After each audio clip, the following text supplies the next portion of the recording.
Interesting. Are those files still up there? Oh, there we go.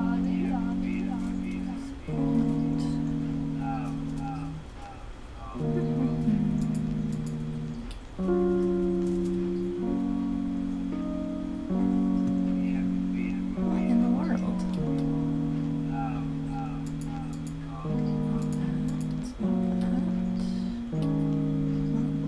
Red lady. There we go. Okay.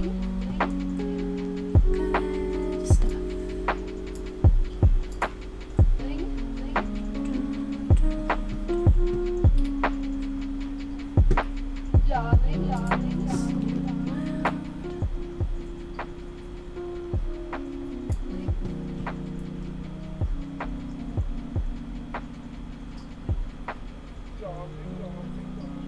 Need to look up the dimensions. Let's see.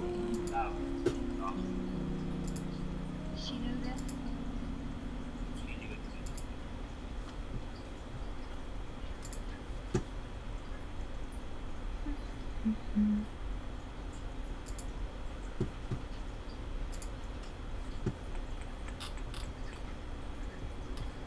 $60-inch limit. Okay, I can work with that. Easy peasy. I'll do 30. Let's look at 60-inch canvases.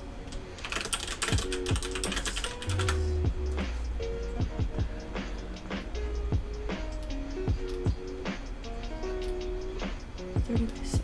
Okay, I would do 30 by 60 is what I would do.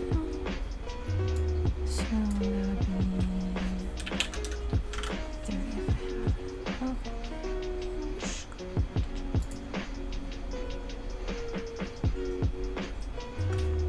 Oh shit, I need my tablet. That's what I need. That's slightly important.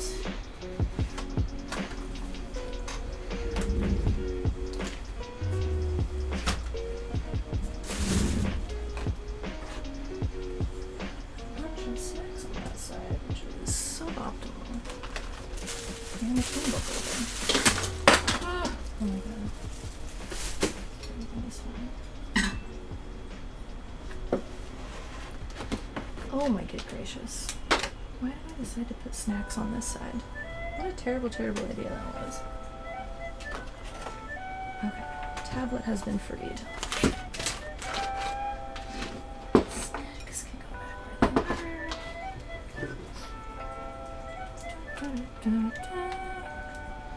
Alright. I do not like these dimensions. I'm gonna change this.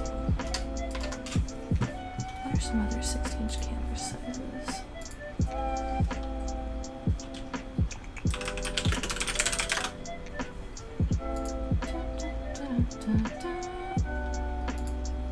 Why does searching for Aaron Brothers take me to Amazon of all places?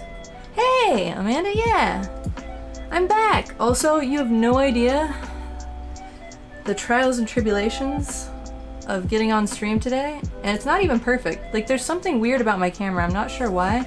I think while I was trying to fuck with settings to make it actually show up, I think I fucked with like the ISO settings or something maybe, because it's really grainy.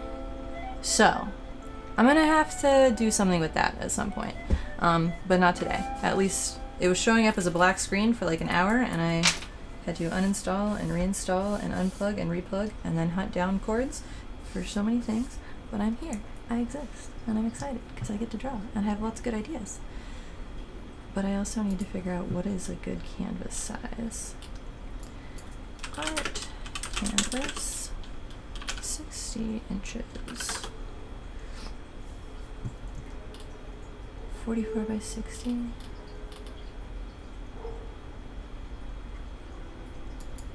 Okay. There's a website called Big Duck Canvas, which, okay, sure. Sure. Oh, that's just for actual, that's like by the yard. Oh yeah, hell yeah, go feed the crows. I'm glad that you still have a lot of little buddies. 60 by 40. Okay, that seems like a better... That seems like a better thing. So then I'll do... Oh, I didn't want to do it that way. Yeah, okay, that looks much better. I'm happier with this. You're getting in trouble? The murder is too big? Oh no. Oh shit, I forgot to put on earrings. I'm gonna put on earrings because I'm excited about this whole outfit. I have like a pearly top. It's like 20 crows? God damn. You can start like making moves. You can like take over cities. You can't leave food. Oh my gosh. Holy shit. This is an awesome saga. I love this. You're gonna be so set in the apocalypse. You have all your minions. You're like one of the only people who's gonna survive. I love this. They make too much noise and poop on everything? Aww. Dang. And there's no good way... Oh, well that's why you're going on a walk. So they're gonna poop elsewhere and you're gonna feed them elsewhere? Is that what's happening? The OG Stumpy family are still the closest? Hell yeah. It's a shame you can't just feed the Stumpy family, but I guess that's not really how it works. Okay. Here is my ensemble. It matches the shirt. It matches the ring. I am coordinated. You feed them on walks so they poop elsewhere. That makes sense. I'm glad you can still have some crow adventures and you're still building your army. Your murder army. I love it. Do I have this on the right side? I haven't used my tablet in so long. Let's see if I actually can draw with this. Haha! Yes, I can. Okay. So, the theme, so there's this art gallery that I follow on Instagram, and I saw that they had an open call for artists to submit work, and I haven't submitted my work to like a gallery show in, oh my gosh, like almost a decade? Not quite a decade, but many moons. And so, oh fuck, I'm gonna need to replace the little nib on my tablet pen, actually. Where's the thing? I don't need to do that today. I can do that another day. So, and the theme is, and this has cat hair all over it, Jesus Christ. The theme is Metamorphosis. And I was like, oh, that's a cool theme for like this year. I feel like this year has had like a lot of changes and growth and all sorts of chaos. So, I think that's it's going to be a fun theme for me to work off of. But also, I feel like I'm going to have a tendency to try and be too literal about it. So I'm going to try and chill the fuck out and still try to keep on the track of where I've been going of integrating more abstract and kind of non-realism shit in my art, because that's really important to me. And if you look at all the art in their gallery, there's not a lot of realism style stuff. So, oh, I'm gonna hit the record button. Where's the record time lapse? Oh, there it is. Okay. I'm on the ball here. It's just like riding a bike. Okay. So, I had a few ideas.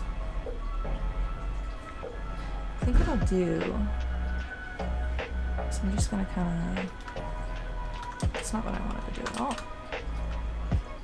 Oh my god, okay.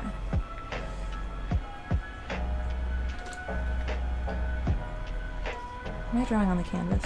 Why would I do such a thing? Also, the board game nights are like everything's been crazy, so I haven't been doing like a lot of social stuff or leaving my house. But those board game nights, you should definitely attend. They're really fun, and I'll miss y'all.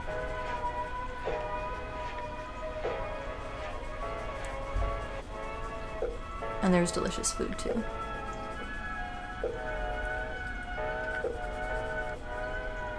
Okay.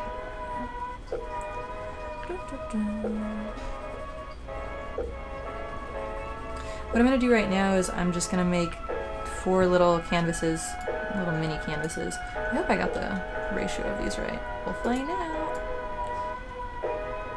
Okay, alright, that's looking good so far. Okay. I can be a little bit of a chaotic genius. A little bit.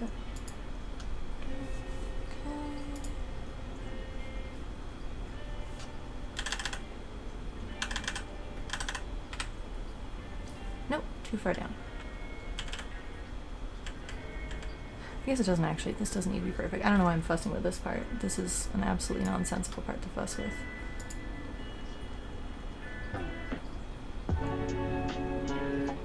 That lagged really hard. Why? Why is my computer being angry? Interesting. Oh, Rebel is taking it.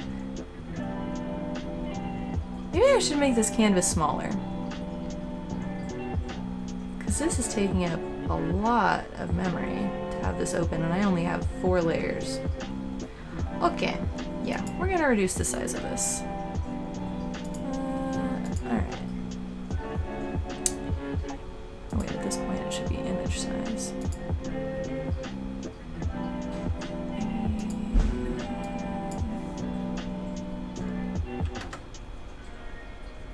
What? No. I did not want to do that.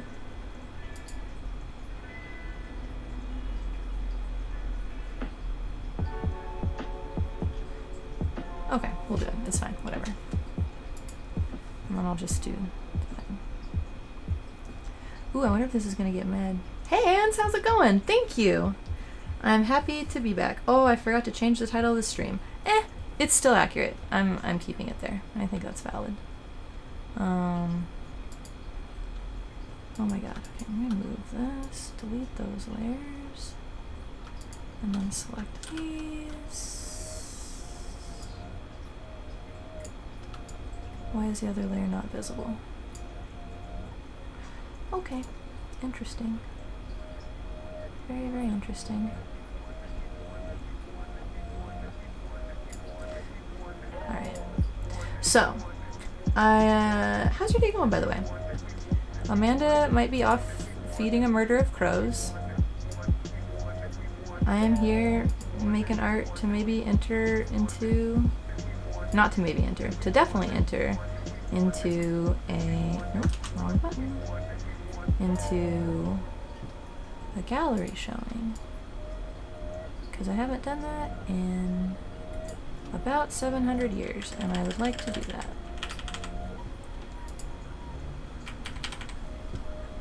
I'm very excited about it.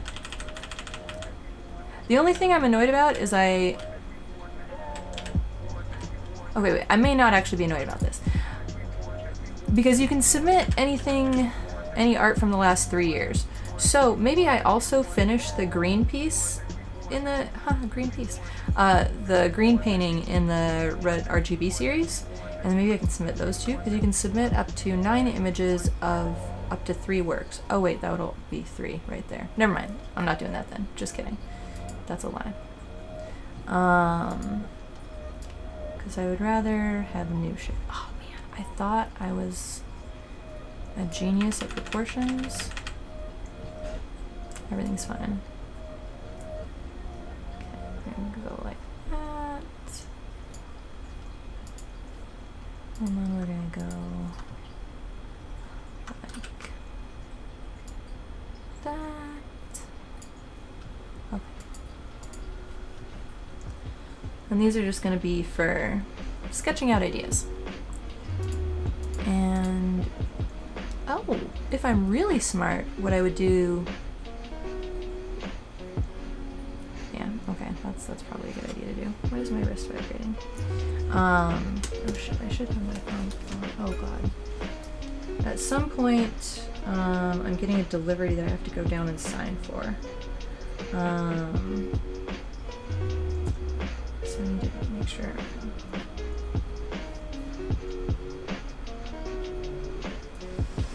Okay, it's turned up loud. I should hear it, because I would be very sad if I miss it. And I'm sorry if my phone blows out anybody's ears. Okay, so some of the ideas I had. No, wait, I know what I'm doing. Okay, we're gonna just merge all these just to keep the file size down and keep my computer from freaking out. And then we're gonna take this brush and we're gonna go, oh god, oh Jesus Christ. And then we're gonna go, oh, why is that happening that way? That's very interesting.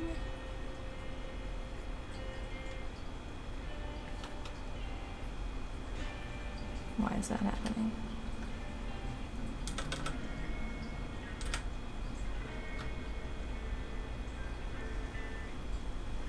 This is gonna be problematic if I can't draw nice long continuous lines for no apparent reason.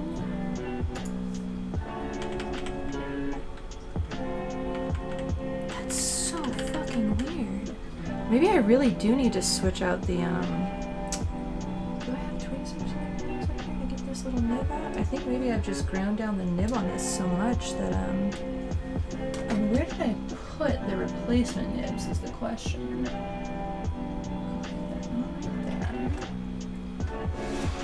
Because I was reorganizing my desk and I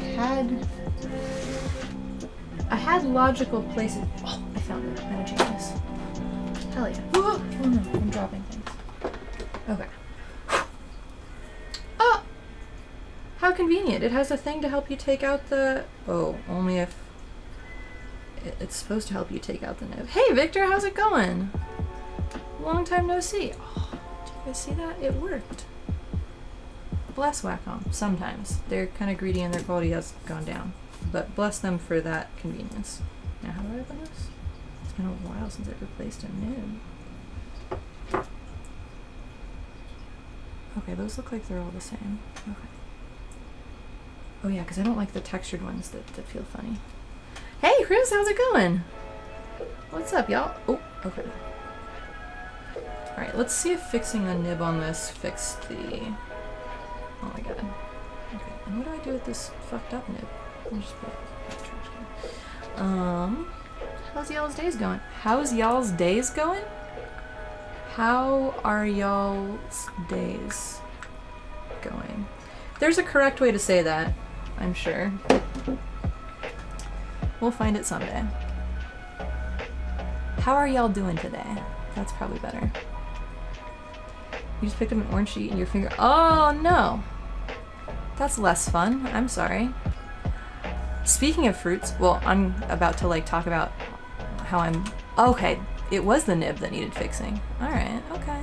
Well, I'm glad we solved that. Oh, okay. Beautiful brush strokes now. Thank goodness. Alright, that works nicely. I went to the farmer's market on... Yesterday. Yesterday is when I went to the farmer's market. And they had so many good fruits there. Delicious, delicious fruits. I got, and I tend to go... Wait, no, this is skipping again. Is it not the nib? What is happening?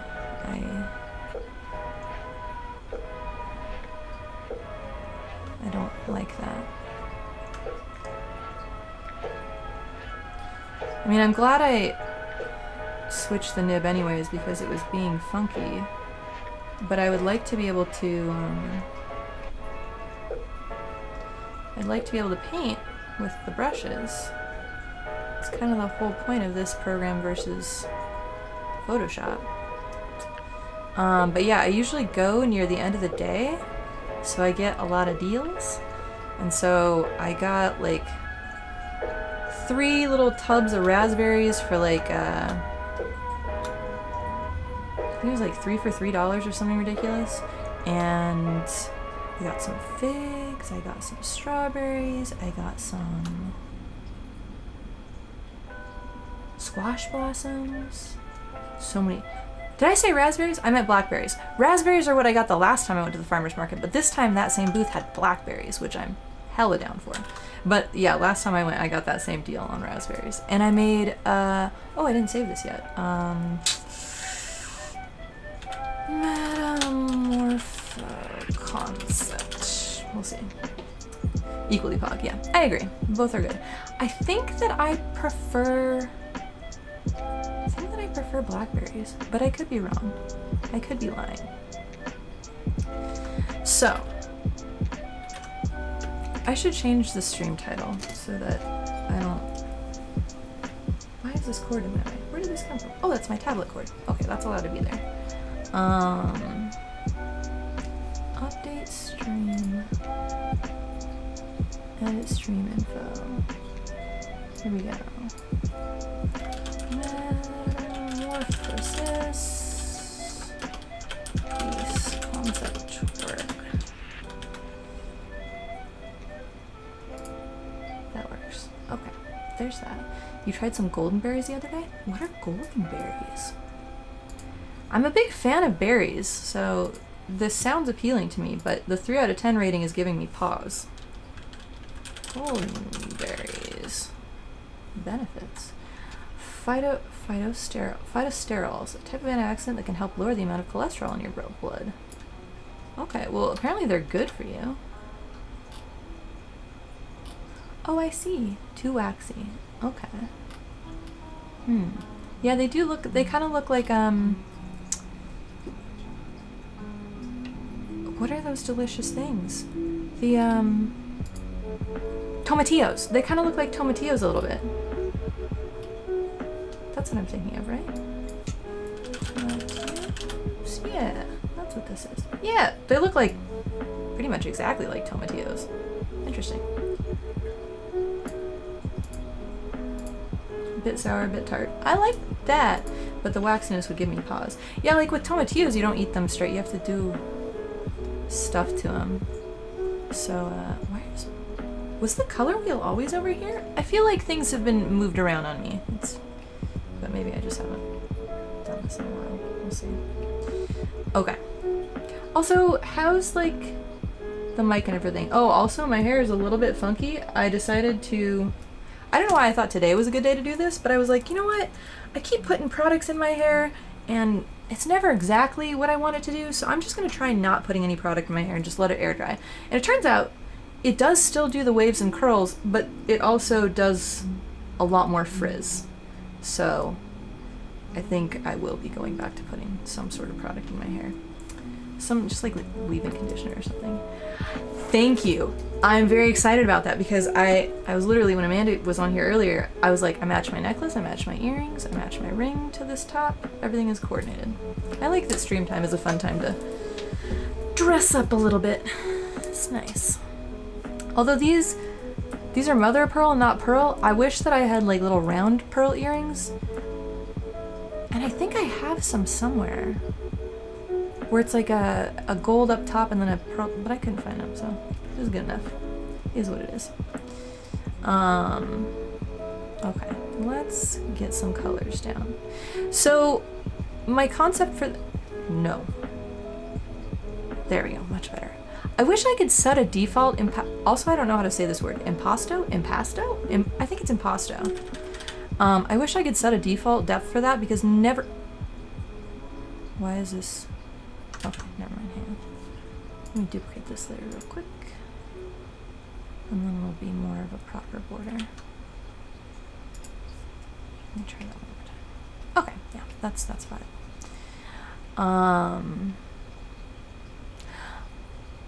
Actually, I'm already changing my mind. No, JK. Needs to be maybe like this. So my first idea, I think, is too literal. I think what I was thinking of was having a, painting a lady in the middle, like a bust portrait kind of thing, with her hair turning into water at the bottom, because metamorphosis, turning into other things. But I think that's too literal. I think that feels like a little bit. Have I been? I've been better. There's just been a lot of crazy stuff trying to go on to like get my mom into like a good housing situation, which is still ongoing. So that's been stressful and a little bit chaotic, but I am having more free time now, a little bit, which is good. So I am hopefully going to start streaming. I'm going to try for like 1 day a week starting out, but I want to get back to streaming 2 days a week and doing debates and stuff because I do enjoy doing that. So there's this lady. How have you been? You've been making some moves to prep for real job applications. Oh, hell yeah. Congrats. That's awesome.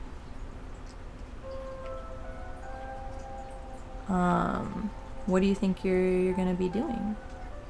Or what would you prefer to be doing?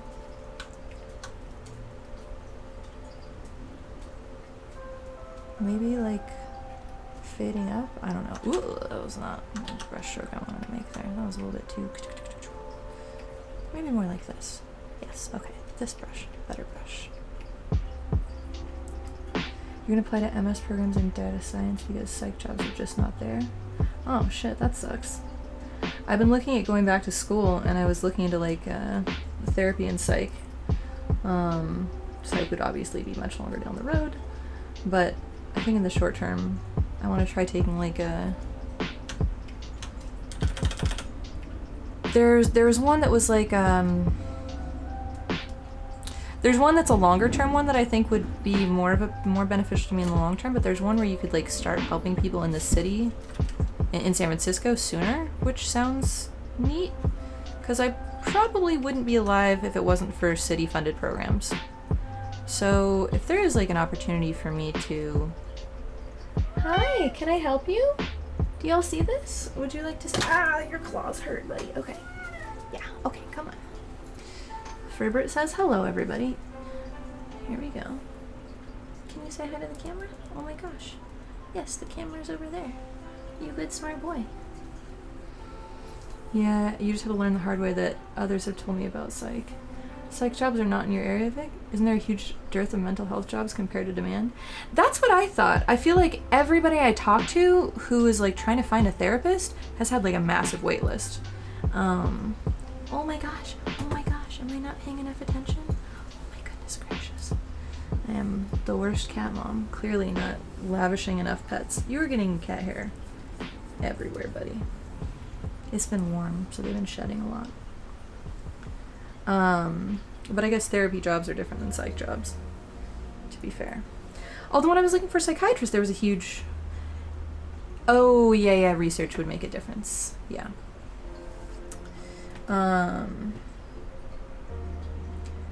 Yeah. R.I.P. Your MS is in social psych research. Nice. Gosh, why are buttons happening? Okay. Okay, buddy, I need to paint. I need to paint a little bit, dude. You're very cute. But I don't know if Ferbert's gonna let me paint. We'll see. We'll see how it goes. Maybe if I don't use any key commands... Did you see him just bite my hand? That was rude. What a little brat. Sir, this is illegal. Hi. Can I help you? You're cute. Are you gonna bite my nose ring? The other day I woke up because he bit my nose ring. I don't know why. Yes, now you have to make a grown-up decision and just pick a job field where you won't have to worry about security. Fair and unfun. That's kind of why I was thinking of going to school to be a therapist or like a marriage and family therapist or something. Because I feel like that's something I could do, and it seems like there's always... Yeah, no, you were correct. Oh, also, I was distracted by running errands this morning, but you were absolutely correct about the meme I posted. It was 1000% me. When I saw that, I was like, oh, yeah, that is identically me. Okay, where are you going now? He sees that this hand is the moving hand, so now he's going to go after this hand. Okay. This is a very weird position to draw in, but we're gonna try it for a second. Okay, buddy. This is extremely ridiculous. I need to be able to use keyboard shortcuts. This cannot be comfy. It is not comfy for me. Is it comfy for you? It's all good. You've always enjoyed programming and conceptualizing mathematical things, so I'd enjoy a data science job. I chose psych only because of the theories in it I think should be pursued. That's another thing. There was like there's a data science or data analyst boot camp that I was considering going to too, because I fucking love spreadsheets and I love working with data and I love like figuring shit out from. Don't chew on my brand new tablet, not stylus. Yeah, but the robots are gonna take the data science gerbs. Stop crushing all my dreams. Technically, I'd already given up on that dream, and I just make spreadsheets for funsies. Speaking of, I'm trying to find boot camps will get you jobs if ever they can help set up for a program that will get you in. Yeah, they used to, but I feel like the way the industries are, various tech industries are right now, it doesn't seem as likely anymore, and so it would be less money well spent. Why did that move things? Perhaps, but not in our lifetimes. Really? I don't know. I feel like they'll take over a lot of the work and necessitate less people in that field. I don't think that they'll entirely annihilate that field, but I think there will be less of a need for as many people as there are, most likely. 'Cause yeah, I mean, look at, like, I was going through Discord stuff looking for an old video I made, and which I couldn't find, which was very annoying. And I saw like an old friend who was like commissioning art for his game he was making, and he'd like use some sprites that were free sprites and stuff, and it's like, oh well, now he could just use Midjourney. And this was only like a year and a half ago. Like the terrain is changing so fast because of AI, and even just GPT-3 to GPT-4, there's been it's made such a dramatic difference. So I really don't. I think it's our work will be more focused on conceptual things. AI will definitely take some of the work. Okay, I can agree with that. Yeah.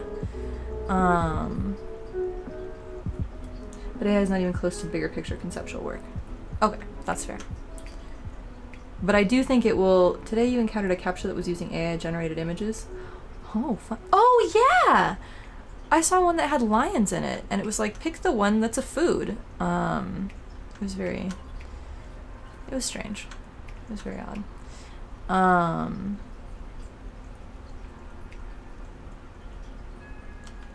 What if her hair goes from water to night sky? No, then I should have done something different up here. Well, maybe I can fuck around.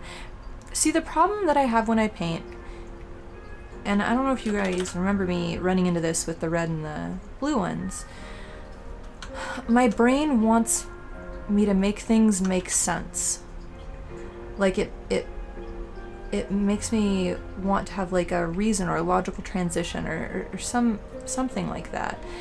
And I really want to avoid that and just make things pretty for pretty's sake. Just focus on like the art itself and not be so restrained by the need to make it make sense. I don't want to do that. Water in a night sky with galaxies that turn into flowers. So, the other one I was thinking of, it's a good background color for that one. Oh god, I don't want hiccups. You know what? Why don't I have some uniformity here? Continuity, that's a better word. Do you guys ever get like, I don't know why, but my brain just was like, ugh, I don't want to paint on this side. It feels too far over there. So this has to go over here now. And it feels too limited in that corner. Brains are so silly. Anyways, so the second one, I was gonna do something where a lady is, here, do her shoulders. Maybe this is a good series because these are all, if I do a series of like 3 busts that are all similarly shaped and all have kind of some metamorphic qualities to them. If I make all the busts the same, then maybe I won't do the colors the same. Maybe I'll have different colors. See, and the thing is, we're planning this out first, so I don't have to like retcon what the style is when I do the second painting, like I had to do with the fucking red and blue ones. What a disaster that was. I mean, I do think that we pulled it off okay, and I do think the green one will turn out okay whenever I do it, but good grief, that was a challenge to make that work. People in psych are notorious for disliking math and thinking in general. Really? Interesting. And being open to new ideas. You're always out of place as a psych student. Huh. Okay. Weird. That seems weird to me. I don't have any reason why it would be any other way. It's just, I think because I like psych stuff and I like new things, and it confuses me when people don't like change and new knowledge a little bit. What color hair should this lady have? I'm gonna go maybe like a nice dark brown color. It's gonna be something, in my head it's like a little bit curly.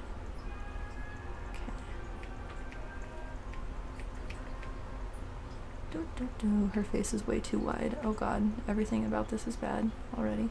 That's why these are just brief little okay, these are just little concept blurbs that we're doing to get down a vague idea for it. It's fine if it's terrible. Well, now it looks like she has a gray beard, which is less good. Art. Okay, so there will be some that goes in front of her shoulders, and then she'll have a bouquet of some sort.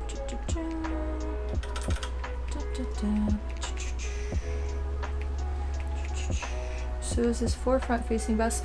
No, I was just drawing this to kind of like play with ideas for the concepts that I have before I start diving into like one big painting. I'm gonna try and do this properly. Do like nice value studies and stuff first, because I do want to do some of this with real media, and I'm debating whether I want to kind of get the concepts down on a computer, then set up a camera and do a real painting on real canvas, or whether I want to do some of the painting, do like a background on the canvas, then print this out, decoupage it onto the canvas, and then do some gilding and detail work and final textural brush work on the actual canvas. I think that would be really cool, and I haven't gotten to do that in like 1,000 years, so I would... When I went and visited my mom, like, not this most recent time, like, God, last year at this point, I got to paint on a canvas with paints, and it was so nice and so fun. And I want to do that again. I haven't painted on canvas in a while. So there's gonna be like a bunch of flowers down here, like all sorts of kinds, different kinds of flowers. And then as they kind of, the bouquet goes up, they transform into armor a little bit. Not a little bit. They transform into armor and end up being kind of like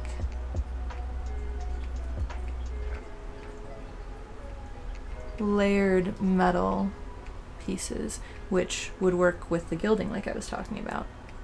I think that would look very cool, gilding wise.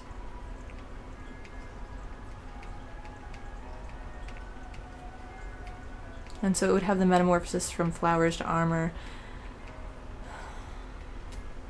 I just don't want to do something too trite, but I feel like a lot of the ideas, I feel like I'm a very decent technical artist, but I've never been good at like really meaningful or conceptual stuff. I feel like I think too literally, and it bums me out sometimes. Which is annoying because I feel like my brain is very geared towards like being good at finding analogies and interesting ways of conveying information. Why can't I do that with art? It's strange.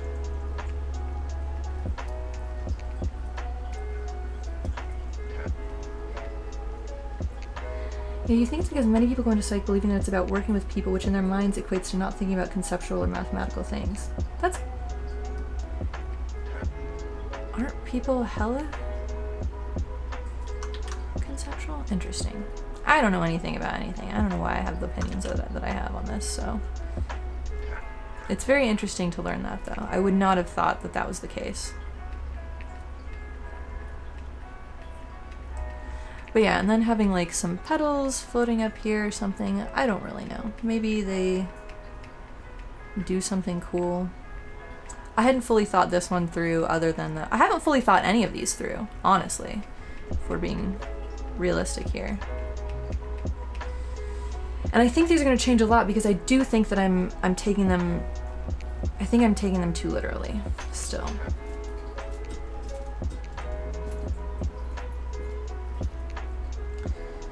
I feel like she needs a crown. Oh, yeah, that could work. Have the, like one like that. Oops, that was a little bit too...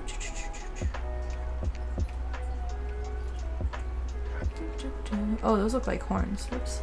It's odd, right? Stats is the main means of analyzing data in psych. One student even said, I'm in psych. Why do I need to be good at stats? When I told her the stats were the core of psych, her eyes quickly averted. Yeah, that's interesting.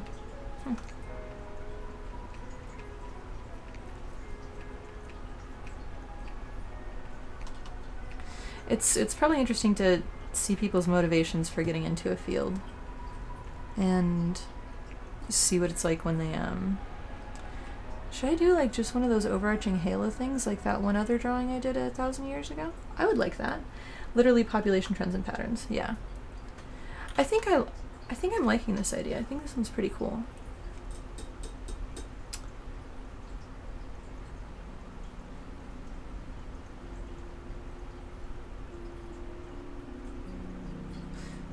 How do I make myself like the other one better?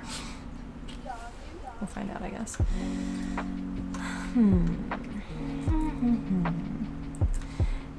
And I do think I want some continuity of color. Yeah, many psych students. Crowns for everyone. You're not wrong. I was thinking of, okay, so I was thinking of doing some pointillism stuff and a pointillism crown over her that goes out into stars. Okay, yeah, excellent. That's a perfect idea. Huh. So everybody has crowns. The thing is, like,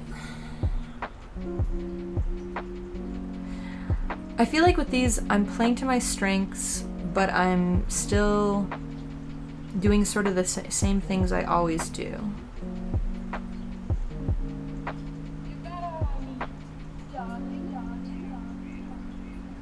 I think what I need to do is, hang on, I'm going to add the continuity to the bottom of this a little bit, and then so that there's contrast behind these, and then it like gradients upwards. That makes sense, right? And then her hands are holding onto the, well, it's not well done. Her hands are holding onto the thing, there's that.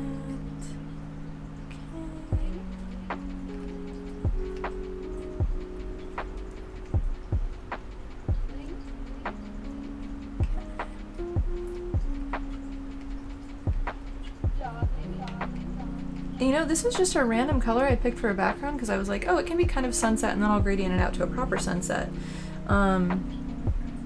But the navy, the gold, and this kind of like lilac? Is that lilac? I'm not super strong on my like subtle purple shades. Ha! It's lilac. That was correct. Yeah, I think the lilac, navy, and then golds is not a bad vibe.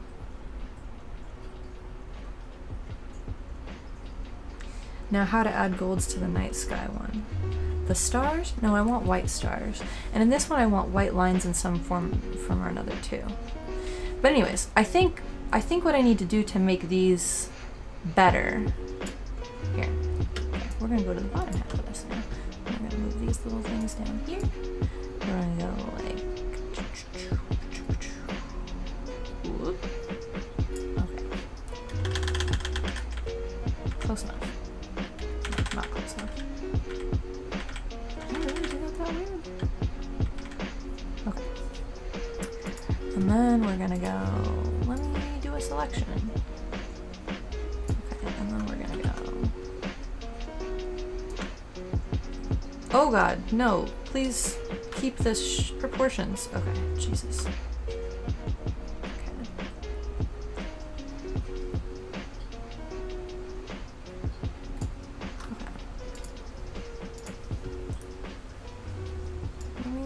Uh-oh. Why is this, why is it not letting me deselect this? Okay, that was weird. I do think Rebel is great for... I should really watch a video to see how they pronounce it. Someday I'll do that. After I've been using this program for like 9 months or whatever. Because yeah, I still don't know if it's Rebel or Rebel. It's spelled Rebel, so I don't think I'm completely off base. And come on, don't be brat. Why is this being a brat? Okay. So I think I've got it right. Rebel. Okay. Thank you. Thank you for validating that.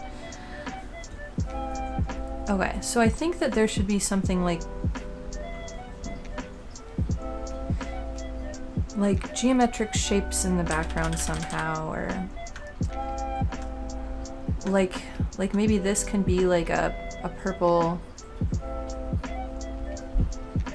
archway behind her or something that goes.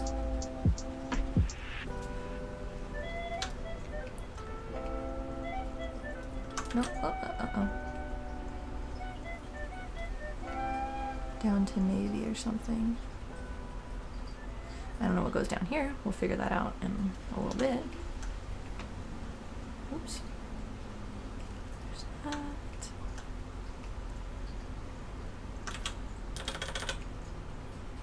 I know she's not centered. It's fine. We'll deal with it when we deal with it.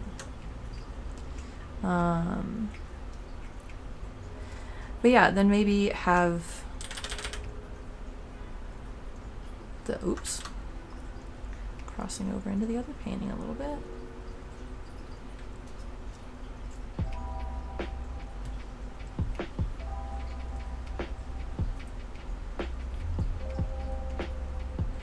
Actually, I kind of liked the neutral brown in the background.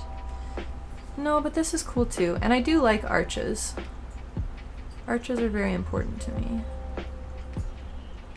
Arches and circles and dots and lines. I really want all those elements in a lot of my art, because they make my brain happy for whatever reason. But I really want there to be like intersecting shapes and pieces of some sort. Which means I need to have another color of some sort. Or maybe I can take this and have a background that goes across the person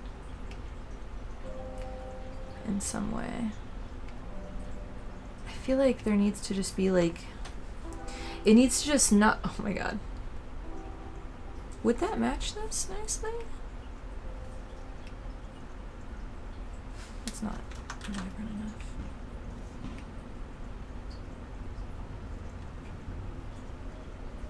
Why does that always work?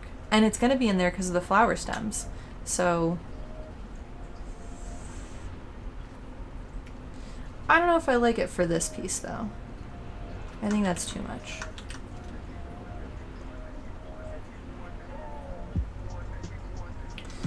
Okay, so I think that there should be a cutout piece there, but I think it should also be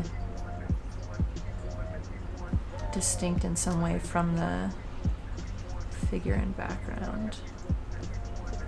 And I think right now it's maybe too aligned with her and doesn't look good proportionally where it's placed in the painting.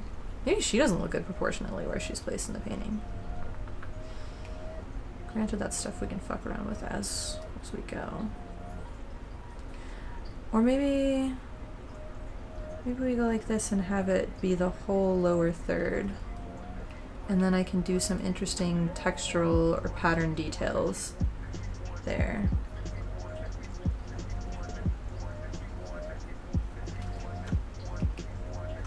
And then it'll be like this. And then maybe it won't be as much of a gradient. Maybe it'll keep the purple down there to keep the distinction between like the navy, the brown, and the purple. Yeah, I think if I'm going to do this, then it needs to be higher up in the piece. Like,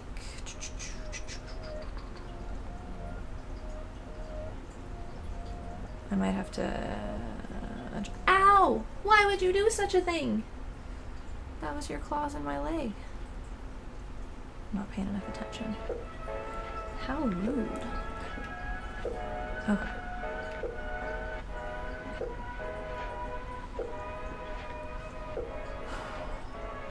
Yeah, proportionally that works much better, I think.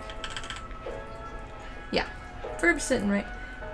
You should see his face. The face he just made when I looked down at him, he was so satisfied that I was like looking at him and giving him attention. He had the face going on. My little baby. Where are my other little cats? Thumbly... Yeah, okay, you're right. Thumbs was sitting on the yellow cushion like all day. And then Delilah was... Oh, Delilah's... Oh, we're only missing Thumbs. Because Nusha is over... Is it... Jess?! Oh, shit!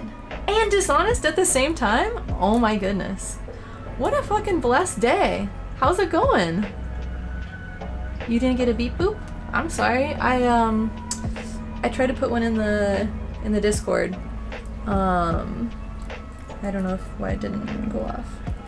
I miss you too! It's hella fucking nice to not hear your voice, see your text. You know what I mean. You know what I'm trying to say. I see your adorable little pictures every once in a while on like Facebook and stuff, and where's the Instagram? It's somewhere. And I think happy thoughts about your life. I'm excited for y'all out there. With your cute little ones. Hey, Dishonest. Good morning. Morning. Madam, it is 5 o'clock. Speaking of which, I have wine. Like I was like, speaking of 5 o'clocks. But I want to get some of these ideas down first before I start getting into shenanigans. But yeah, how's life treating you out there? And how's life treating you, Dishonest? I feel like I've briefly checked in. Wait. The only thing I heard about what Chris's life is going like is that you got a squishy orange. A squishy suboptimal orange. If there's more ongoing things. Also, I don't know why I ask these questions while I'm streaming. Nobody has to tell me about their fucking life. Just ignore me if I'm being intrusive. Your life is in shambles and you're omega stressed. Oh no! Why? What happened?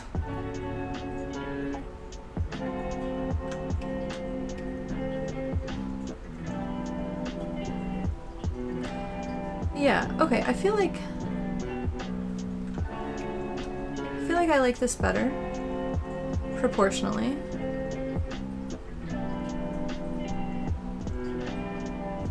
I might be getting too locked into requiring symmetry.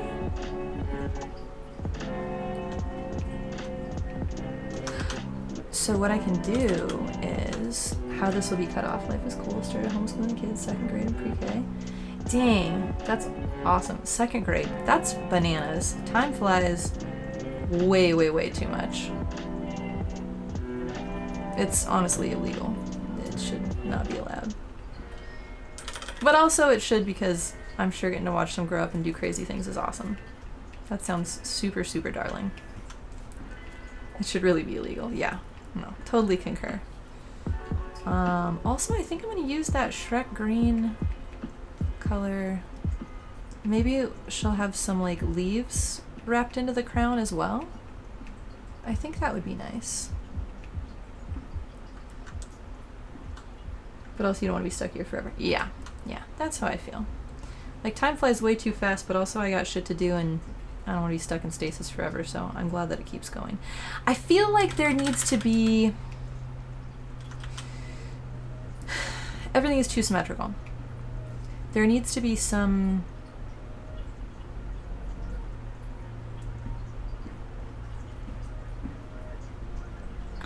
And I think that this is the problem with these two. Your niece got married, moved away, started a career, and just had a baby recently. Life be zooming. Jesus Christ. Yeah, that's like my extended family in the Central Valley. I feel like there's like a wedding, a funeral, and a baby born basically every year. So I think I'm maybe limiting myself with the composition, with the face forward composition. And sometimes I think that can be a strength if I have like 3 right next to each other that look really cool. But I think it's forcing me into a symmetry that I may not love. But that's why we're doing these little initial sketches, to figure this shit out before I invest like 60 hours in a painting. Oh, and I just realized that this would be... Well, let's try something. So it would not work as well for this to be the night sky, because then it would just be echoing exactly the same colors on the outward part.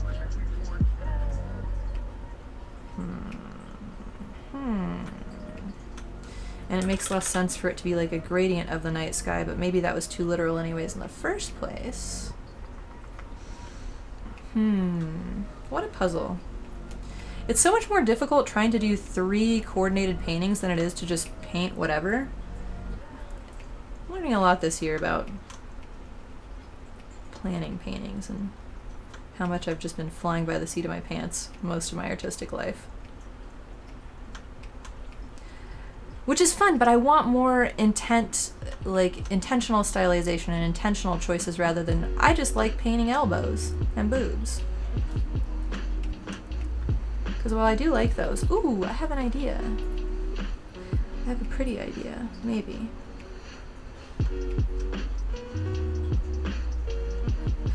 I want there to be... Could there be little clouds coming from her shoulders? No, maybe not. Perhaps no.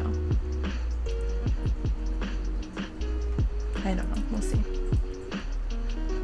Originally, I was going to try and do like a mountainous landscape behind her, and then...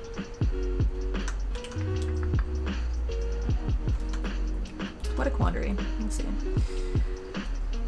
Let's see if this one... Does this feel good just as a block?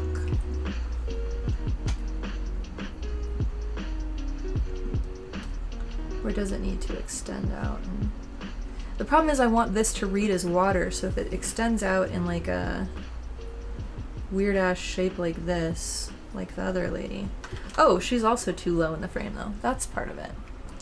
That's part of all this. Why does my watch keep... Oh, is my phone going off?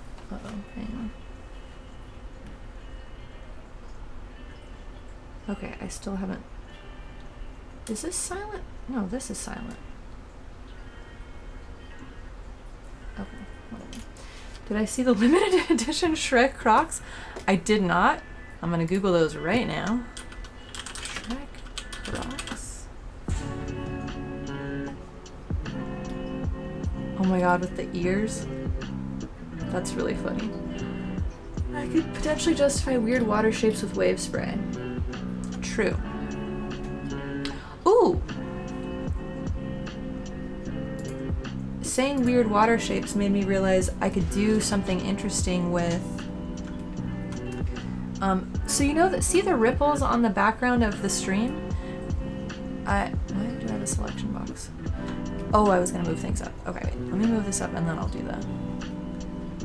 the fussy, little fussy bits. I can't believe that I made a nice sky gradient and now I'm just gonna, oh! These are on different layers. Whoops. Okay, flatten. Wait, did I? Okay, yeah, why was I drawing on a different layer? Interesting. Strange.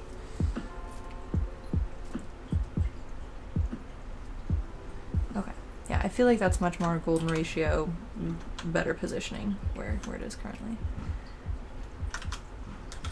Make prettier edges. What is going on? Why are the edges so bad? Ferbert, you really can't be doing that. That really hurts. It's not fair. I don't like that, buddy. I gave him so much attention this morning and all day. He's just being a baby. I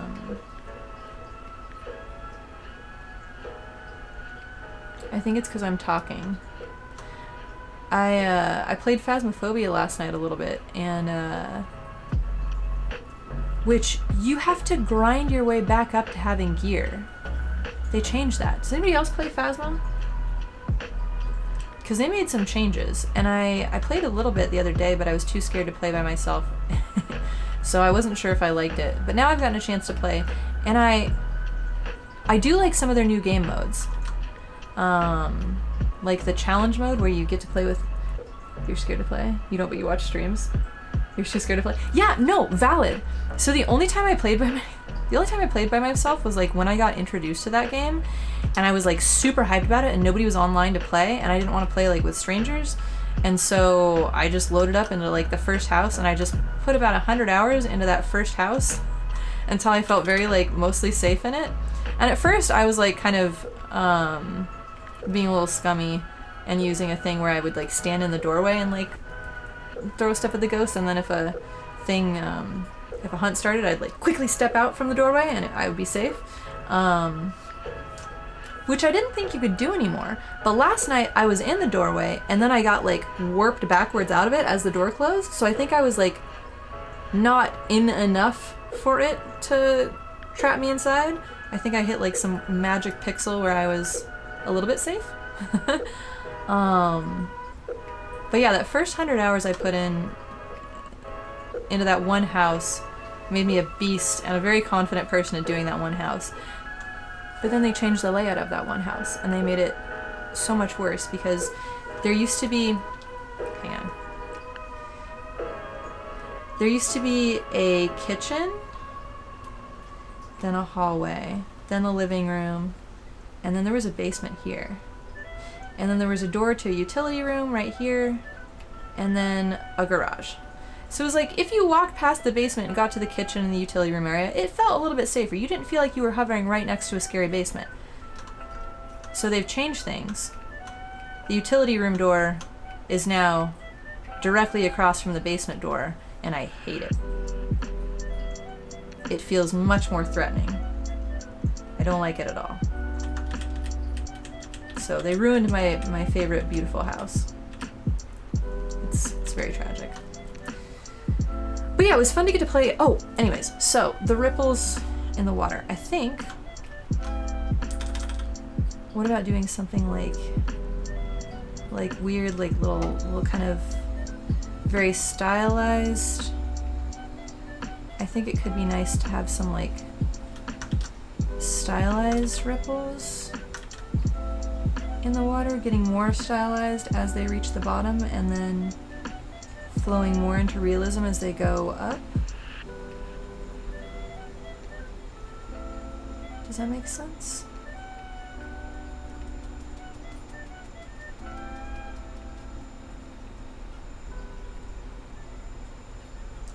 I think that could look... God bless you, Butter. I think that could look... I think I like that. Oops, I don't like that. I like that, though.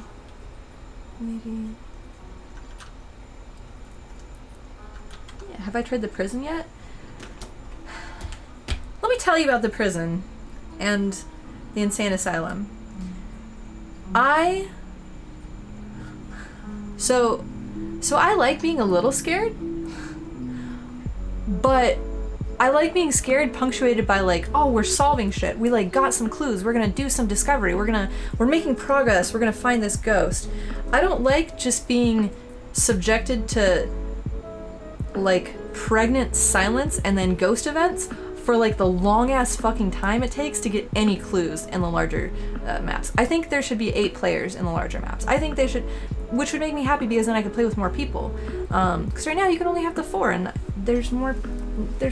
I wish there were, yeah, they need to make it more people for those, because I hate the big maps. I cannot stand them. I just can't sustain that level of like anxiety without reward for as long as it takes to do those. Thank you so much. I've been going through all my bags of old clothes and I found this one and I was really happy about it, and I matched the necklace to it and I matched the ring to it and I kind of matched the earrings to it, but they're not perfect, but I couldn't find better ones, so it is what it is. But yeah, I like this top too. I'm glad everybody approves of this outfit. I had fun putting it together. But yeah, I could also extend the waves off the thing and bring them out, but I kind of like them trapped in there.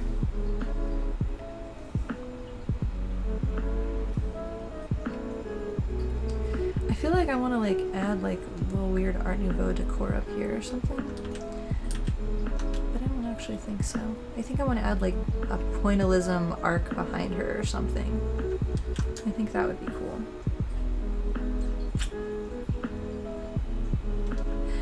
But I'm liking these concepts a little bit so far.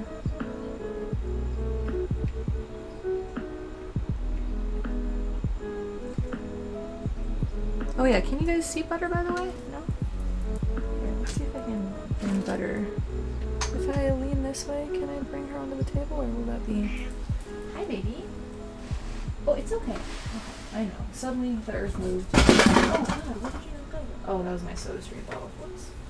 Everything's fine. I know, Ferbert. Okay. Wait, that's still not in frame? Hi. I know. I caused a big ruckus. I know. Oh my goodness. Such a big ruckus. I'm so sorry. Okay, but Butter is visible now. So it was all worth it. It's okay, buddy. Here. Come back and sit on your chair.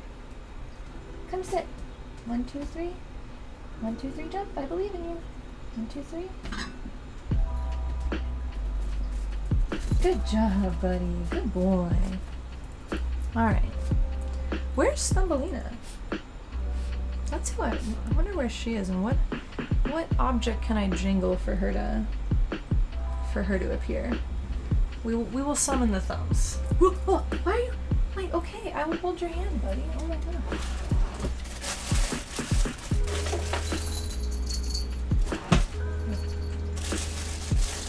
Hi, yes, I see you, Ferbert. You're adorable. I love you very much. Oh, this is not for you. No, I promise you don't like this toy. Okay. Okay.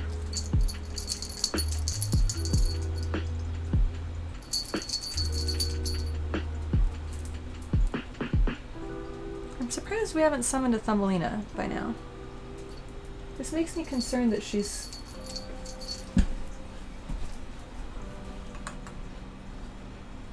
Okay. She didn't escape, which is good. But I still don't know where she is. Yeah, I know, Ferbs. What a mystery. We're gonna figure this out.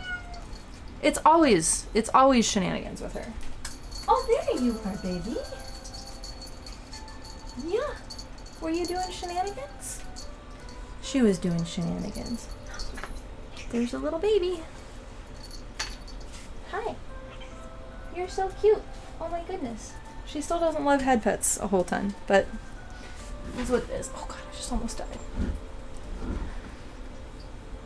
Now we have everybody.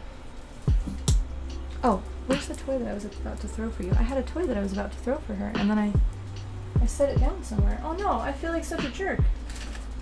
What the heck? Oh, there it is. Okay. Alright. That was not a very good throw. Oh my gosh, Jess, you have no idea. Jess, I have so many cats. I didn't mean to get this many cats. Yeah, I have so many kitties. So, Ferbs is still around. He briefly had cancer for like 2 years, but he's in remission now, so he's doing good. And at one point, he was an indoor-outdoor cat, and he was having so much fun with that, but then he was getting in too much fights and getting injured, so I had to make him an indoor cat. And he got really, really sad and depressed until I cat sat for somebody, and his demeanor did a complete 180. He was like back to his fun self. He was like, it was adorable. And I was like, oh, okay, so I have to get him a friend. So we went to this cat foster lady, to pick up a kitten that I found on the pet finder thing and to check her out. And then while we were there, my roommate fell in love with a cat. And then while we were there, a little orange tabby started following us around and talking to us the whole time. And I was like, we can't go. Both of us were like, no, we're going on with 2 cats. That means we'll have 3 cats. That's like a normal, reasonable number of cats. People have that number of cats, and that's fine. That's the upper, like, normal limit of cats. But then I kept thinking about that. I was like, we brought home 2 cats that just reminded us of cats we grew up with. But there was that one that was, like, following us around and, like, picked us and was, like, so cute, and we just fucking left her there. And I felt like a jerk. So we called the foster lady back. And I was like, hey, is that little orange tabby still there? And she was like, oh yeah, she'll probably be here a while. And I was like, what the fuck do you mean she's gonna be here for a while? And she's like, oh yeah, people in the Bay Area think orange tabbies are boring. People really like Siamese cats here. Bitch, we adopted 2 Siamese mixes. So I was like, we're part of the problem. We have to take this little cat home. And I was like, okay, we're taking her. So that's how I ended up with 4. And that was like enough cats. I didn't mean to get 4. But it just made sense. Then Thumbelina, the littlest one, has like polydactyly and stuff. Oh, and she's getting a bath from Delilah right now, which is usually a precursor to them fighting, so I'm sure you guys will get to enjoy that in a little bit. The cat gods truly decided for me because this little one I found in a parking lot in the rain in Fresno. And she was like walking up to people and purring, and people were like bending down to pet her, but then just like leaving her there. And I was like, I knew she hadn't been dumped there long because she wasn't like all super dirty from being in the rain or anything, but it was starting to come down heavier, and I was like, we're not leaving this little kitten in this parking lot in the rain. And so I got a little cat carrier, brought her in. She had ear mites, an upper respiratory infection, an eye infection, and fleas, and all of those cleared up except for the upper respiratory infection.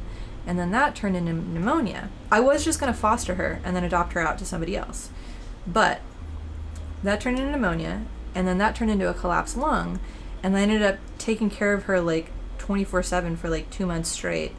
And at that point, it was like, I feel like I had like arm wrestled her back from death, and I was very, very attached.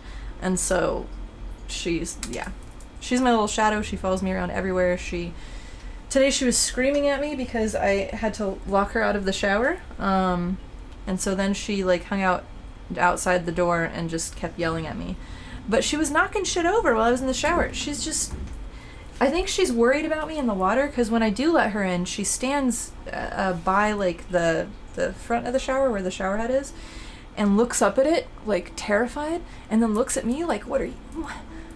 You see the water, what are you doing in here? And she's just like very deeply concerned. Oh yeah, that's a good idea, thank you. I will save. So yeah.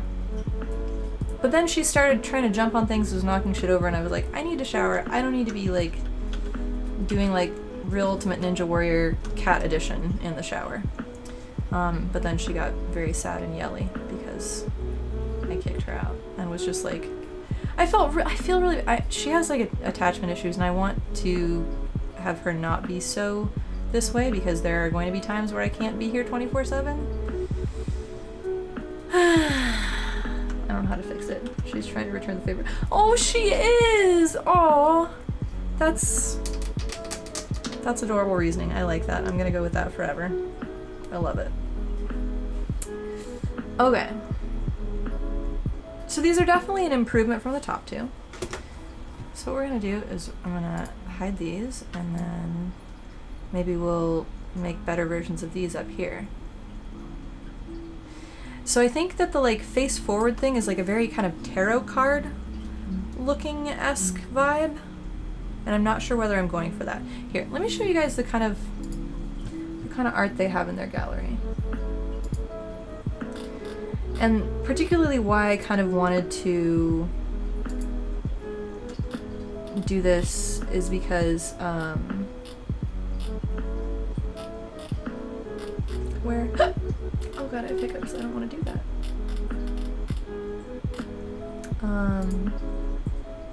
Where are their art? Okay, here we go. So y'all know how I've been trying to get away from realism and not be as restrained by it and like do more abstract, interesting stuff. Like a lot of these are much more abstract. I guess there's some realism there, and that's like abstract realism, I guess. And that, yeah. Or is that a photo? Is that a painting or a photo? It's very pretty. Mixed media stuff. Yeah, so... But maybe, so I want to do a piece that distinguishes myself from anything they currently have, but also would fit in well with the vibe that they're trying to curate. You know? Which is... Oh yeah, these are really pretty. Nice.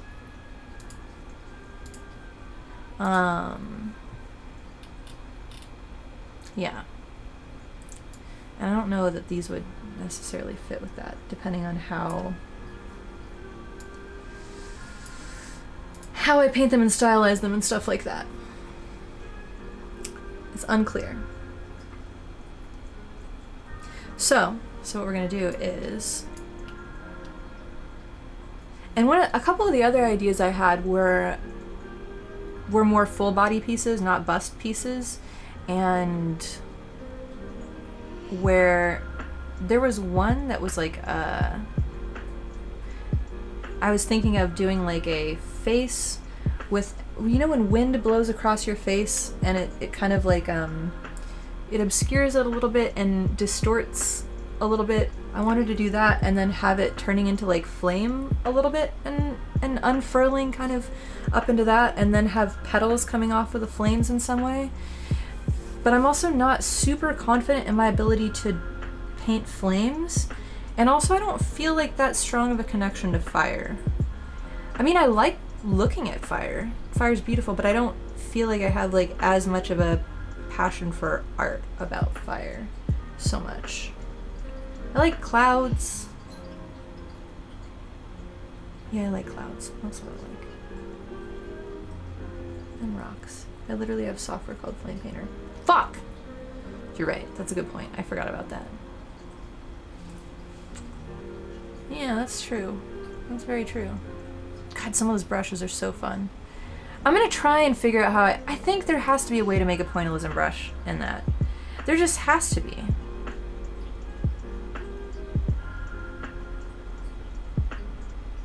This is why I need to learn some like whatever programming language is required to make like extensions for Photoshop or that program, because I can think of like the math of how I would do it in like Flash action script from like 1,000 years ago. I can think of how I would like tell it to do the particles, but I don't know enough to be able to do that in any useful language. It's very tragic. Anyways, I'm not going to learn to program before I do these paintings. The deadline is September 30th, so I'm not going to try and learn a programming language before that to try and make a brush. We're going to do our best. Have I just been... No. You haven't been missing anything. I haven't streamed for like a long ass time. I had to like help my mom pack up and move, and then she was staying with me the plan was to stay with me and all her cats with me, and then it's been chaos there, and then she's had to go back and look at stuff, and it's just been chaos. And I think we're finally closing in on getting it all sorted out, but there's still chaos, which is unfun. So we'll see. But yeah, I have more free time now, so I wanted to start streaming again. And also, I feel like I have a good... it's not just like self-indulgent to like make time to do art and stream, because I'm like, I want to progress my life in like all the arenas I want to progress in. And art is one of them. And something that I haven't done in years is have my art in a gallery and like actually start to sell like real physical pieces. I should probably get my website up so I can sell prints too. But also it would be very, very cool to like have my art in an art show. It'd be really neat. So I want to start pursuing things like that again in various... Oh no! I did. I'm so sorry, Gabatrax. I'm gonna I'm gonna try to stream at least once a week again, and if I can swing it twice, but we'll see. Yeah, hell yeah. Always have to find ways to enjoy yourself. It's easy to get lost in the morass. Yeah, and that's the thing. One of my goals this year was to like improve my art and like broaden my art horizons and create art that I want to look at and I would hang on my own walls.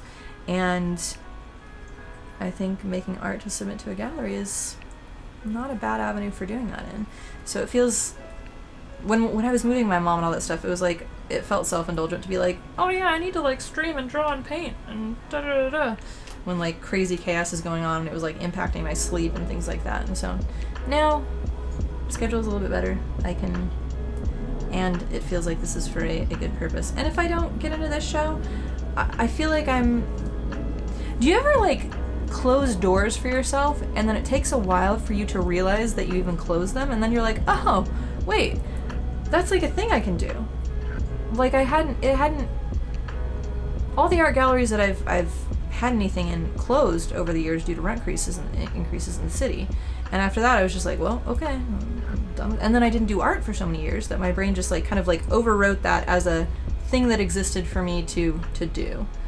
You're a master of closing your own doors. It's so weird how brains do that. It's very irritating. But yeah, like I had to realize like, oh, huh, I could submit art to an art gallery. That is a thing I could do. And now I'm like really hyped about it and hyped about looking for other galleries. This one's in Oakland. I haven't looked at any art galleries in San Francisco. I feel like they're, whoa, that was so scary. Is that supposed to be like that? I'm concerned. Well, I'm gonna drink it anyways. We'll see. Yeah, San Francisco art galleries, a lot of them seem kind of like the like bougie, very, very bougie rich person art where it's just for like money laundering. Okay, that was dismissive. There's some good art out there, but it's very much like 8x10 giant like photos or like 8x10 giant abstract pieces, and I don't have an 8x10 canvas, and I don't think I'm ready to paint at that scale yet. Maybe I am actually. That sounds really fun. Huh. See, I closed another door on myself without even realizing it. I do want to paint in large formats. Bananas. Well, that's cool. Hi, Nusha. Are you going to come up and say hello? We might have a Nusha. I don't know whether she's going to sit next to me or continue on her path upwards. Are you going to come up here? What's the plan? Would you like to come up here? No, you're just gonna maybe chew on cords? No. That's not what we're doing. We're not chewing on cords. 8x10 feet. Yeah, okay, maybe I was exaggerating. No, there's some big ass canvases in there. So maybe like 4x6 is probably more regular, but I've seen some, oh yeah, she's just gonna sit in the little chair next to me. What a cutie. Yeah. There are some very large format paintings in a lot of art galleries in San Francisco that I see when I'm walking around. Maybe there are some hidden, tucked away, little kind of like kitschy, like hipster ones that I could get stuff in, but I would have to look, and I just haven't looked. But I feel like I should start looking into stuff like that. I think that would be very cool. Okay, so if I'm not doing this like tarot card symmetry style, let's try to figure out a more dynamic way to do this. And do I want it to be like full body? Or do I want it to be just the bust like before? What I'm thinking of right now is, let's see, let's draw with a little sketchy pencil. We'll do that. Something like face here, maybe tilted, angled a little bit upward. Maybe angled a little bit upward. And then she doesn't have an alien head, I'm just bad at sketching. Then shoulders kind of like slightly back. That's too big of a boob. Then chest slightly forward. And then holding the flowers.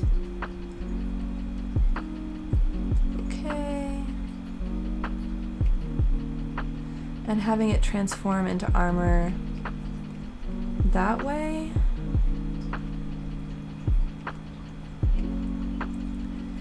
And have some of the flowers extend off this side, and have the armor extending off there and around here. Like that vaguely. Sorry, you're so spaced. You've been playing Stardew again? Oh, hell yeah! I haven't played Stardew Valley in a while. Do you know what I did the last time I played? I didn't actually play, is the thing. The last time I wanted to play Stardew Valley, I started looking at mods for Stardew Valley. Your gun art doesn't really fit for a gallery. It's a lot of conceptual work. No, that's the thing. I think that's more for a gallery than this kind of nonsense is. You would fit more in the galleries that I see than this nonsense. So, ooh, yum.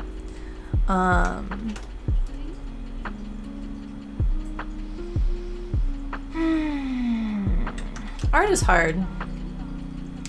Also, if I do it at this angle, I kind of want her hair to be flowy and floating up because I like the curvature. These were just like simple little sketch lines, but I like the curvature of her neck, and I think I want that to be a focal point. Oh, I just thought of another idea for one. It might work better animated though, and they won't take any video pieces. It's just still media.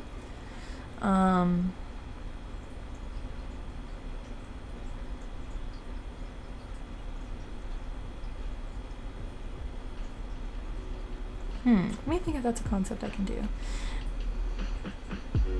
Something like, hang on, I'll put this on another layer.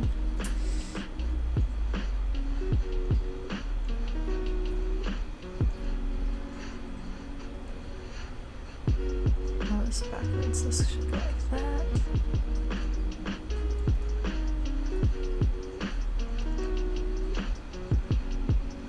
No.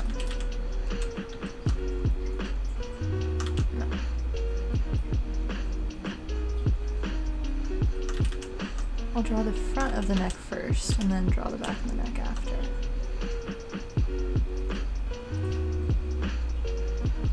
Maybe it's exaggerated.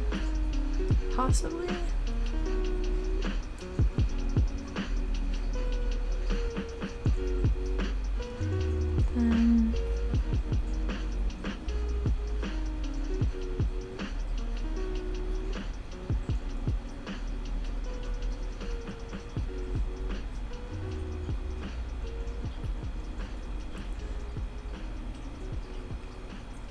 There could be a cool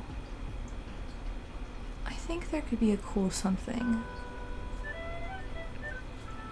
and then have like flowers kind of spreading and growing from her hands and the neck. I think that could be cool.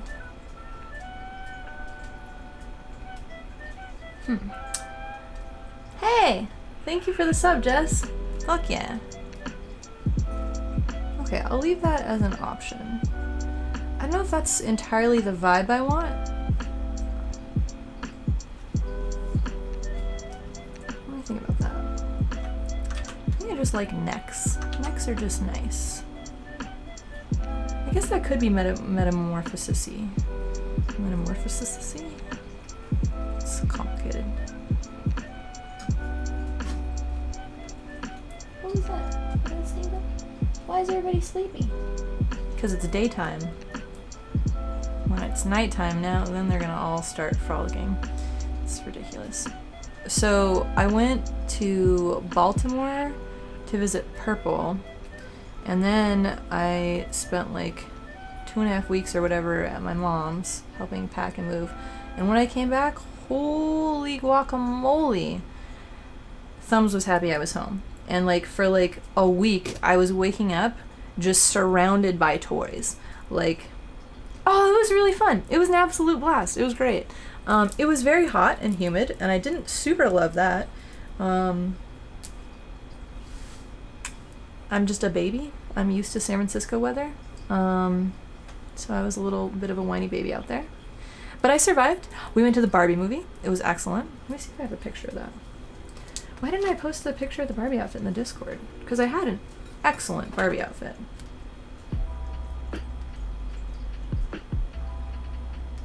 Let me see. Why is my phone breaking? So I think I've used up all the space on my phone, but it's lying. It's so muggy here. Bro! I don't know how y'all deal with the, like, humid, muggy heat out there. I was dying, and Purple and her husband were like, oh no, this is a nice day. This is great. It was worse last week, and I'm like, I'm so fucking glad I didn't come last week. You stay inside. You're surprised by how good Barbie was? That's awesome. Yeah, I liked it too. But then I had a friend say like the problem with it is that it's not people who already held the beliefs that the movie wanted to convey are going to go into that movie and be happy and enjoy it. But people who don't hold those beliefs, it is not going to bring anybody else to the table. And it's like, that's kind of annoying. And I've seen that in practice based on talking to like various more red pill-esque people and their opinions of it. They're all just like, oh, it's like the feminist propaganda. Meanwhile, there was like an excellent message for men in there of like, oh no, are you gonna throw up, buddy? Yeah, you are. You have food downstairs. Why did you not go eat your downstairs food, baby? Hang on. I've been trying to get them on a system where they don't have an automated cat feeder up in this room because it was waking me up in the night. But I think Ferbs is lazy and doesn't go downstairs to eat, and so then he throws up because he has nothing on his stomach. So I think I'm going to have an automated cat feeder upstairs still and just set it to not go off at night, only during the day. But then the problem is they'll paw at the bowls in the night, the little metal bowls, and it'll make noise. Maybe I can line them with felt. That makes them not washable. Buddy, are you okay? I'm so sorry. Go eat your food downstairs. Here, come here. I'm gonna go show him where food is. Come on, buddy. Let's go. Yeah, let's go. We're gonna go this way. Where'd you throw up? Where is it? I also don't want to step and throw up. Oh, there it is. Okay, I'll grab it. Yeah, you're right. You're correct.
Food is gonna be back up here.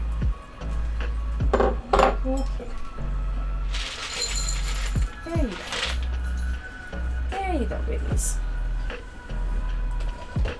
You gotta find it. I believe in you. I really liked how it swapped the traditional roles of men and women to make a point. Yeah, it critiques both men and women. I don't understand how somebody could come out of it with the idea that it hates men. Yeah, some people are very determined in their mindsets.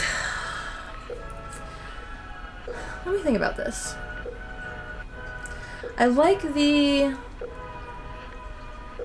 idea, but it might be too much.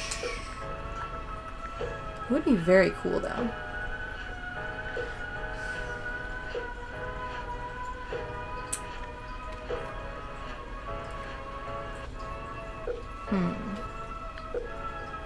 I can think of a lot of ways where this idea would be very good.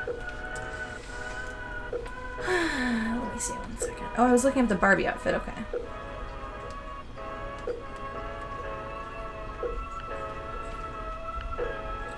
I'm also responding to my mom real quick. Have I still not gotten a phone call?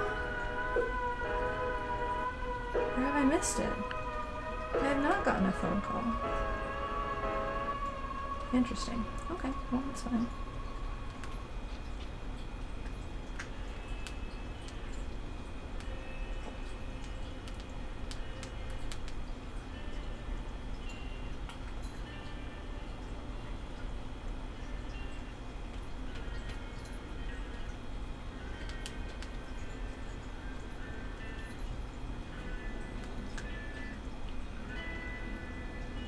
Oh my god, I have to scroll back so far. Never mind. I'm gonna put the Barbie stuff. I'll put it in the Discord, is what I'll do.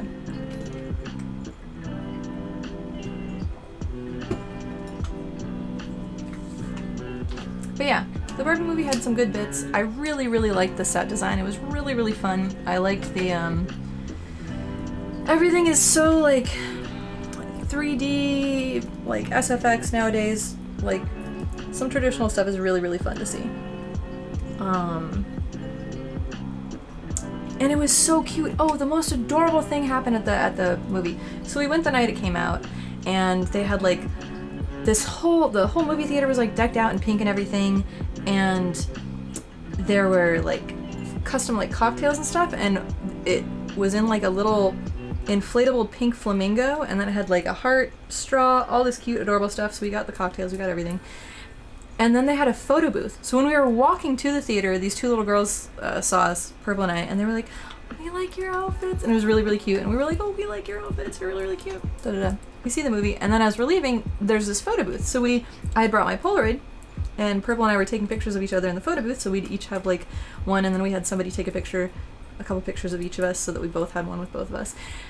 And then the little girls came up and we're looking and we're like, "Whoa." And I was like, "Do you guys want Polaroids too?" So then we took Polaroids of the little girls so that they each had like a couple little Polaroids to take home. And I hope that they were just like so hyped about it. And I hope it was like a cool like memory that they'll look back on and be like, "These two Barbies like took our photos for us and it was so cool." Cause that was how I felt about it. So it was very, very sweet and very, very cute. And I was glad I got to do that. You think you saw some of the photos? I should use Instagram. I should actually look on Instagram. It was wholesome as fuck. It was the most sweet. It was very exciting. I like making fun moments.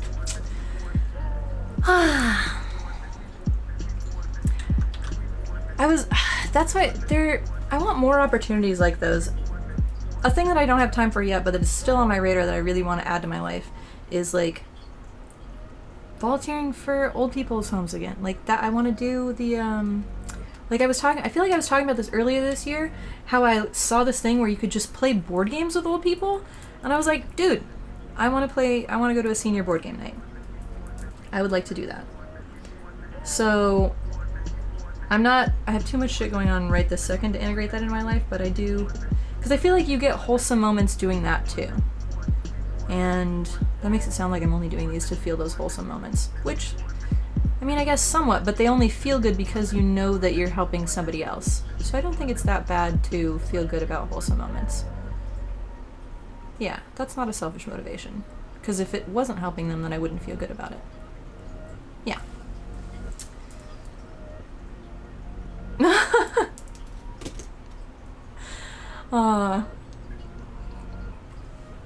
Yeah.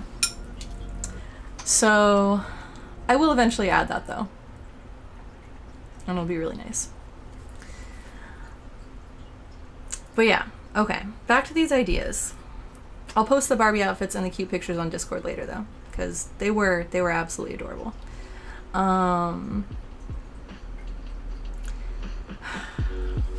So the dynamic poses versus the static poses.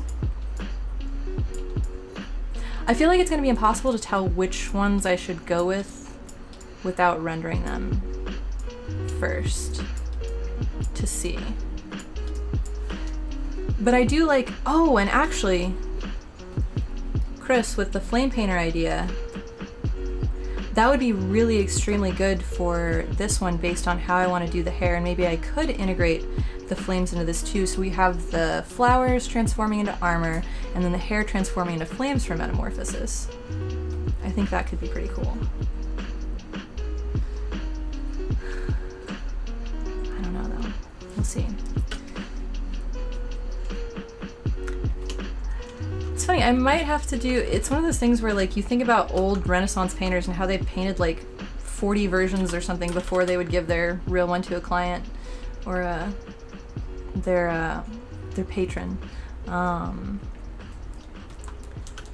don't know that I have the like, I think I would get bored doing the same painting that many times, but I definitely want to sketch out these concepts first and really make sure I'm selecting the right ones before I spend like 16 hours doing all the details, probably.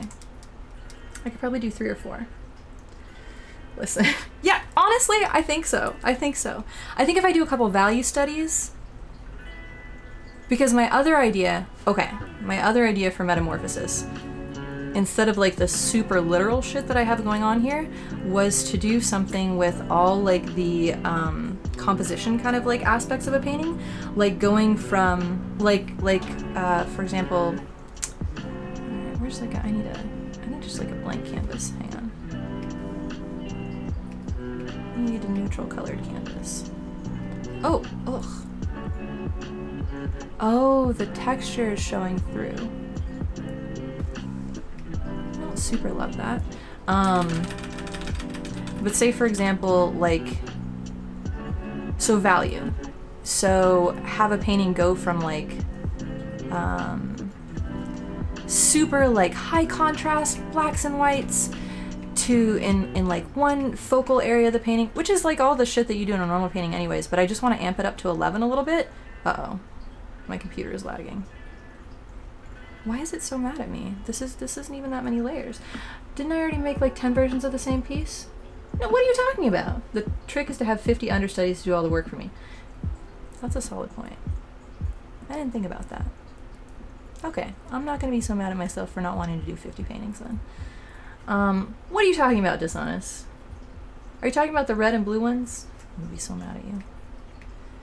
But yeah, anyways, so it would be like, I gotta figure out why this is lagging so hard. Also, why are the cats not on the... Oh. So I started the stream avatars, but I forgot to turn it on. But now y'all should have cats, ideally. Let me see. Renaissance painters didn't have Control-Z. That's a solid point too. All right, these are some good arguments. I appreciate these. But basically having, like, using the golden spiral kind of like composition kind of nonsense, like I'm just gonna something like that. This is really not a very good golden spiral, but y'all get the idea.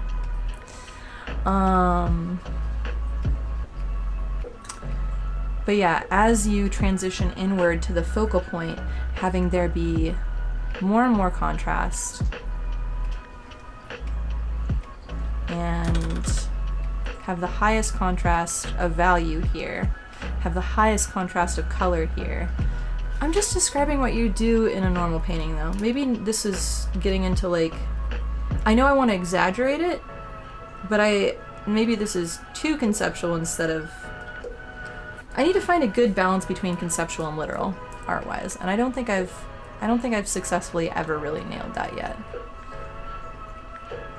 Maybe the red and blue paintings, but those weren't very conceptual. Those were just painting things that I thought looked beautiful. So, what a fucking puzzle, y'all.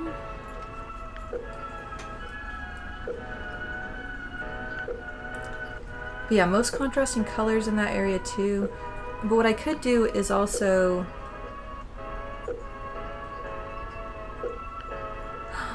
Ooh! I could transition from digital media to real media. That's a kind of metamorphosis.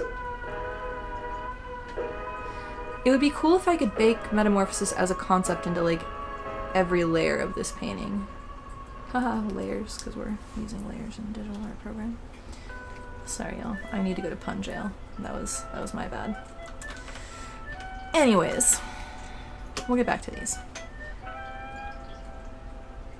Out of these two,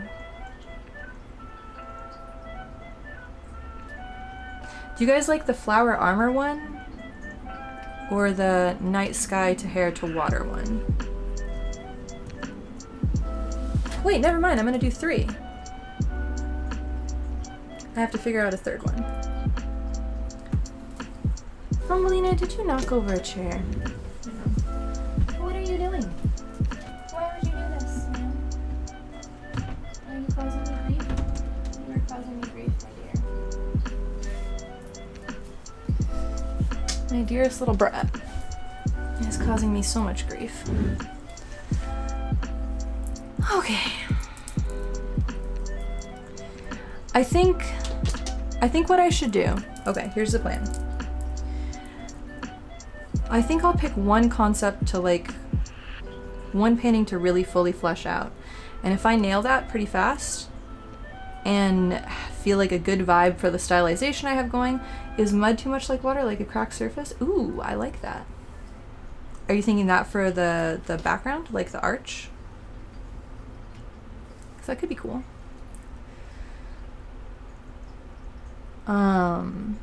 But yeah, I think I'm gonna try to focus on nailing one to submit, and then if I feel like it's a vibe and a style that I want to paint multiple times. Oh, for the third metamorphosis. Oh, yeah, that's a good point. 'Cause yeah, this one doesn't fit the other 2 I made. But if I did the third, actually, because yeah, let me look at the artists that they have on here again. It's one of those things where I want to distinguish myself enough from these artists, but I still want to fit the vibe, and I don't know if like kind of like little tarot card style illustrations really scream like I'm a fancy artist, you know? Maybe I'm overthinking it though. I never do that. Add mud and then we add some green, make us... Listen, we've already determined that we are using Shrek green in this painting. Do you see? Do you see in her hair and in the bouquet? We will have Shrek green. I don't know where it's going to be in this other one. Maybe she'll have green eyes or something like that. The other thing I was thinking for this one was if I did it in the form where she was like her torso was the whole painting instead of having kind of like a backdrop area. The other thing I was thinking of was what is on this layer? Okay, that's that sketch. I'll make a new layer. I was thinking of so her hair would turn into water. Then I was thinking of like having a hollow cut out in her chest that you could maybe see the sunset through. Why is this in black? That doesn't work. So, you know what? This doesn't work either. Terrible color choices. Having a hollow cut out of her chest and then having this be like an island a little bit in the water. Something like that. And then I don't know, like sandy beach or something. Who knows? But having it be mostly... Actually, I'm liking this. But again, it might be too literal, and I kind of want to stay away from that. Oh, but that could be how I add the gold. That is far too. So the sunset could be... Oh, it's because I'm using a pencil. I'm not blending it, that's why. And then the gold could be reflecting on the water and be part of... It's too vibrant, hang on. Needs...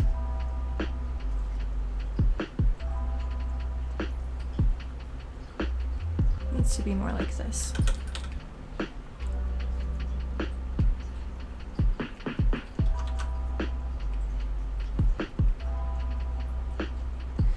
Would that be a good balance of...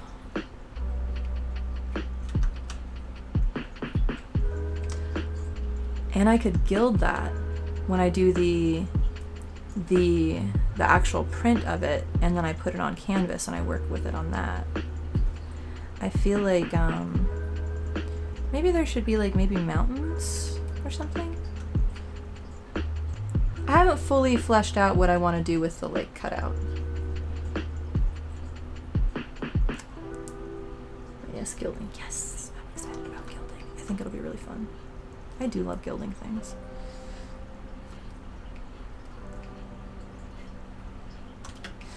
But yeah, so that could be like that. Maybe this is where the Shrek Swamp Green. I'm nailing this, y'all. Comes in. There could be like reeds or something here, and maybe growing here.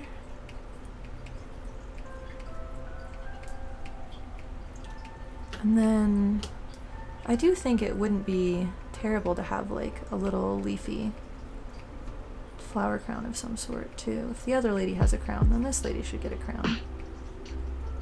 So I do think the cutout will only work with... Oh, I have such a good idea. Okay. Hang on, this needs to be on another layer. I'm gonna save. So...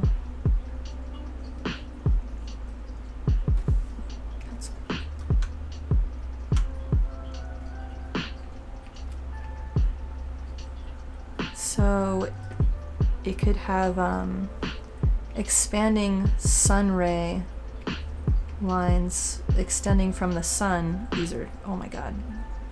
I swear I'm an artist, y'all.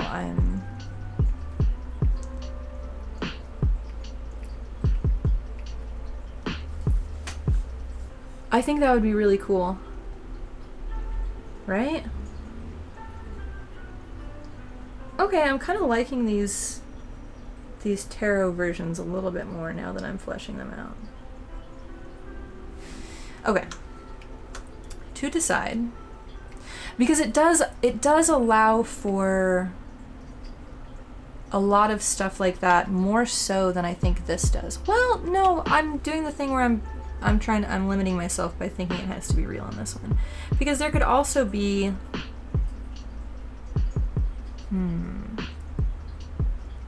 there could also be lines of pointillism in that one as well.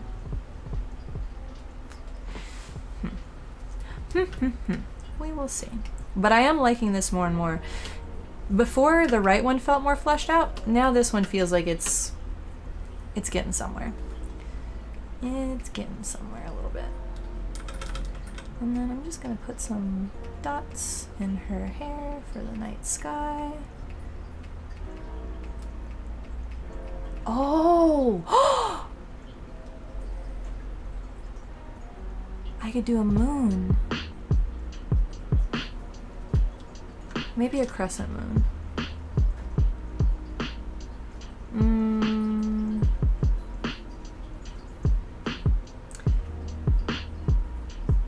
Is this being too literal again?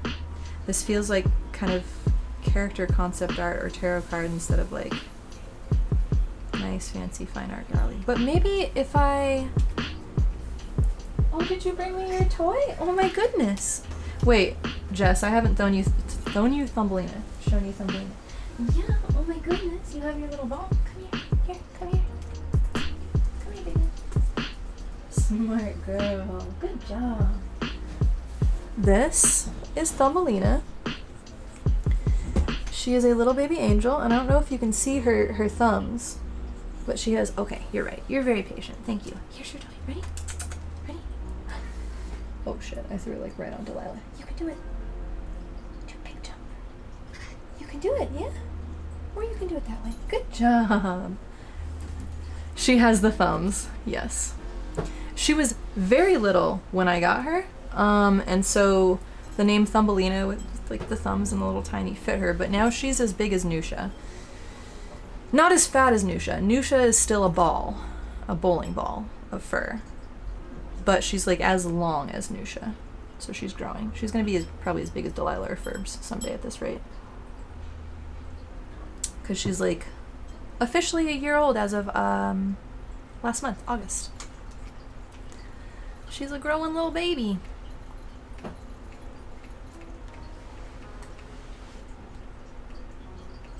Because I found her at the beginning of November, I think. Extra beans. She has delightful extra beans. So I think the golden rays...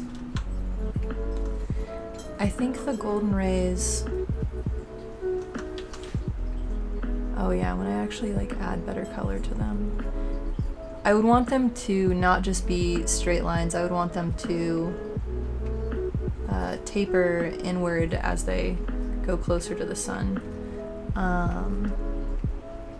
and maybe be brighter on the or I would just gild them. That's also an option. How do I like... Okay, that's good, never mind. I was worried the Steam notifications were showing in the corner, because I have Steam open so that she just dropped her ball next to me. I think she's hoping that I'll throw it, but I'm trying to teach her that she like has to like come drop it next to me. It doesn't have to incidentally come to me. She has to like bring the ball to play fetch. Oh, you did bring it over here. Good girl. Smart baby. Okay, let's go. Ready? Ready. She loves running down the stairs after her little spring toy or that toy. So, yeah. I'm liking this idea more.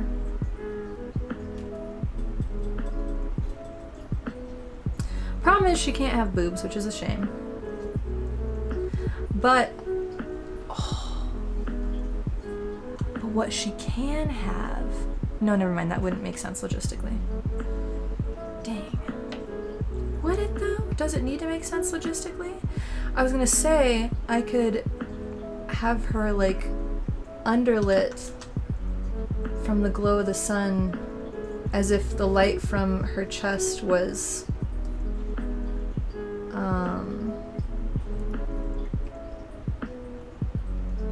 lighting her face a little bit.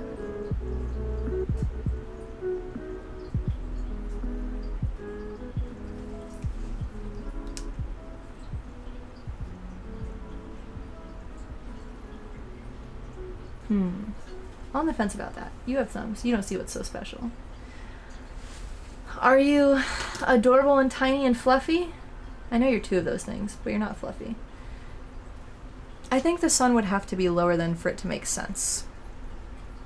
But I'm wondering whether it needs to make sense, is my question, I guess.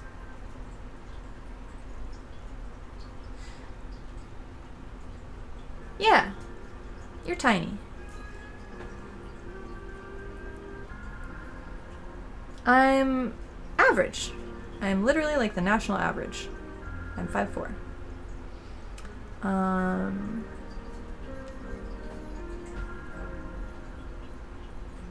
I think that would be really interesting to paint that way, but I'm not sure I'm sold on it.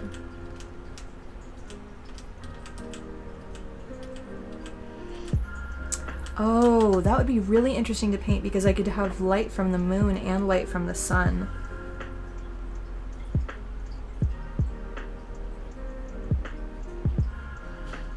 That'd be very tricky, but I like it. You're taller than me barely. See? Little.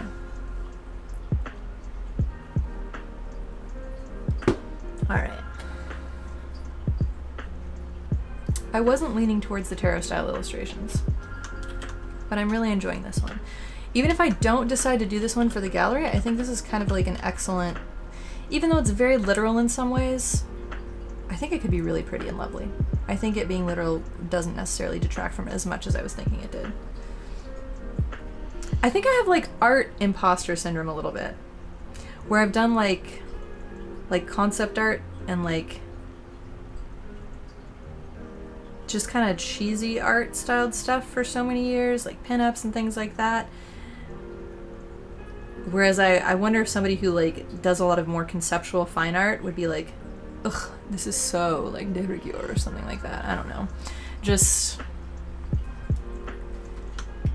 I want to have the flexibility to be able to do both, and I don't think I'm fully sold on whether I do yet, you know?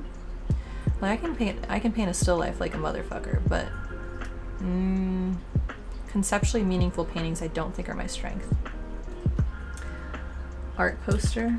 That's funny. Art poster. Got it. Yeah. And so I think I have a little bit of that anxiety going on because it's like the first gallery I'm submitting anything to in a million years, and I'm like a little nervous about my relative skill level. So I'm definitely going to overthink this entire process. You're sitting here having seen her stuff in person, and yes, you have art imposter or whatever because your stuff always turns out so beautifully. Thank you, Jess. Well, even if you were, faking art for this long basically makes you an artist anyway. No. Yeah, no, I know I'm an artist, but whether I'm like a fine artist, like where somebody would go in a gallery and be like, oh, the meaning behind this, it's so rich and intricate or something like that. But you know what? I don't think I need that. I feel like the meaning behind my paintings is I like painting beautiful things. I feel like that's always kind of how I felt about stuff, is I feel like I see a lot of beauty in the world, and I want to capture little moments of it and show it to other people so they get to enjoy that beauty too. And I think that's enough.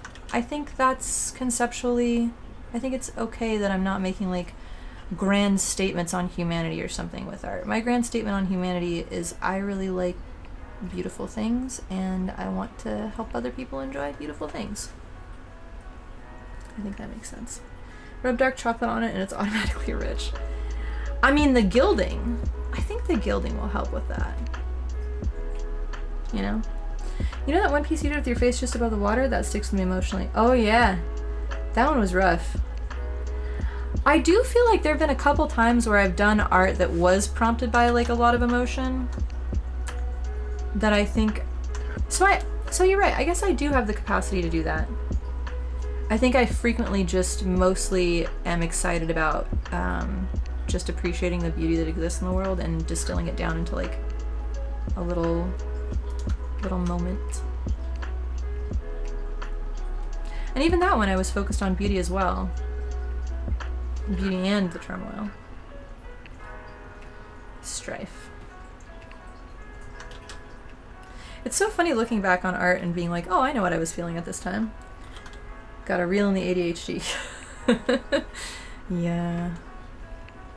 I think I'm harnessing the ADHD for this one by, instead of just like diving in and just like spending 8 hours doing like a crazy like detailed painting and being like, oh, this I don't want to submit this or something like that. I'm going to plan this all out ahead of time. We're going to do the value studies. We're going to do the color studies. Maybe these aren't I actually really like these colors though. I don't mind these. And they do kind of fit my traditional color scheme. What would make it fit my traditional color scheme more is if there was some more like some blue and some rose. I don't know how I would add that.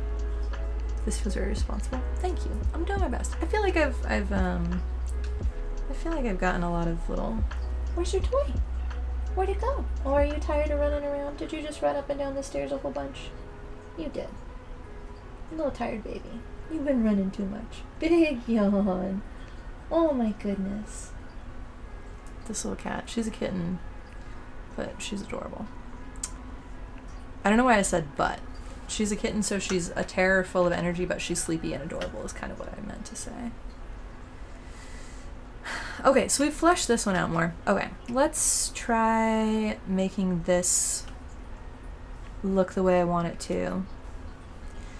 And then this third concept is kind of out of left field, but it could do the same with like the hair and interesting stuff. I feel like this one could be really good.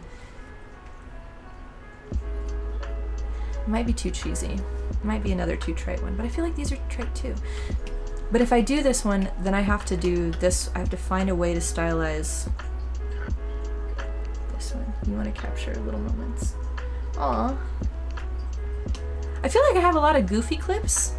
I'm happy to have, like, in my head this is gonna be a sentimental clip, unless I like did something silly and it sounds like a sentimental clip. Okay. Let's do this. I am gonna echo the same color scheme so that we have like a good valid comparison for it.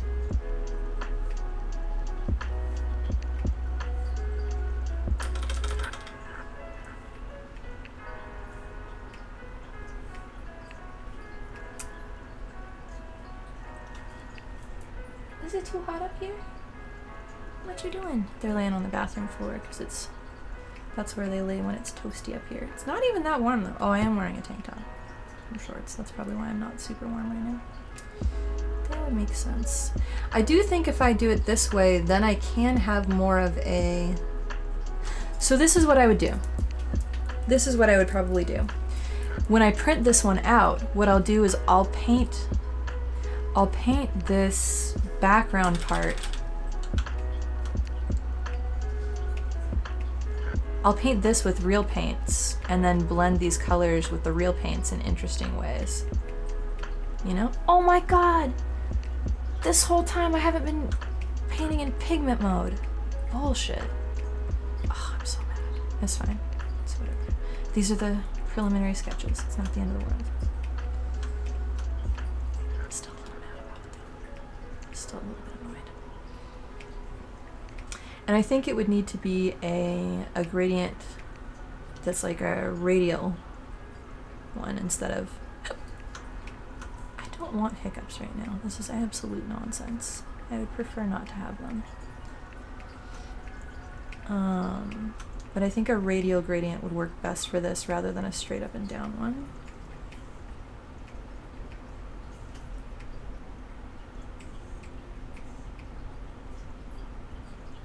Yeah, I am correct.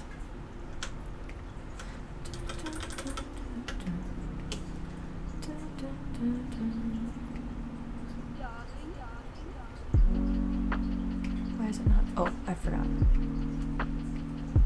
I saved the opacity on that layer.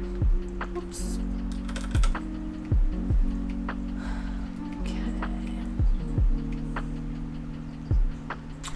And the good thing about this color scheme is these colors are excellent for shading too. But maybe this is where I can add some rosiness to it as well, actually.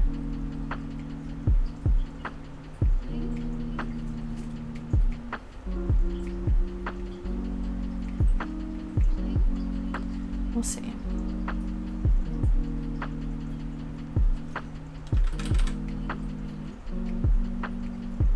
Why is this not covering over? Oh, that's why. Okay. You have a question about commissions for Pepper, anyone in the chat. Is it weird when a client who in every other way seems legit offers to pay everything up front unprompted?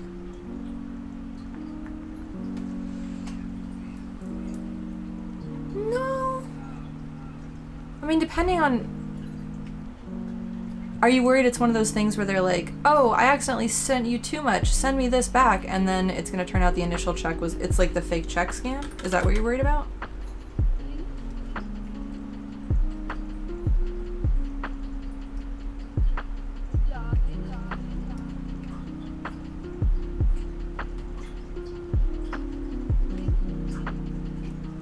There's enough variety of people that it's not automatically sus. Yeah, that's what I was thinking. Like, I think that I've known enough people who were... Can you guys hear Thumbelina drinking water like an idiot? I haven't particularly heard somebody doing this with art commissions. I've heard of it being done in other arenas, but not with art stuff. And yeah, I think that there's like... Yeah, it's so bizarre. She drinks water like a weirdo. I think that... What was I gonna say? I think there are enough people who are like wanting to support artists and are like, yeah, no, I'll pay you up front, don't worry about it. And I think there's enough artists that do charge everything up front that some people are like, you know what, I have the money now, let me just throw it all at you. That I wouldn't necessarily be I wouldn't register it as suspicious necessarily right off the bat, you know? Especially if otherwise they seem like a good client. And now you hear her coughing? Why are you so bad at drinking water, little one? You gotta learn. Water's important.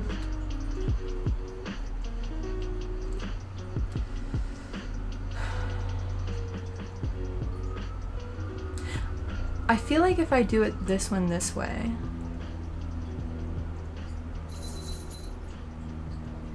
then I want to do something. Okay, we'll get these colors down first and then I'll fuck around with that stuff.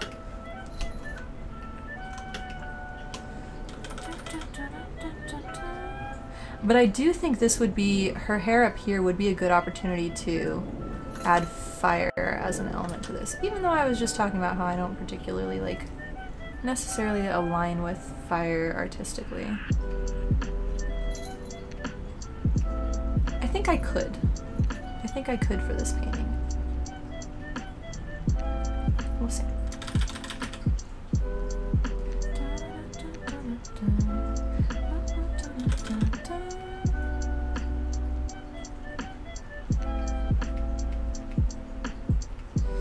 Also, that's another thing. I need to set up my commissions page again.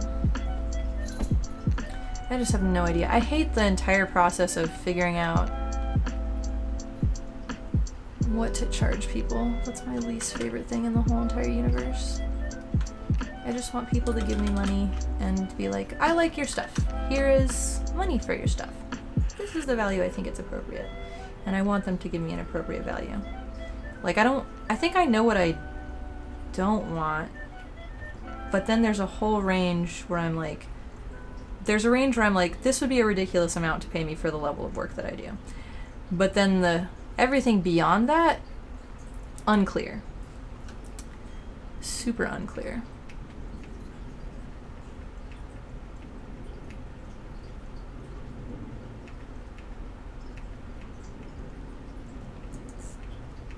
Does that make sense? I still haven't gotten that phone call. This is so weird. Why is this beeping? Okay. Ridiculous low or ridiculous high. I can think of ridiculous low numbers. If somebody was like, I will pay you $10 for your art, I would be like, haha, fuck you. Although no, actually, now that you mention it, if somebody was like, I will give you $5,000 for your art, I'd be like, haha, fuck you, that's crazy. So maybe I do mean both ridiculously low and ridiculously high, even though it would be like awesome to be paid $5,000 for art.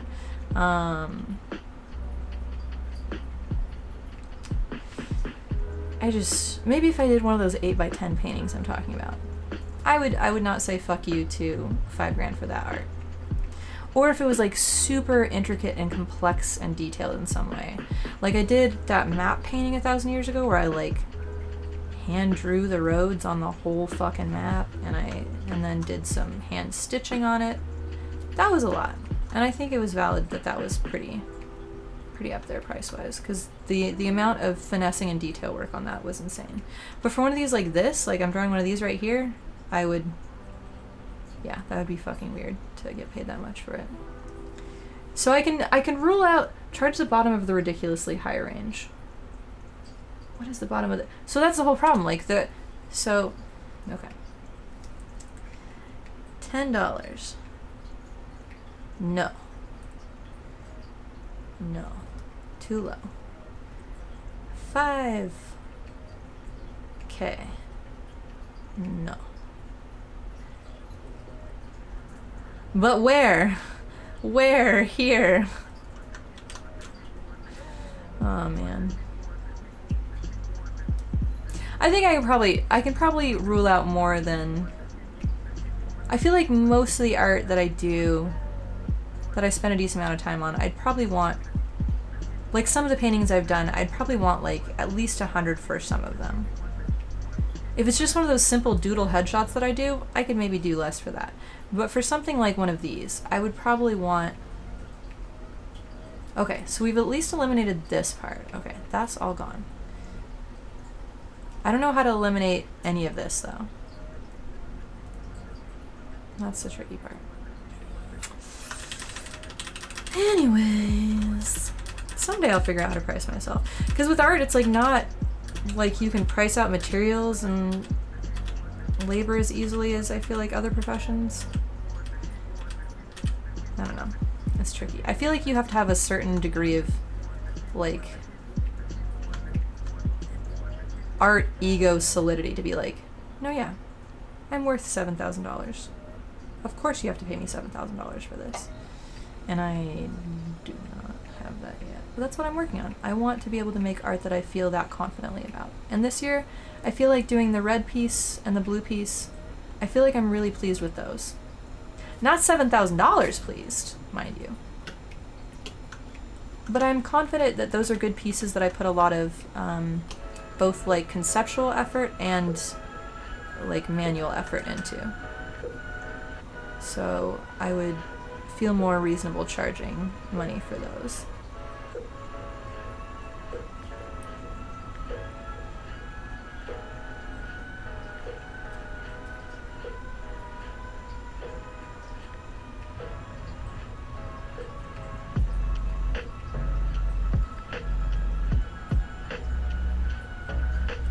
So I just need to keep doing cool shit like that, and then eventually I'll be a brilliant genius when it comes to pricing.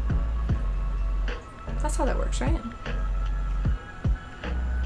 That's totally how getting better at a skill works. You never doubt yourself once you get better. It's not like there's a whole Dunning-Kruger imposter syndrome little bell curve going on there. I feel like I'm solidly in the bottom of the bell.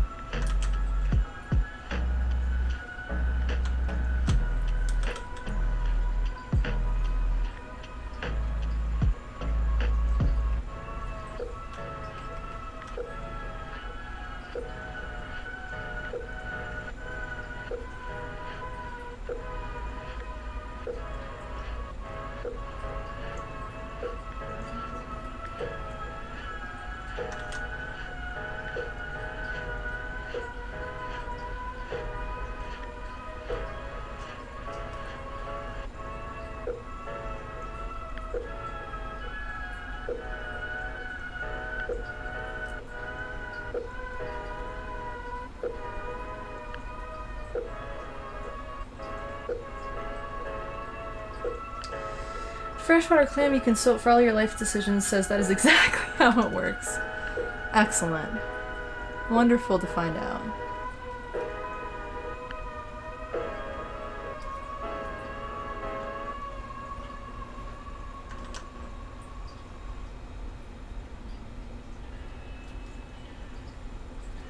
I think I'm putting too much detail into this. I think I'm getting fussy with this illustration.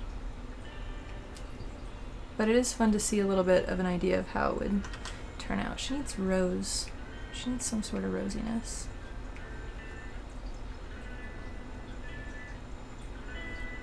Some rosy nose. Rosy cheeks. Rosy ears. Needs to be darker a little bit, maybe a little bit desaturated.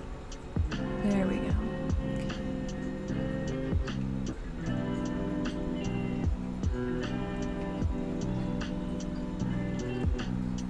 Too rosy. She doesn't need that rosy ears, my goodness. Or honestly this rosy of a face, but it is what it is. I'll blend it out.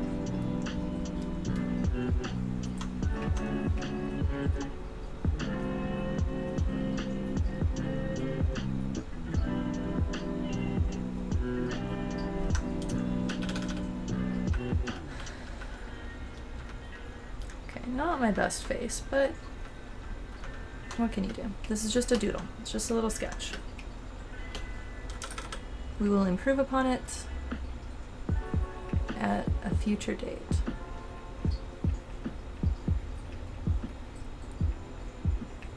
I think it's that I didn't make this eye look upward enough. Oh, yeah, there we go. That helped. That helped a lot. It's so fun how sometimes just like the tiniest little adjustment fixes everything. I think she needs broader cheeks. That's what the problem is too. Yeah, that's what it is. Thanks for the feedback, guys. Yeah, definitely let me know if it is a scam so that once I start doing commissions, I know not to fuck with people like that. I would not like to dive back into that realm and immediately get fucked.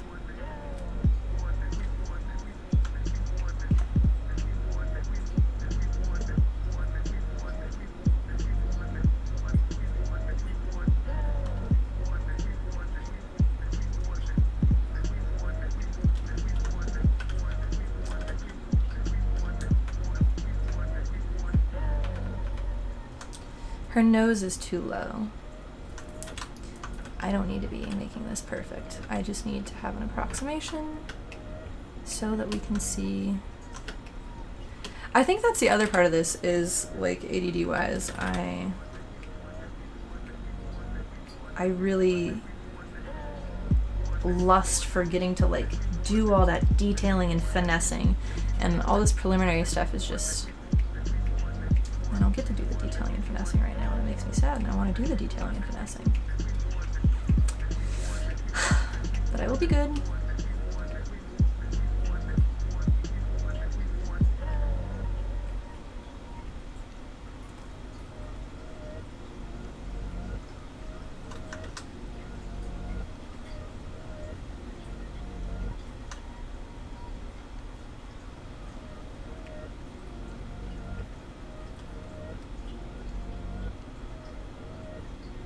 Did I have green leaves going up? Oh, I did. Okay.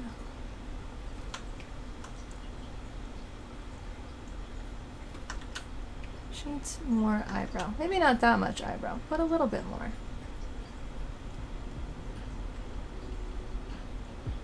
Maybe.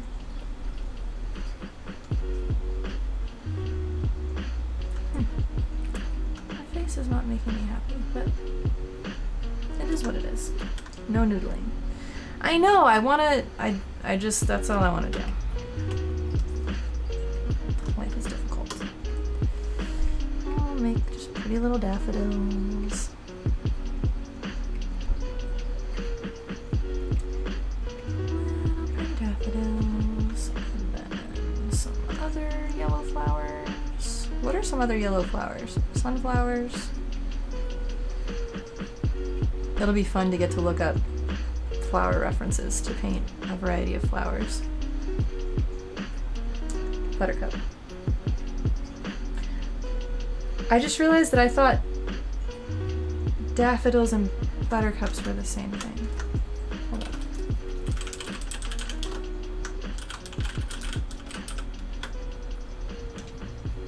Oh wow, they're totally different. In my head, I think that I thought daffodils were buttercups because they have the little cups in the middle. Buttercups are just flowers. They just look like flowers. Interesting. Painting daffodils by the sea without me. Is this a reference? Crocus.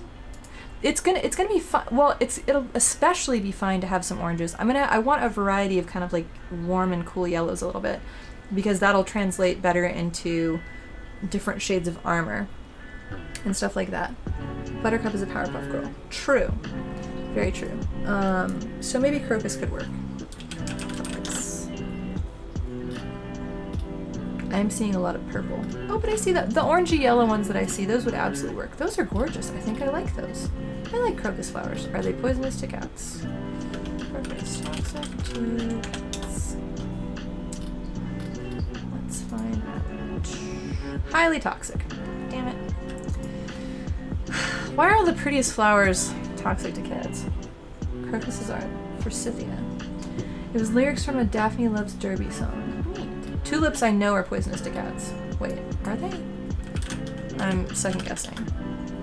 Tulips. Toxic cats. Yes, they are toxic cats. And then Forsythia. Forsythia. Forsythia is safe for cats. That's nice. Oh, and those are... So that's like a branching bush or tree? Forsythia bush. I like those, though. That's very pretty. I would love to have a yard full of that. Pansy's toxic to cats. I don't know. Toxic to cats. No, they're not. That's awesome. Hell yeah. I like pansies. I had an extension that I made that I downloaded this text highlighter extension, and they made a spreadsheet of all the things that were like super toxic to cats and mildly toxic to cats. So then, yeah, a little bit. I know flowers a little bit. Purple's probably better. But then the list was so long that it started crashing my browser when I used it. Which I feel like is a problem with the extension. I feel like it shouldn't be... I feel like it means that it's not optimized in some way, if it crashes when it tries to do that. Because it doesn't seem like that would be that resource heavy, but maybe it is. Maybe I don't know anything about what I'm talking about. But it was a very cool extension when I could use it. You were walking with your mother this morning and you saw some beautiful flowers you've never seen before. Put them in the Discord. What? The flower list? Oh shit, I'd have to get it on my old computer. Actually, I wonder if it's saved in my Chrome extensions. I see me. Oh, you're talking to Dishonest, not me. Yeah, definitely put him in the Discord. You have to draw from memory? That's tricky.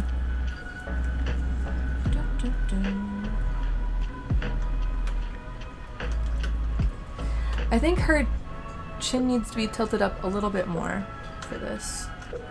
To have like a more kind of like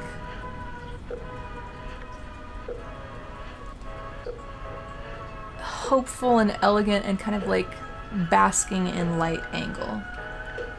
You know what I mean?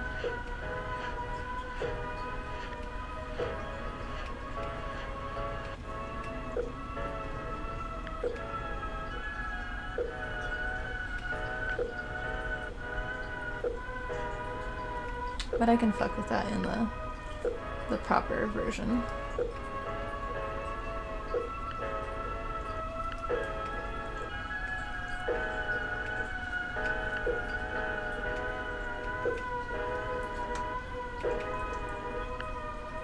I do think this one is probably the most conceptually kind of like oriented with the, why is this not picking up the proper colors? What is happening? Okay, there we go. I feel better now. In that it's like, ooh, flowers turning into armor, like. But that's the thing, it feels so cheesy. Like, just ridiculous.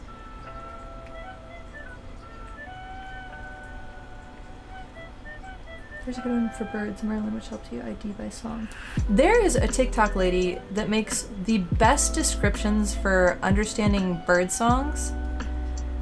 There was one where she was like, if it sounds like it's saying hamburger, it's this kind of bird. And I was like, that's not gonna sound like hamburger. And then it 1000% sounded like hamburger. And I was like, oh damn, okay, well. And then I promptly forgot what kind of bird that means. But there is a bird that sounds like it's saying hamburger. Just so y'all know. I should find that. I think I bookmarked it on TikTok because I was so hyped about it.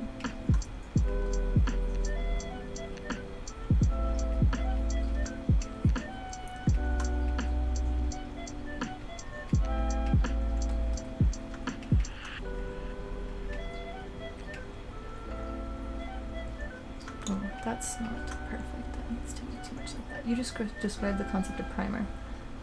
What do you mean? Please expand. Or priming. Oh yeah, where you say something so that's what's in people's heads, so that's what they think of. Yeah, but I think it still works in this. I don't think it matters. Like, I think once you recognize it and have that association, you'll be like, oh, it's the hamburger bird. I mean, I could be lying because I have not yet encountered a hamburger bird in real life. So... It's not called a hamburger bird, by the way. I don't know why I keep saying that. It's something. It just sounds like it's saying hamburger. Okay.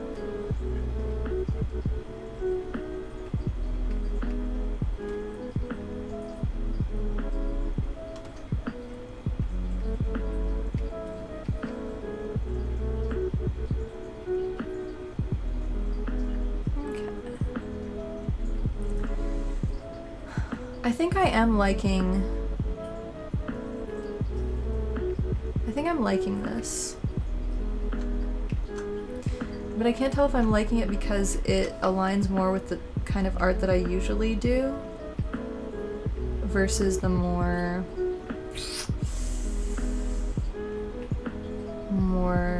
stylized tarot card kind.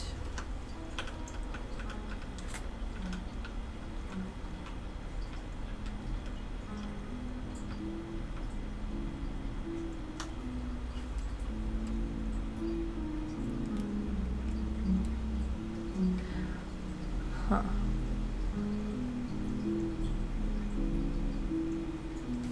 I keep adding little.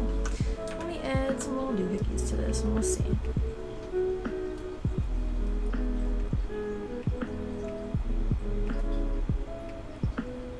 This doesn't look like armor in the sketch so much, but in the final one, I was thinking of having petals kind of functioning like scale armor a little bit, and then expand into like kind of plate arched shoulders. But the initial transition from petals to scale armor I think would be really, really cool. I think it would be really pretty. And I think it would like visually make sense and be interesting.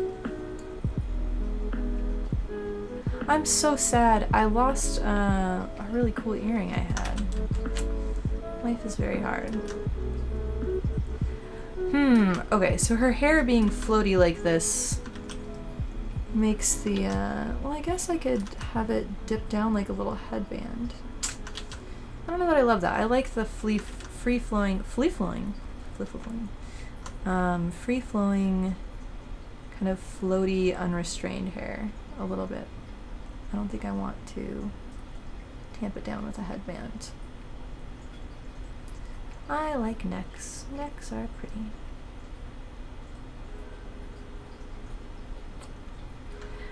So then I would have to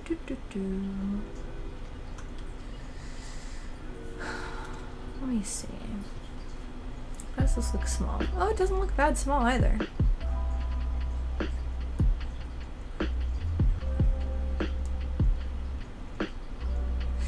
I think she would need something on her arms, like maybe some sort of, I don't know, like bedazzled nonsense here too, because that just looks so incredibly blank. I would bedeck her in some sorts of gold. Maybe. Or, I'm not tired yet, it's a lie.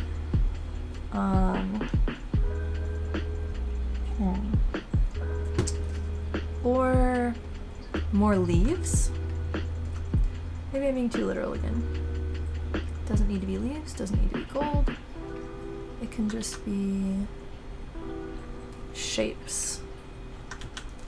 It can be that there's fabric shapes or something billowing through. Okay, that sounds beautiful actually. And the thing is, I can transition the fabric shapes into like nice geometric.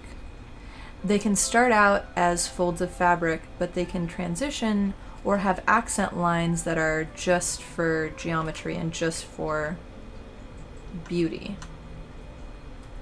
You know what I mean?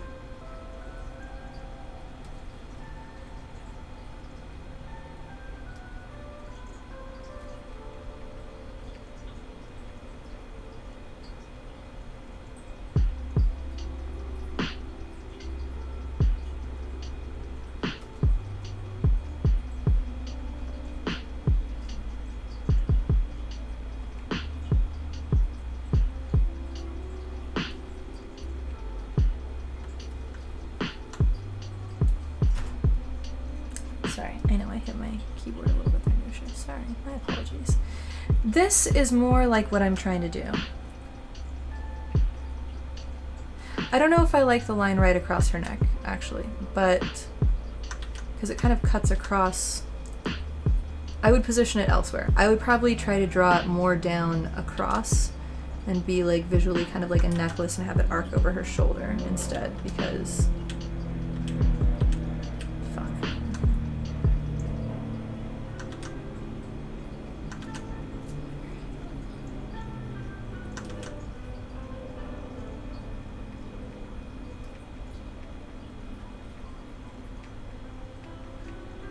because I don't want the neckline interrupted. But I like this in terms of being able to add dimension and interest to the painting.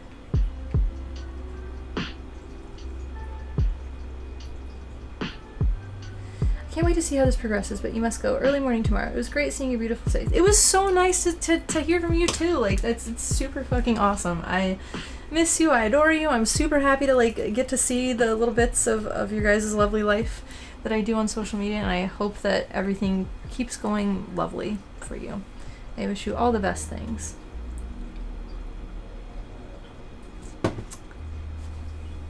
Yeah! Amanda's here too. We got a good crew going on.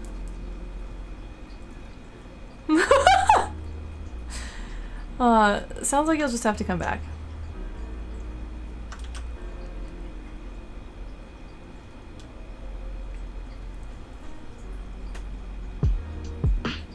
I don't know that I like this fabric right under her chin, but I do think that I like the... I do think that it needs this sort of element to it.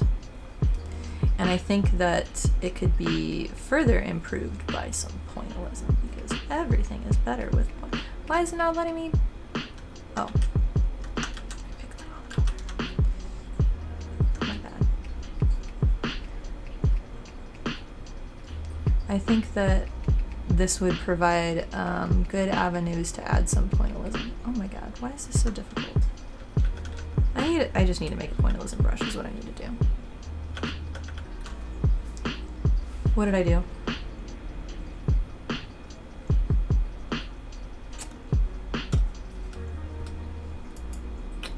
Okay, that wasn't great.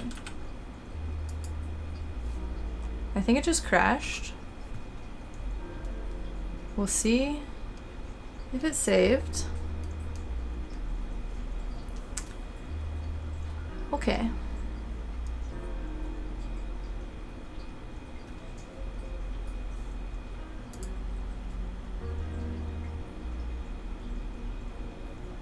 I don't remember when the last time I saved was.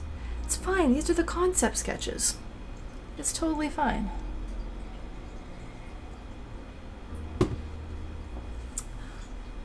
I'm not gonna cry on stream again over art being... Oh, really? Oh, okay, that's fine, I guess. Okay, it's fine. Everything's fine. Wait, that's literally just the last time I hit save. Rude. Okay, whatever. You know what I'm gonna do? I'm gonna go... Can I rewind my stream? No, I cannot. You know what I can do? I'm so smart. Will it be in videos? Please tell me it saved the most recent little illustration video, and oh yes, I think it did. Oh, there's one that's crashy though. We're gonna watch this just for a second because I want to see how this progresses. This is interesting.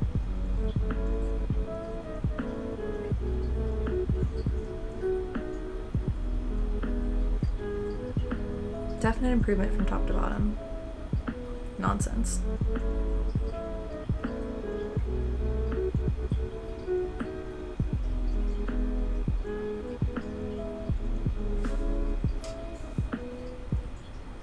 Okay. Oh, stop. No, go back. Hang on. I have hiccups. Bitch. VLC. I swear. No, pause! Oh my god. Okay. Oh. Oh, because it... Why can't I go frame by frame? What's the frame by frame playback?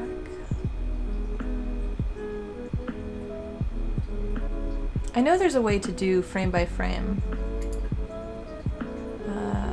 interface.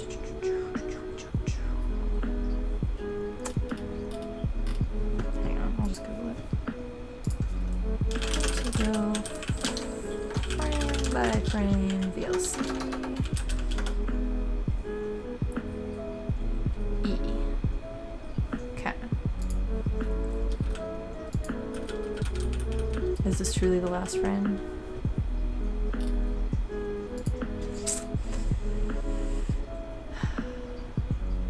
Alt B or Alt F? Okay, I'm getting differing information. Oh, wait, oops. No, that certainly wasn't it. Okay. In the video, it looked like it. Oh! Okay, there we go. That's all I need. No!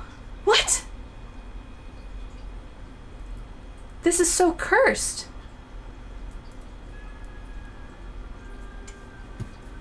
VLC just closed itself. This is some bullshit. This is some... I'm being trolled by the universe a little bit. Okay. Stop. Okay, there we go. Okay. Just gonna copy that. Close that. And paste this into here. And just call it a day. Okay. We lost nothing. Everything is good. If I need to go back and remove some facets of this, then I can always just go like that and it'll be fine. Cool. And it doesn't matter because it's a concept one. Perfect. This is not as much of a disaster as the red painting.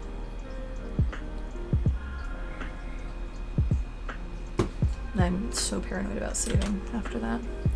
Okay, record time lapse. So for this one, do I want to try rendering this one? I feel like it doesn't fit the rest.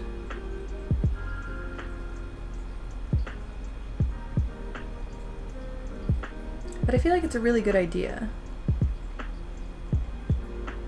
It's a really good literal idea.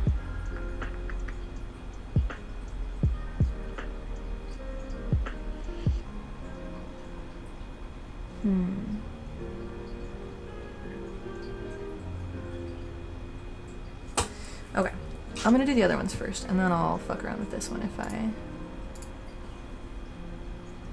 if I feel like I can make it fit somehow. Maybe I can make this tarot card style also. Let me see. We'll try that out. Let's see if I can make that a tarot card. Oh, goodness. Oh, Lord.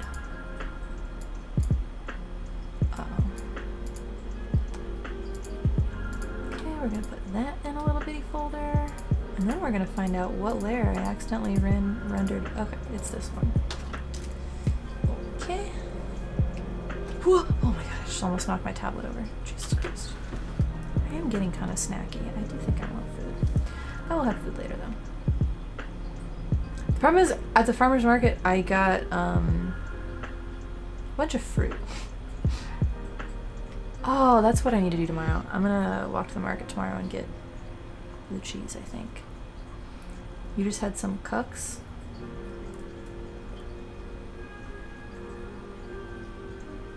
Man. Oh, you did? What is the flower?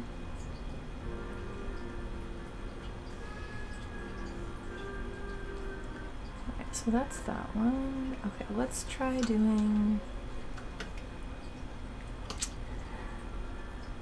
So one that had the brown border, one that had the blue border. Maybe this one has the purple border. Okay. Cukes and cucumbers. Get your mind out of the gutter. That's fair. Listen, we're on Twitch. I feel like the only time I hear that word is in that arena. Okay.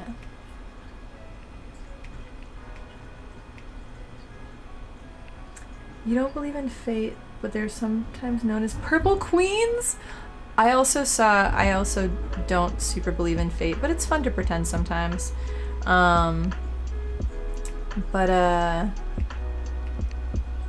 It's like ghosts and like magic. Like, I really wish there were compelling reasons for me to... It'd be super cool and I'd be super hyped. But I think that largely it's like placebo effects, and I think there are valid reasons for certain things magic-wise to work. Like, I think setting intentions is very important, like, mentally. But I don't think they're just, like, fairy magic, and it makes me very sad sometimes. Oh, with the narrow purple leaves? I gotta Google this now.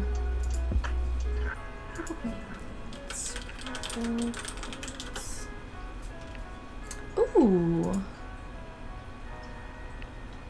Those are nice. Wait.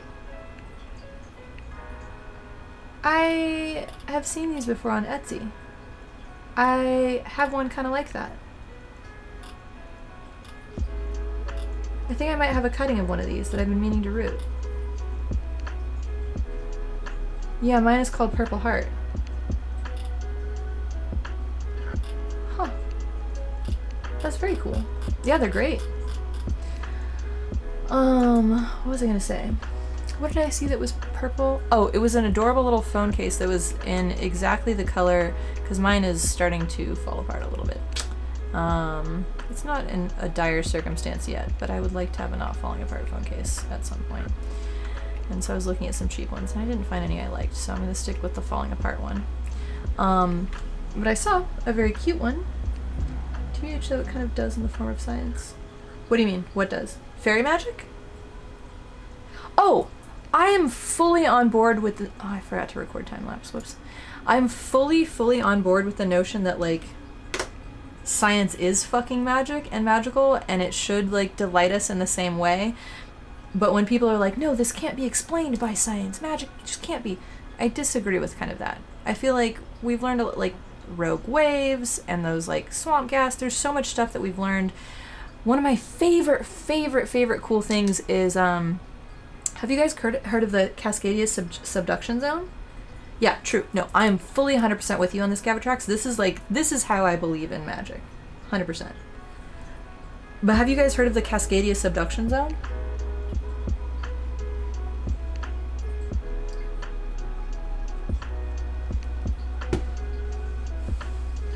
Like, there's enough wonder in science itself, and, like, enough delight in being like, wow, with willow bark, our ancestors were fucking onto something, and now we have it in aspirin, and now we've, like, distilled and, like, finessed it down into this important thing.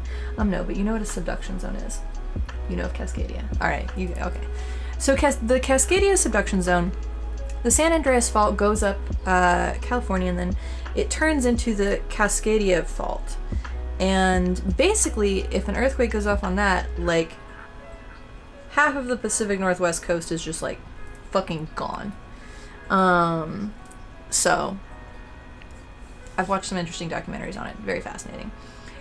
But what's particularly interesting is, back in the day, there were some,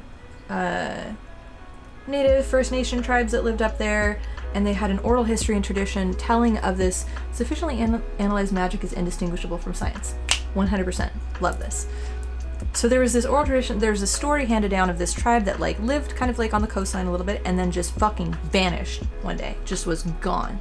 Everything was gone. And it was, like, thought that it was kind of like myth, legend, whatever. It was like, oh, maybe they got wiped out by a tribe or something. Maybe something happened, da-da-da. But it was thought to be, like, kind of allegorical. But no. In Japan, they have tsunami records dating back further than anybody else. I can't remember how far back they go. But they were able to correlate the vanishing of that tribe with a tsunami hitting Japan, which meant there was a huge earthquake on the Cascadia subduction zone, which caused a tsunami to go across the entire Pacific Ocean. Isn't that bananas? I love that. I mean, I don't love that it wiped a whole tribe of people out, but I love the connection of, like, myth, like a myth that was handed down being confirmed by data. I really like that. That makes me really happy. It's the corollary to sufficiently advanced technology is indistinguishable from magic. Yeah. You've heard of this. It's crazy that they were able to connect those things. I know! I love when shit like that happens. I love when they're... Because I like understanding things. I like logic. At my core, I want to be able to understand things. And magic is very cool.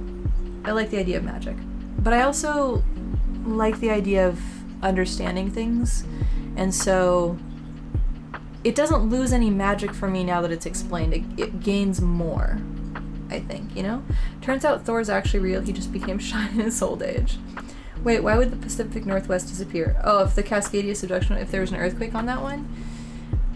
It's kind of like people talk about, like, LA falling into the ocean if the San Andreas fault goes off. It's similar to that. I don't know if it actually would. Or, like, old-ass astronomical records about strange new stars appearing in the sky, and then with modern technology we can find, like, their supernova remnants. Yes! Okay, one of the things that I was listening to a while back to fall asleep was the conspiracy theory iceberg, and I was kind of... It was fun and cheesy to listen to. I was kind of disappointed, because I figured this would be the case, but, like, with a little brief Googling, most of them are like, oh no, we've, like, this has been debunked, da-da-da-da. I need to Google this one more, because I haven't Googled this one, because I kind of don't want to ruin it. It's a little bit interesting, and I want to believe. But there was this, like, tribe in Africa that said there were, like, 3 stars in this particular system. And they're like, the people came down and told us there were 3 stars because this was their homeland. Duh. And everyone was like, there's only 1 star in this system. What are you talking about? Ugh, ridiculous. And then with more modern telescopes and technology, we're like, oh shit, there are 3 stars there. First it was 2, and then they found the 3rd, and they were like, oh damn. Shit like that is so cool. I love that. Ainasir. Is it that one? I can't remember. It's you understand that our continental plate is above the Pacific one. Or old ancestry. Gregorian monks kept a lot of records, yo. Okay, hang on. Let me look up the Cascadia subduction zone, because I feel like I watched... Maybe it was one of those, like, you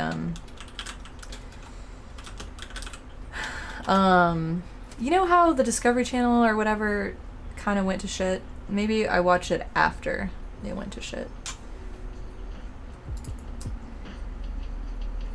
So... Oh, yeah, it's like way off the coast of the ocean. Maybe it's not so bad. Why do I read these things? Why have I read things where like Seattle would fucking disappear if this? I'm spreading misinformation. I'm sorry. Has effects of large earthquakes in the Pacific Northwest is too. Oh, there's the website. The M9 project.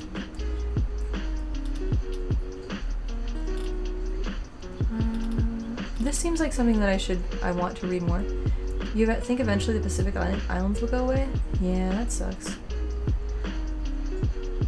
You don't mean like Hawaii, right? It's the resulting tsunami in Seattle's low elevation. Okay, thank you, Chris. That's why. I was like, I don't think I'm full of shit. Because I feel like I would have read more than just watch the like shitty Discovery Channel thing.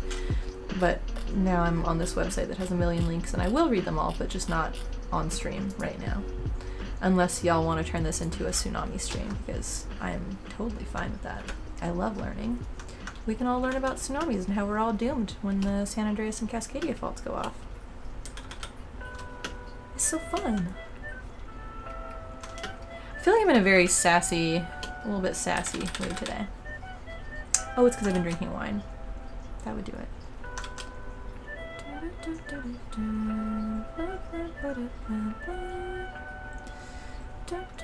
Tsunami stream would be great, but you have to actually go in like 3 minutes. Okay, we'll do a tsunami stream another time. I don't want you to miss it, because I think it would be a very fun stream.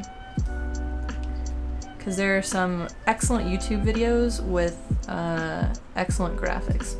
Where's the... Okay, that's the layer. I have been not labeling a single layer. I was thinking like, oh yeah, this is just the like fuck around.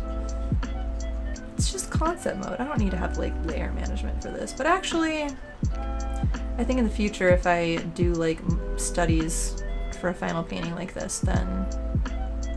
Oh, wow, you know what I just realized that I just got sad about? I like all these concepts we've come up with. And they're not all gonna get painted, and that's sad. I think I'll just like keep these in my back pocket and paint them for some other purpose. Because I really like the idea of a lot of these. Huh. Dang, I feel so bad because they're like perfectly serviceable good concepts and I'm just choosing something better than them. Rough.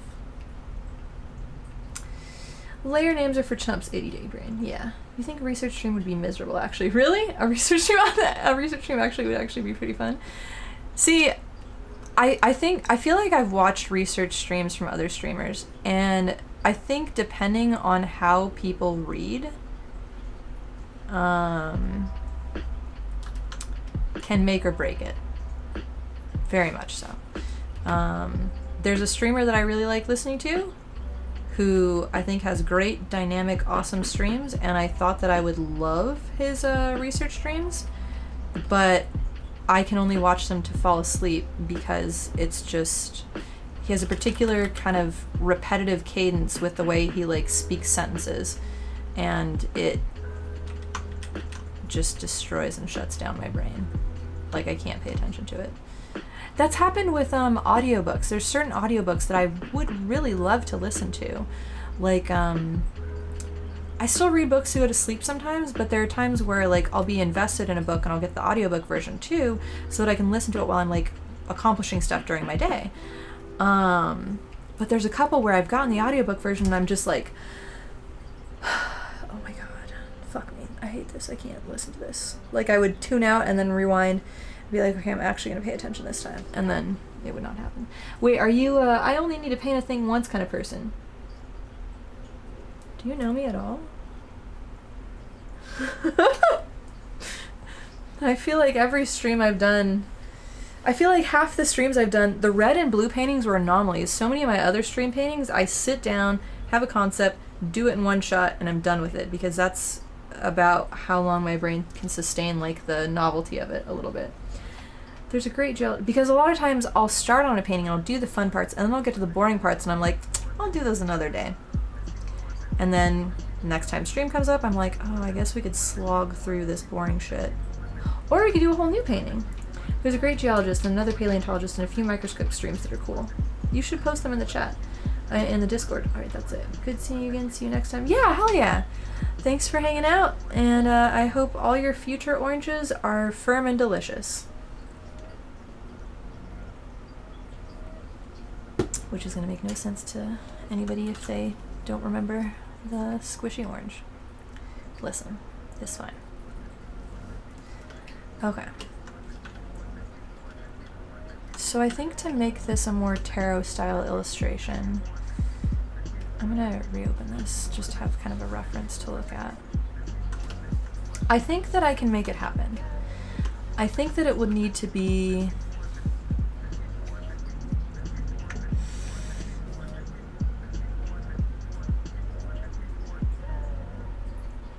I gotta sketch this in pencil first.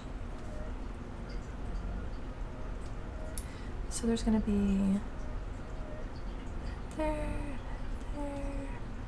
and I think I want one hand to be here and one hand to be here, but them largely to be kind of like that, and the face kind of looking up and to the side, and this head tilted down into the neck. So this hand will actually have to be here and not there. Hand cannot obscure the neck. Where did I have the hands on here? Okay. Okay, fine. So it'll have to be like that. Like that, maybe. Shoulder dipping inward. And another shoulder dipping inward a little bit. Neck. And then maybe that's too low down. Maybe like this. Like that. Then like that. This is already so much smaller than the other two ones. Hang on.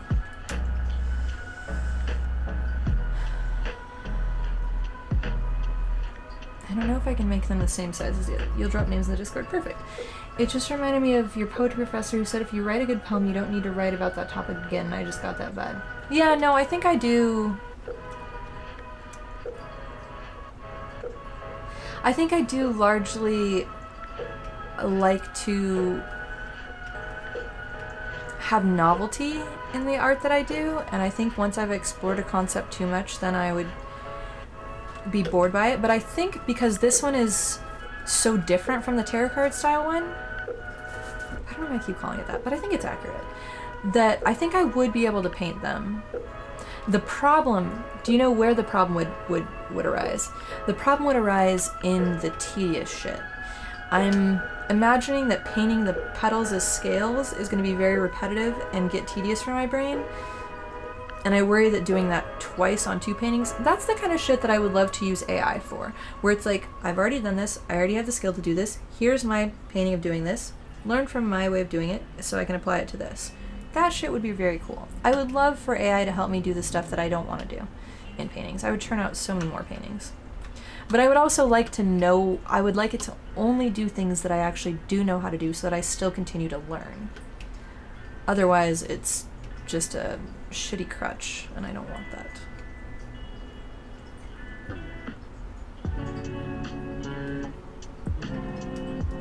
Does that all make sense? I feel like it does in my head.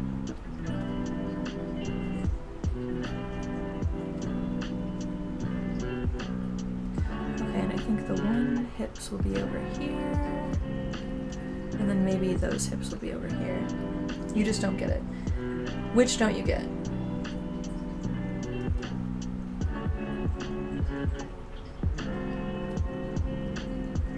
Like, why can't you write 10 things about being sad? Well, they would all just have to be subtly different things about being sad. I think that's such a broad concept. That's like saying, like, why can't I just draw 10 pretty girls? Have I drawn hundreds of pretty girls? I've probably drawn hundreds of pretty girls at this point. But like, hundreds of pretty girls with a bouquet turning into armor with a halo in an arch, probably not. You know?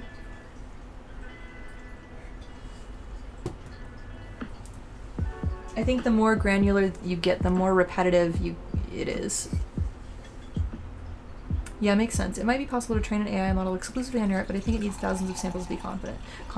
No, actually there that was one of the first things that I got really excited about, is that there was an art-based AI that artists were using to create kind of like new little concept art for their work. They'd be like, da-da-da-da, they'd put in an idea and it would sum up an approximation using the things they'd already painted, and then they would go in and finesse that. And I was like, oh damn, that's super cool, I love that.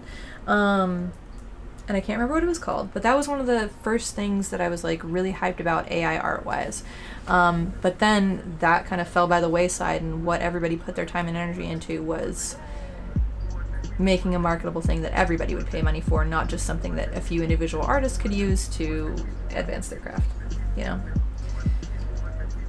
But yeah, the artist that I was thinking of probably had like hundreds of pieces, but not thousands. Would that be AI art or AI assisted art? I think it would be AI assisted art, and I think it's still yours because it's using knowledge that you have gained and earned.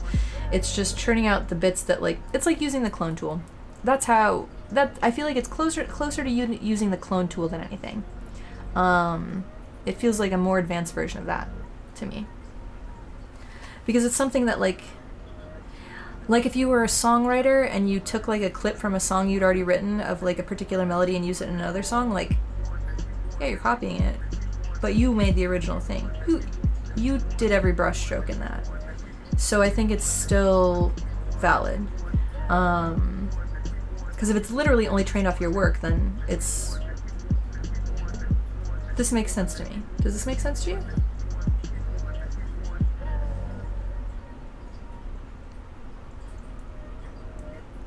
I do feel like generating entire full works is a little bit, and not doing anything to them is kind of shitty.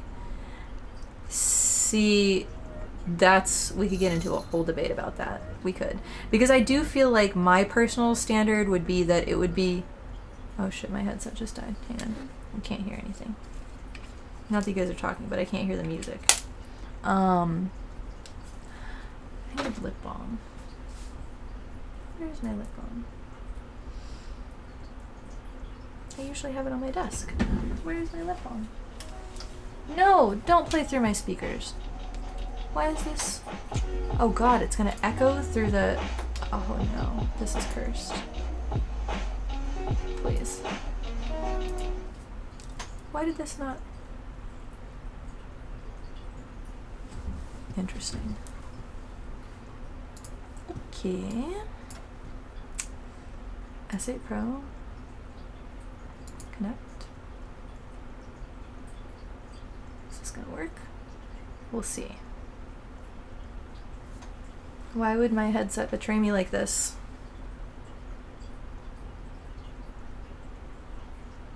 For some reason my computer, because there's no built-in Bluetooth thing, this stupid Bluetooth little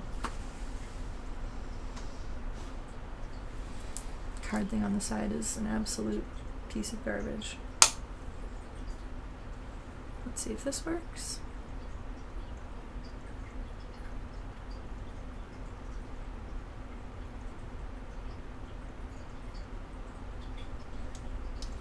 Kill me now. Basically every time one of these headsets has started having problems and hasn't been able to pair back into it, I've never been able to pair it again. Oh my god. Okay, so we're doing the stream. Okay, I was gonna say we can do it. One of your earbuds is acting up, it makes me sad. I highly recommend these ones from Amazon. I don't know if Curdine is the actual brand. They're these little, I'll post it in the Discord. I have like AirPods and I had some nice Samsung ones at one point too because I wanted to try and get good sound quality. But neither of those are comfy. These are so comfy and it's like $30 and oh, I forgot I was getting lip balm. And so I feel less scared about using them because like if I lose a pair, it's not the end of the world. I can get another pair. Whereas I would be very sad if I lost half of a set of like AirPods or something. The sound quality is nice, they're comfy, they're cheap, and they charge fast. They're delightful. I have like, and they usually last me, I feel like the oldest one I have is like 2.5 years old now. And the only reason I've bought more is because I've like lost half of it. Ooh, Jesus. What just fell down? Oh, interesting. Okay. That's fun. Okay. The only reason that I have bought new sets is when I've lost like half of one of the sets. Oh, it feels so weird without music. I don't like this anymore. Oh well. Well, we'll survive. I think to make this better, I will angle this way and make it more like I think the flow should go like that. And then this one should go like that a little bit. I think that plus that. Oh, it makes a little heart. Oh, that's really cute. Gross. I do think overall, composition-wise, this is better than the tarot version. I'm leaning towards the non-tarot version of things.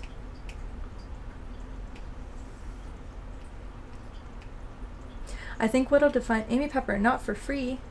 Wait, what did I do? What did I do for free? The Lovers? Couldn't be me. Yeah, someday, I believe, for you. This is so funny because I wasn't... Yeah. I shouldn't even do this one. I think I should focus on the other two.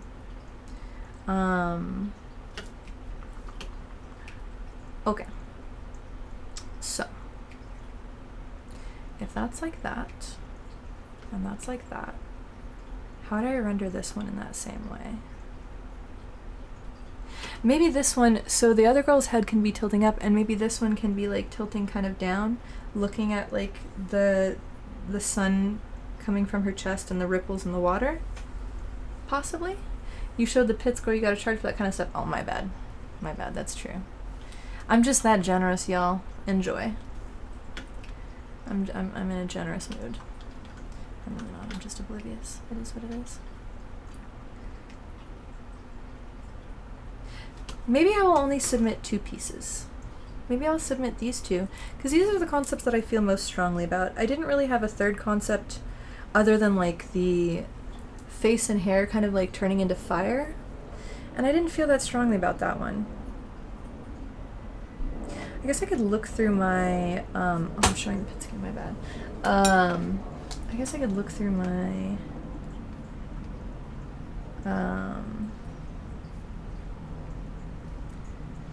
my little art ideas notepad and see if there's anything in here.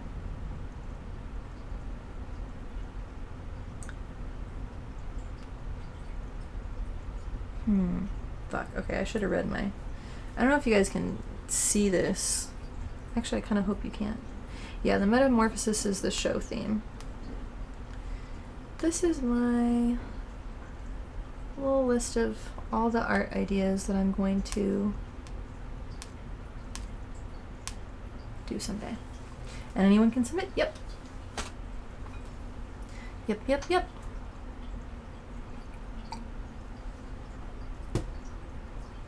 So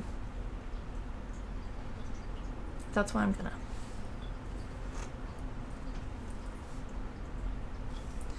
It's one of those things where I feel like I am hinging some amount of like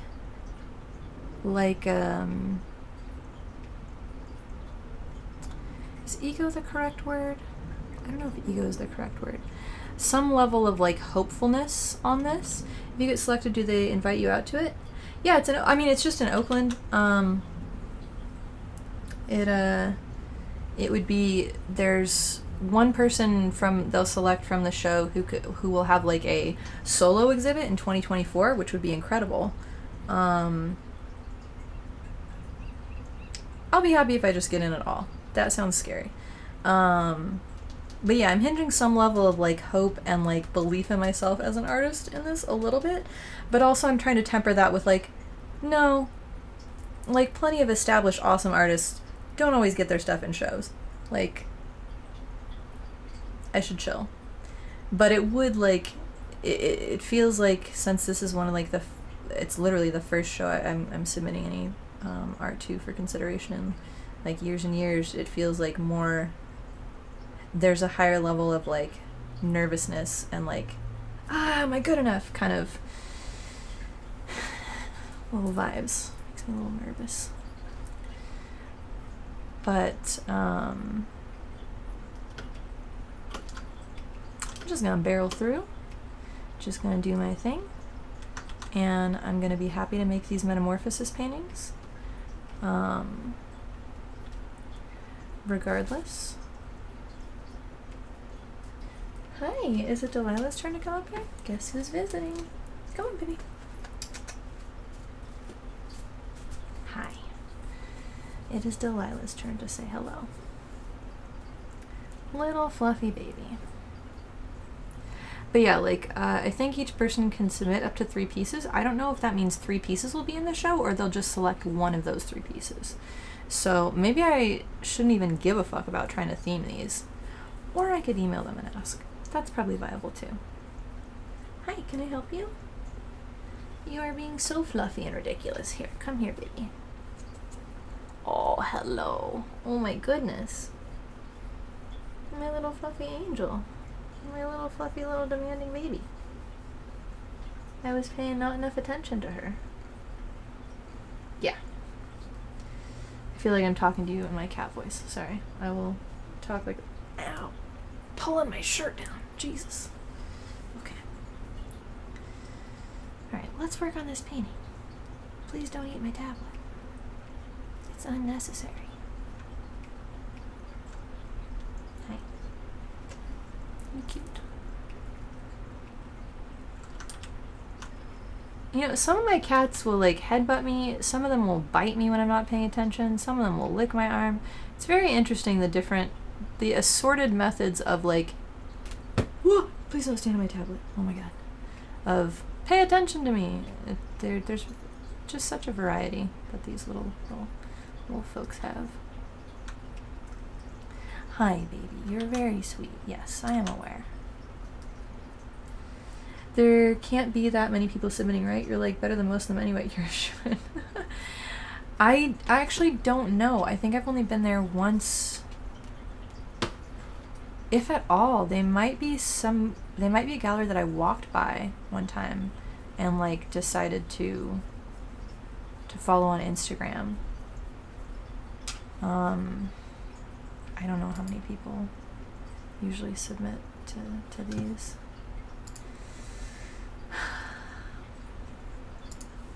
But we'll see. Who knows? I do think I'm better than some of this art, but some of it is so stylistically different from mine that like saying better is kind of irrelevant. Like I can't be better at putting hexagons on a grid because I don't put hexagons on a grid. You know? Or I can't be better at doing like mixed media like this because I don't do mixed media like that. So it depends on what they're looking for. I don't see a lot of like, this is the closest thing I see to realism, and maybe this, and then the lady that does the flowers. So maybe, but I don't know if they're specifically not looking for that. And that's like really cool. So I do think I'm a little better than this. But no, like the naive art movement is kind of a style too, so if that's what people are going for, then I'm not better than that. It's interesting how that works. I feel like my camera is so weird.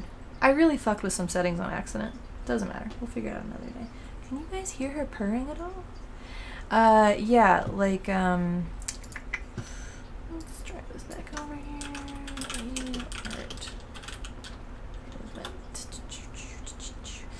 Naive art is characterized by childlike simplicity of execution and vision. As such, it has been valued by modernists seeking to get away from what they see as insincere sophistication of art created with the traditional system, which extremely resonates with me, but I don't think I would ever like to make fully naive art. Like, I can appreciate this, I would not make this, because I don't think I would have fun making it. But there's some level of like, stuff like this. Cute, adorable. It has its place. I love it. Or simplifying things like this. Is that naive art? That seems more sophisticated, but maybe I'm wrong. Maybe I'm full of it. But yeah, there's like a lot of stuff in museums and stuff that are kind of like that. And that seemed like what that lady was going for, style-wise. Now, this is where I don't have fully solidified opinions, because I feel like some of my opinions are coming from kind of a shitty elitist viewpoint, where I'm like, the only way naive art can be good is if somebody can do like good art and chooses to do naive art instead, because they're doing it for stylistic and compositional reasons. But I think that may be a shitty opinion to have. I don't think that's a good opinion of art, because not everybody has the luxury of like getting to practice realism and get good at it. And if they're making naive art that's good without having to do all the rest, then why do they need to do the rest? It's like training to be a plumber when you want to be a carpenter or something. Just because, wait, hang on, why can't I see that? Just because my 4-year-old drew it doesn't mean it's not art vibe, which is fair, honestly. But that's the thing. I got in an argument the other day with a friend about this. About like, for example, like Rothko's or Jackson Pollock's and things like that. And he went to a museum and he saw the art and he was like, I mean, I could do that. And I'm like, but did you? You didn't do that. Most people wouldn't do that. Because, so the choice to do something that simplistic, or choosing to do so, is in and of itself like an artistic choice and a decision. So, some art philosophy stream here. Interesting. We're covering a lot of ground today. Earthquakes, philosophy, magic, cat hair in my lip gloss. All sorts of stuff. Very fun. You guys, it depends on the era. Well, the thing is, like, you don't have to like the art to be like, yeah, I guess this is art, you know? You can be like, I hate this style so much, but yeah, I can see this being art. You think a lot of the technical aspects of Undertale beside the music is a pretty shoddy and amateur, but it's still a beautiful piece of art. I think it just depends on whether the artists express what they want to express independent of technical skill. Yes, I can agree with that. I like that sentiment.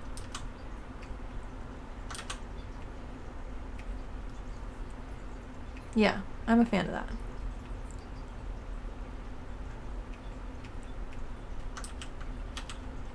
Because, yeah, like, for the longest time, I hated a lot of naive and more kind of minimalist art. To be fair, I always kind of liked some minimalist art. But I did not understand the naive art movement at all. And I was like, this is just trash. But then once I kind of understood and appreciated it for what it was, I was like, okay, I get this. I may not hang this on my wall, but I see the value in it. And, like, I'm glad it exists because it also, the other facet of it is it changes the terrain of the art world in ways that enable more people to do art, which is very valuable. More art. Oof, I was just about to say something, but then I second-guessed myself. I was going to say more art is always better, but then I thought about how... Why are you fighting? Hey! Ma'am. Madam. Delilah. Nusha. Nusha. Don't follow her. Nusha. They're picking fights. I was going to say more... You like this idea that I could be an artist despite having zero skill? Possibly, yeah. You can try it. But also I do think that there's some level of skill and intentionality and, like, conceptual thought to some of the naive art movement stuff. But what I was going to say was, initially I was going to say that more art is always better. But, like, I keep seeing things on various websites about how, like, all the art websites are just so inundated with AI art that it's, like, impossible to find real art anymore. And now, like, the models that are being trained, they can't filter out the AI art, so it's being filtered back into it, which is what I was saying from the beginning. Unless there's some way to kind of, like, identify these, then it's just going to be like mixing a little bit of milk with your orange juice and a little bit more milk with your orange juice milk, and then mixing your orange juice milk with some more orange juice milk until eventually it's this weird fucked up homogeneous blend of orange juice and milk that's unpalatable to everybody. So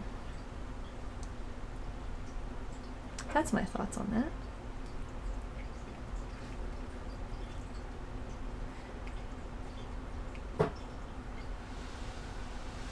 Also, I am loving this swirly hair moment. That's not really art though. More genuine art with actual intention is always better. Yes, I agree. That was the spirit of what, like, popped into my head, and then I got derailed by thinking about AI nonsense.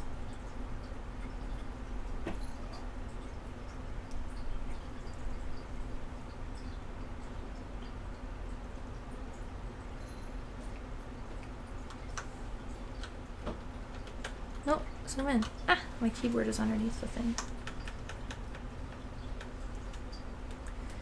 Well, that was what I meant by era. I think all forms of art go through points of high refinement and destructionalization, where at the peaks the stuff that rejects the common consensus becomes innovative. Yeah, that's fair. I mean, what's that? There's, like, some phrase about progress is always has to do with, like, upsetting the status quo in some way or something like that. That's not, like, that is not how the phrase went, but it's something along those lines. I have hiccups and I don't want them. It is illegal to have hiccups on this stream. Nobody else is allowed to have hiccups either. Just fair warning.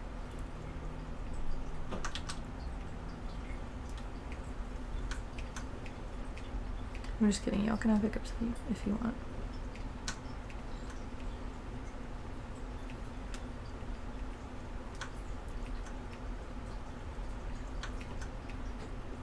What did Chris call this earlier? Oh, I'm noodling. I'm noodling these pieces. Because I do want to fuss with them and make them look at least a little good. Who's going to stop me? Well, that was what... Who's going to stop you? What do you mean? Stop you from what? Doing the art? Certainly not me. I would love to see you do any kind of art or random nonsense. I will hype you up.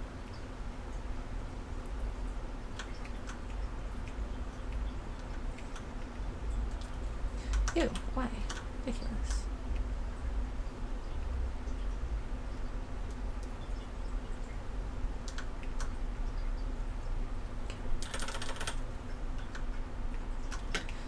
I need a dark blue. There we go. Holy shit. You're having flashbacks? What do you mean?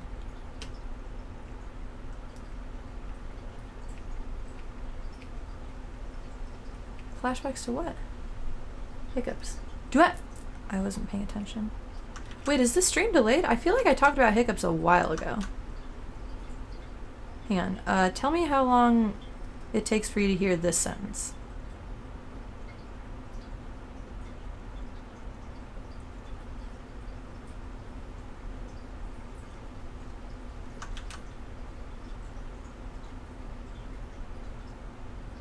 Maybe it was a hiccup in the stream. It could be. Oh, I wasn't timing this. I feel like it's been like 20 or 30 seconds, so if fuck, you missed a reasonable window for the sentence. Rip. Okay, how about this sentence? None of mine have a seconds timer. That's so dumb.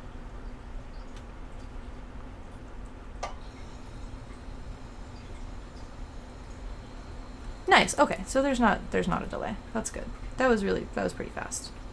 I'm not distressed.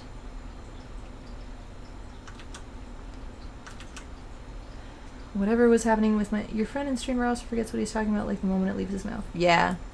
I feel like it's because when you're streaming, and this happens when I stream for a while, it's so funny because it stopped happening IRL, but I feel like whenever I start streaming, I get used to kind of like my mouth goes on autopilot sometimes, and it's just stream of consciousness. Whatever is in my brain comes out of my mouth with very little intervention from my actual conscious thought.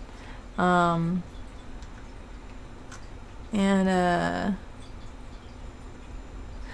that's good and sometimes that's bad. But, why did I bring this up? I don't remember. I feel like there's still... I think just as a person I do that sometimes a little bit, where I'll sometimes ask questions without realizing that I should probably, that it's like rude to do so or something. But it definitely happens more so when I've been streaming, I think.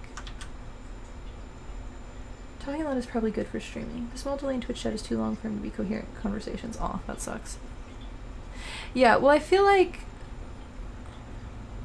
especially on streams where it's just like one person making the content, I feel that's kind of why I wanted to do debate streams and stuff. Like, I think it would be fun to get to do art without me being like the primary focus always. Like, it would be cool for me to talk to other people and be able to do art in the background without me just having to like stream of consciousness ramble forever. 'Cause I'm sure not all of what I'm saying is like glorious words dripping like pearls from my mouth, you know? It's a lot of it is just nonsense. So I feel like there would be value to that a little bit. Hey Kilo, how's it going? But yeah, that's why I feel like debate streams could be kind of valuable for that. Speaking of, Kio's gonna do a gun debate soon? Is that what I remember reading? Thanks, yeah. It's nice to be background. I'm hopefully gonna be streaming more regularly again. Oh, thank you. Yeah, hell yeah. I look forward to it. I'll link it in my little Discord because that sounds interesting. I don't want there to be any spoilers, but I have certain opinions on gun control that would probably make my more conservative family mad and my liberal family mad. So, it's always fun watching gun control debates. Medins42, welcome. I don't think, have we met before? I'm glad that you're glad to see me around. Welcome if we haven't met, but you seem to know me. I remember that one debate stream you did, but your whole screen was visible, so you were tiny in the Discord. Everyone could see you doing art.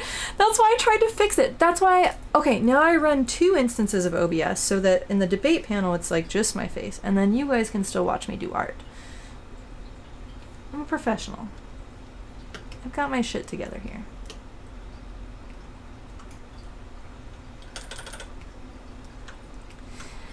So I think this lady is basically gonna look like she's like kind of leaning over like that, if that makes sense. That didn't really show up on stream very well, but you get what I'm trying to say. That way the hole in her chest for the sun, I think maybe I can make it glow in an interesting way. I think that could be cool, maybe? We'll see. We'll find out.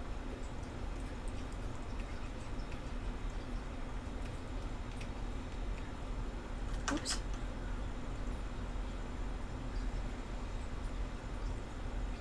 And if it's fucked up and ugly, it doesn't matter, because these are all just the little concept doodles.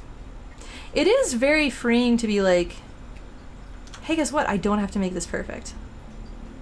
Like, we'll just fuck around, and if it's beautiful, it's beautiful, and if not, if it's almost beautiful, we can fix it later. We'll make it more beautiful then. Used to watch you when you first started streaming. You were Pyrobice and your buddy Vertex. Oh shit, yeah! Oh, what's up? It's good to see you again. Wow. Well, yeah, I'm happy to be back. I had a crazy couple of months, but hopefully I do have more free time now, so I'm going to start streaming at least once a week, and if I have free time, 2 times a week. We'll see. I'm definitely going to try and be in some debate streams as well and stuff. It has been a long time. That was 2017. Like 6 years. So I'm happy to be back. Some stuff came up, yeah. Life happens, you know. It is what it is. I'm super, genuinely, I feel like really happy and blessed that like everybody came on today and like the whole like crowd was here and I got to hang out with everybody. It was very nice. Felt very good to like, because you always think like, oh, I've been gone for so long, nobody's gonna care when I come back, da da da da. It makes me feel very, very good that could always do a podcast-esque format with other people to converse on stream. I know podcast almost has negative connotation because everyone and their mother has one, but I like them. Yeah, no, that was one of my ideas too initially. That's why when like Victor would come on or Tab would come on and we'd all talk about stuff, that felt useful and interesting. For sure. Maybe this blocks the hole in her heart for the sun. But I do like this pose a lot. I think it's dynamic and interesting. Call it the Pepcast. We talked about you for years. I haven't heard from him recently. Aw. I lost access to my that Discord in my Discord channel, so I have my computer that I had the like key on got fried by lightning and I didn't have any backups of it. So I made a new Discord account. It's very sad. Now, the only thing about this... Oh, this is such a dynamic pose. I like this so much. I think I would have to shift... I think I have to shift this piece of hair a little bit over here to make room for the hole in her chest. And I think that logistically that could make sense. Or I have to carve out more of this and she just has a flatter chest, which could also work, but I like boobs. I mean, that's like a happy medium-ish. Oh, nope, wrong color. Maybe. We'll see. My computer got struck by lightning. At my old house, I lived in a house that was built in 1895, and the electrical was not all like... I don't think she paid very much to update it. We regularly had like walls that would get hot and stuff. It was very scary. And then also I was using a surge protector from my grandpa. So it was partially my own bad. But one of my old surge protectors had blown out from the outlets and I hadn't had a chance to buy a new one, so I was like, this is better than just plugging it directly into the wall. And at that time I didn't have renter's insurance, which was very annoying because I'd been like talking about needing to get it for like a few months.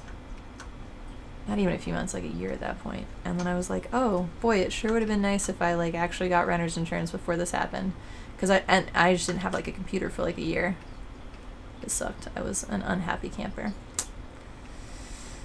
But I have a nice computer now. There's some things I will change and upgrade about it eventually, but for the most part it is a delight. It lets me stream and do art, so I'm happy. Let's see. I think that I need to go like this and put this layer underneath here. The walls are hot. Probably nothing. Yeah, no, it was extremely alarming. It was, yeah, I feel like I like gadgets a lot. Like I had like a sewing machine, a computer, I had my PlayStation. I had a projector. I had an assortment of things that I wanted to plug in. This is too dark. I had an assortment of things that I wanted to plug in, but swiftly found out that it was not a good idea to do so. So we got these little Wi-Fi enabled outlet things so that I could just remotely turn on and turn off the things that I wanted to specifically use without having to go and manually unplug things every single time. So that was pretty cool. Like there was a system that we figured out eventually a little bit, but overall it was a very sketchy, scary house. I do not recommend. Like the room that I was in, the floor was sinking and there was a floor underneath me. Like there was a human living under there and my floor was sinking. Like I dropped a box of beads on the floor of my room and they all rolled to the center of the floor. And I had a 4-poster loft bed and I was like, damn, maybe it's not good that I've distributed this weight of a whole loft bed on like 4 legs when the floor is sinking. So, super happy to not live there anymore. That was the same landlord where there was a leak that was just pouring water to our downstairs neighbor. Handy though for cleaning up beads. True. You know what? You're right. I should look on the bright side of things.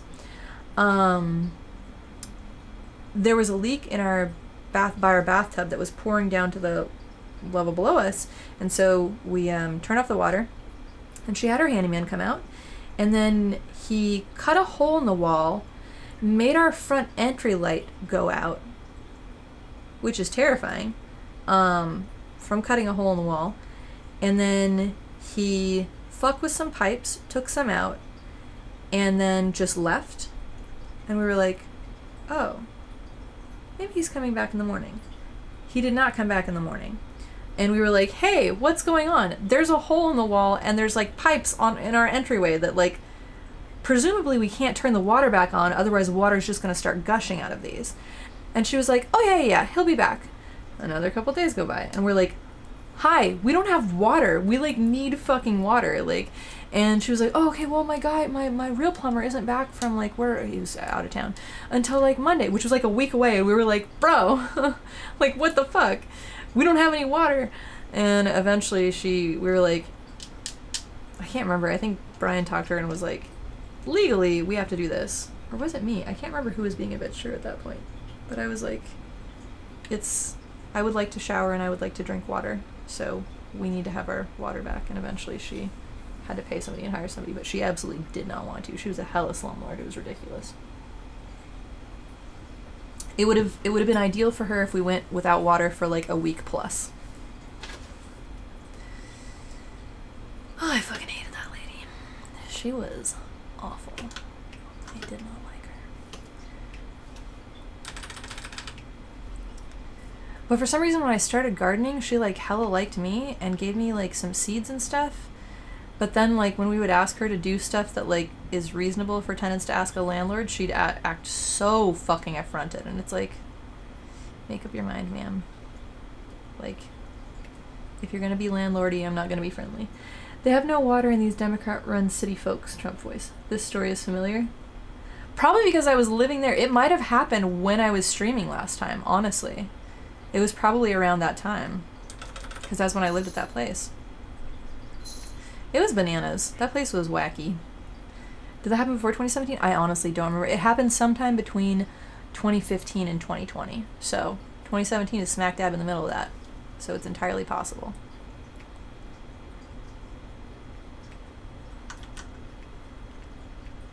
Theoretically. Oh wait. Purple. Where do I put purple in this one? I guess I made the water a little bit purplish, but that wasn't really what I was aiming for. I was gonna tone that down. Maybe what I'll do is, I know what I'll do. I think I know what I'll do. I think it'll be nice too. I think I'll do like a nice little glow of purple maybe? Possibly? We'll see. We'll see if this makes sense and whether I should do the gradient inward or outward.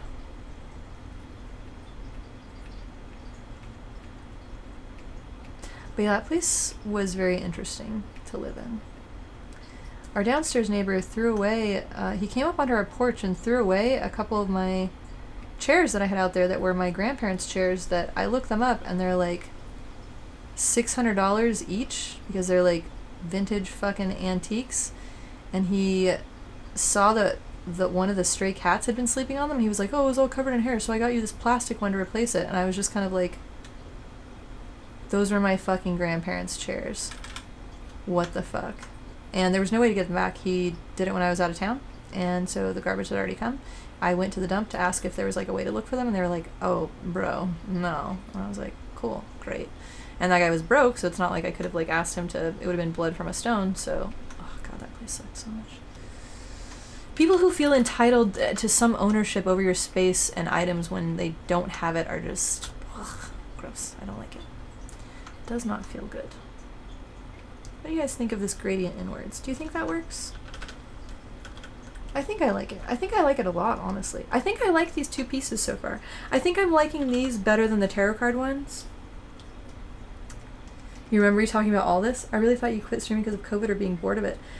No, I quit, I quit in like 2018, I think, because I was just, there was a lot of pressure and I was really overwhelmed and I was struggling with health issues at the same time too. And the like side job I was doing, I ended up having a seizure, and like it took me like 2 weeks to get back in commission, and so I lost that job, which sucks because the only reason I had a seizure was because I was working like 3 roles at once, and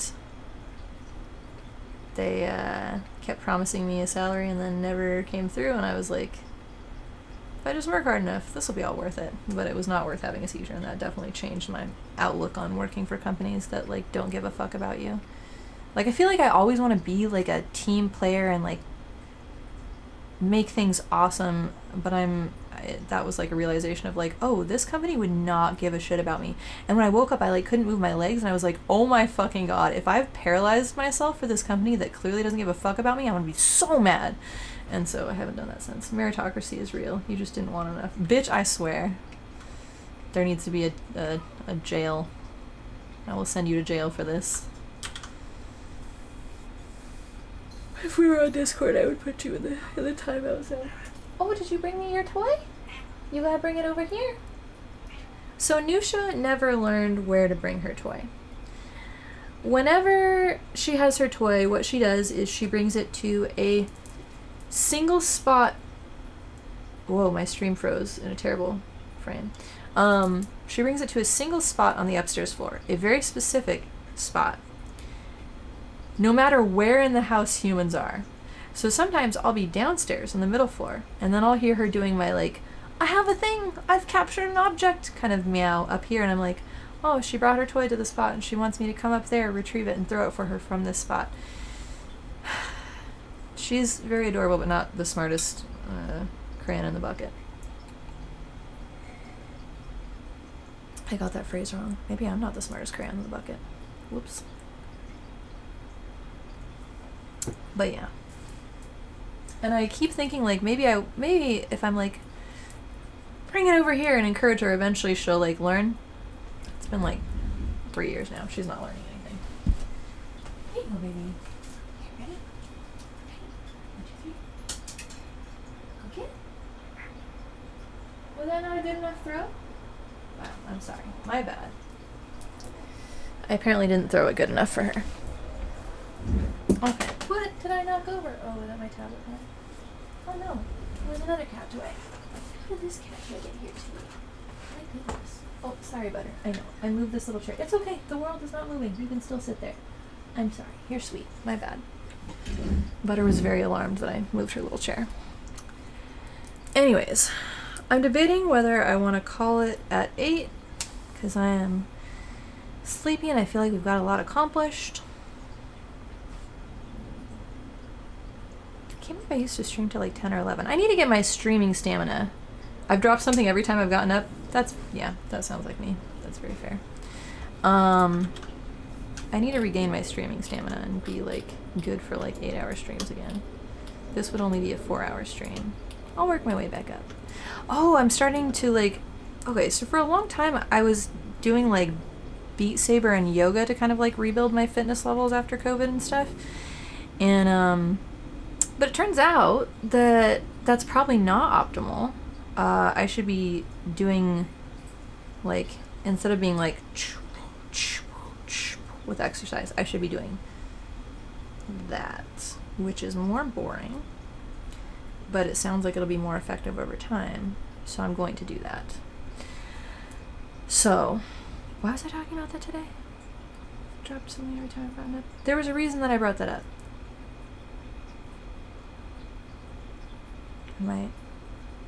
Yeah, damn. Oh, gradually working my way up to that. Just like I'm gradually working my way up to 8 hours on stream. I am slow and steady wins the race is the name of the game. I am slowly making progress in every little like sector of my life. And because there's so much stuff that kind of needs to be done concurrently, I guess art doesn't need to be, but I really want it to be. This is important to me, and so I am going to continue pursuing this. So it does need to be done concurrently with the more like the necessities. I do have hiccups. Fucking hell.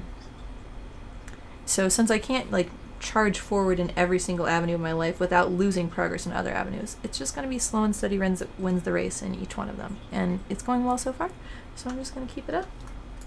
I'm going to do my best. And y'all are along for the ride. I feel like my hair is looking better as the night goes on, but I think maybe it's just because in this lighting it looks less frizzy. So I think tomorrow I will put on actual leave-in conditioner or something. Make it less frizzy. Okay, verdict. What do you guys think of... Wait, no, let me add little details to this, and then we'll compare the... Working out is so hard because the internet is so useless for info about what is good and what isn't. It is... There is a lot of information to filter through, but I feel like...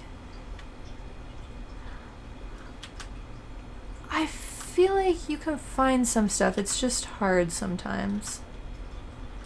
Especially if you get to the more, like, kind of people who are zealous about proselytizing their particular...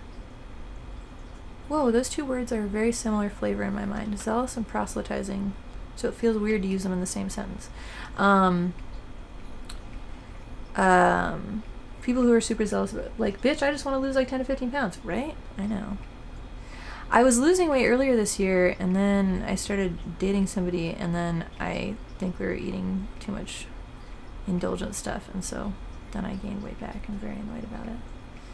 But I am, now that I'm on my own, back to my own devices, I am able to more consistently moderate my food intake and exercise more often because I have more time. And so, and then I got food poisoning a couple weeks ago. That helped me lose a little weight. Not in the most ideal way. But hey, I'm not going to look a gift horse in the mouth. But the thing is, it definitely set back my exercise, I feel like. Because I tried to walk around the city and go to like the farmer's market and stuff, and I felt like I was actually going to die. Oh yeah, I posted in the Discord that my heart rate was like 169 from just like walking up the BART stairs and going to the farmer's market. It was ridiculous. Yeah, that was insane. I did not like that very much. But maybe that was also me being overambitious about like getting back to activity after being sick. So that's my bad. Which I feel like I've gotten a lot better at over the years, but I just haven't had food poisoning in like 1,000 years. What was it? Dual salmonella and Campylobacter infection? I don't know. My doctor didn't do any tests. I took a COVID test, and she was like, yeah, from what it sounds like, you probably have food poisoning or some viral flu, whatever. It's not COVID, so just write it out. And I was like, okay. She was like, lots of fluids, brat diet. And I was like, ha, perfect. And then I did that for a week, and then I felt better. So, but I kept hearing reports about how there's like a very gastric heavy version of COVID. And so I ended up taking like 3 different COVID. I took one at home, took one at her office, and then I took another one at home just because I was like, I just want to be sure before I like expose anybody to this, you know? But no, not COVID. So I think I just ate something dumb. I think I was just foolish. But yeah, I don't know what actually, she didn't tell me, and I don't think it was like dire enough. Like, I threw up one day, but by the time I went to her office, it was just like, hey, I'm not like throwing my whole entire soul up, but anytime I eat food, it sucks. Which is, I don't think, really worth whatever diagnostics they'd need to do to figure out exactly what pathogen it was. Which is valid. And to be fair, the brat diet did work.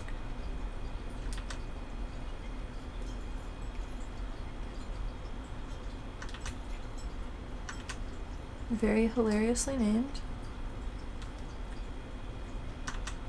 Felt very targeted. And I made jokes about it pretty constantly.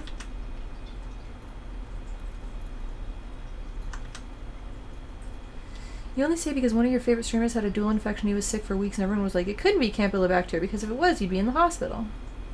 Yeah, that's like, I don't know, anybody who says shit like that. There's an article came out recently about medical gaslighting, which is something that I feel very strongly about and I'm very passionate about, because it definitely kind of took years out of my life a little bit.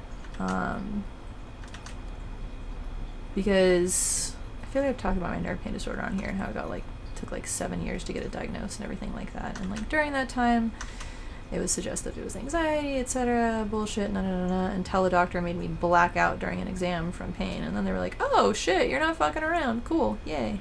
But I'm lucky because my nerve pain thing, it just causes pain. There are some people who have like ovarian torsion, and then doctors don't believe them, and then they have to have like a fucking full hysterectomy because their ovary dies, and then they go septic, and then they can never have kids again, just because nobody listened to them and nobody believed them. It's extremely fucked up. It's like a huge fucked up problem, and an article came out about it recently. When is he almost died, but he's just built different, I guess. One of his fans made an incredible super cut of the whole saga in like a 4-hour video. Yeah. You knew a lady with ovarian torsion? Yeah. It's fucked up. Yeah. Wait, do you know Sayanoshi? I can't remember if my friend groups have overlapped in that way. I don't think that's what she had though. You cannot imagine what that must be like. Okay, yeah, never mind. And I don't think that's what she had either. I think she went in for I can't remember. Doesn't matter. But yeah, an article came out recently about like the impact of medical gaslighting, and it was really super interesting. And it's something I've been following for years and that not a lot of people know about, but it's like literally it's reinforced that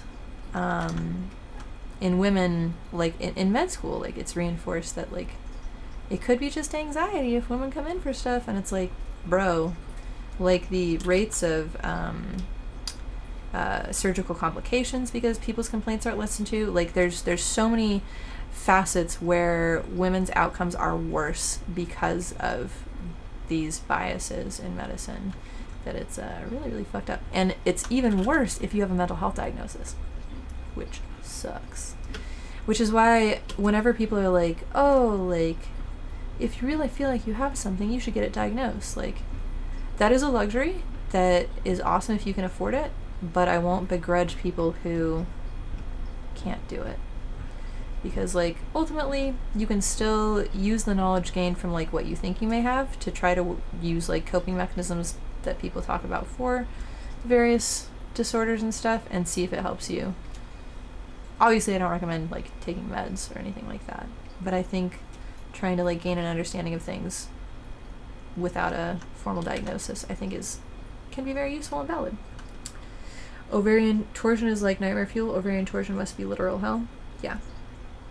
Oh yeah, definitely. From the descriptions I've heard, it literally just there's literally a medical, it's like a medical thing, like a feeling of impending doom is a diagnostic, it's diagnostically relevant. And people with ovarian torsion have like talked about that, where they're like, I feel like something in my body is dying, and they're not wrong. It's very interesting. But yeah, it's really fascinating how feelings of impending doom, those can come with heart attacks, those can come with what's it called when your heart splits, what the fuck is it called when you're pulmonary, what am I talking about? Impending doom is also a symptom of a panic attack. That's what's fucked up. Yeah. It's so fucked up how, and that's what was happening to me with food poisoning. I hadn't had food poisoning in as long as I can. I literally can't remember the last time I've had any throw up thing that wasn't alcohol or like birth control hormone related. So I had no framework for how to like process this. And I have a pretty high pain tolerance, but I had like pulmonary embolism. Thank you. No, not pulmonary embolism. Is it pulmonary embolism? Let me see. I don't think that's it. No, because that's a thing in your lung. Pulmonary embolism, right? Yeah, a sudden blockage into your lung artery. What is the word for your heart's open? Aortic dissection. That's what it is. Yeah. Aortic dissections are fucking gnarly. But yeah, no, I was like, I had I threw up the next morning, but the first night that I had food poisoning, I just felt horrible pain, like just tearing, wrenching, like I couldn't unfold from the fetal position. And I was like, bro, and it was like so all over my abdomen and wrapped, like it was like my sternum and then all around my ribcage, all the way down both sides of my spine and both on my sides, my flanks. And I was like, bro, what if this is appendicitis? Like, I can't afford to like have a ruptured appendix and be out of work for like a month. Like, should I go into the ER right now? Like, it sucks to have to weigh, like, is this something kind of innocuous that I can just wait out? Or is this something that's going to, like, ruin my life and make me homeless? It's a super fun dice roll on those things. Sorry, what brought that up was you saying that impending doom is a symptom of panic attack, as well as heart attacks, aortic dissection, and, like, 6 other different things. And it sucks so much how the symptom overlap between, like, you should go to the hospital immediately versus like, oh yeah, no, you're good, is so, the Venn diagram overlap is significant, annoyingly significant. That's like, so when I first had you get so mad when you hear stories like this? Yeah. When I had a repetitive stress injury, I guess is more accurate. But it hasn't bothered me for a little while. So I had a repetitive stress injury in my shoulder called thoracic outlet syndrome. And how it manifested was like I had a sore shoulder for a while, whatever, I had a sore arm. But then one day I like woke up. Was it I woke up or was it I got home from work? Whatever. Whenever it happened, the whole side of my neck, my whole arm went numb, and part of my back went numb and I was having horrible pain. And I Googled that and it was like, oh, you're absolutely having a heart attack. And I was like, well, I'm not going to fuck around and risk that, so I'm going to go to the hospital. And then they were all like, oh shit, da da da da. And then it was like, oh wait, no, like this was a waste of time, you're good. And I was like, I felt bad for wasting everybody's time, but it's like when the symptom overlap is like that, it's just like, do you really want to fuck around with it? No, of course not. So this is the kind of thing where I hope that AI becomes beneficial in this way, where certain diagnostics can be done more by AI rather than, like, they already developed a thing that can read x-rays better than, with more accuracy than a lot of radiologists can. And so if there's more stuff like that to make getting diagnostics done faster and more accurately for people, I think that would be a really, really great thing. I think in the future, okay, this is my big theory. I think in the future that doctors will largely be specialists and that all the general stuff will be done by AI that can recognize, like, hey, these are symptoms of this, maybe I should refer you to a specialist. But then other than that, like, maybe they'll be overseen by nurses or like GPs or something. But I think largely the most, I think largely medicine would benefit from doctors becoming more specialized. Because half the problems I've encountered medicine-wise is that I've had enough weird shit happen with my body that I feel like GPs are kind of like useless for you unless you have like the most average shit, like a broken arm. If you have a broken arm, they'll go fix that. But if you have, like, say, a nerve pain disease that like is a diagnosis of exclusion and takes a while to rule out, then you're kind of fucked. And unless a GP is willing to kind of like admit that they haven't diagnosed it successfully, then you just stay fucked. You worry about tech like that because what if the algorithm gets it wrong? How do you dispute a 99.9% accurate machine? We have enough trouble with people who we know are fallible. Well, that's why I feel like it should be overseen by a nurse, and I do feel like there should be like an option to get like an opinion from a doctor. And probably, unfortunately, given the way like the economy works, that would largely be available to rich people. But I feel like more people would be helped than harmed overall, I think. I could be entirely wrong. But ideally, in my ideal world, more people would be. In my ideal world, no people would be harmed, but I don't think that's pragmatic. You know, I just don't. We accept a certain level of like a failure rate with almost everything. There are edge cases for every possible thing, and it sucks being one of those.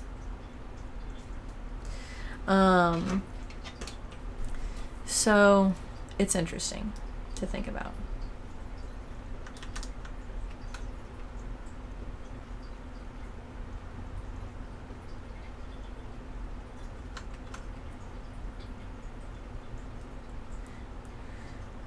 I feel like I just went on a giant rambling tangent. What do you think of this, though? Oh, wait, I forgot to do the... Okay. So I did these tarot card ones, but I like these upper ones so much more. These are way better.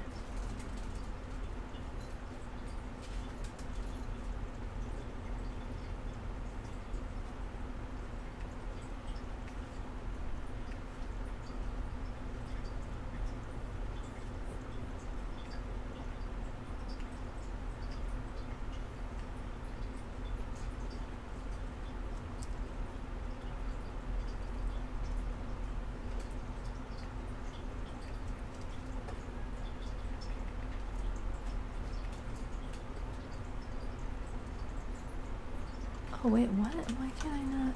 Oh. There we go. Okay. Nope, wrong thing. I'm good at art.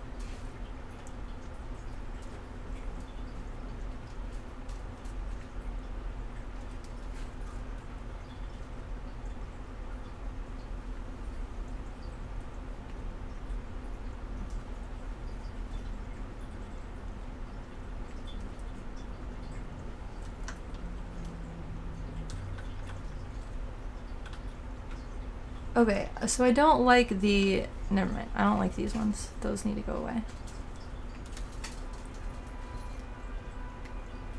I think it needs to be more these. Oh, Melina found the ball again. very exciting for her.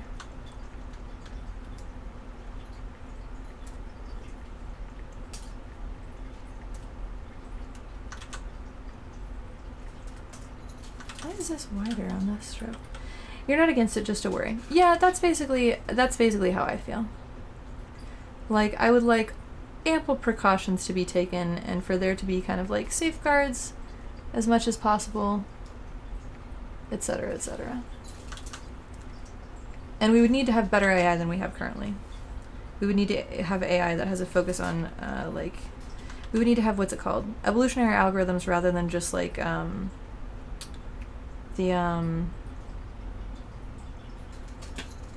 my god, I can't remember the words for it. LLMs, language models. We would need to have ones that the focus was on accuracy, not just sounding right.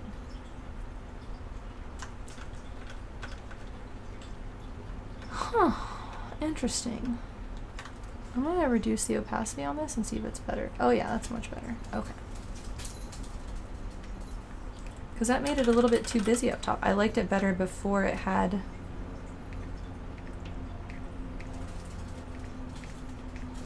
Okay, this works nicer though. I like this.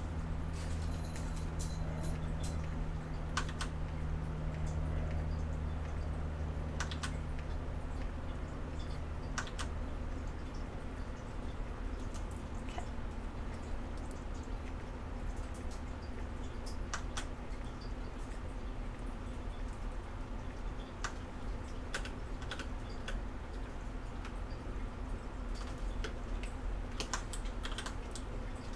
I think of these two, I think I'll try and do both.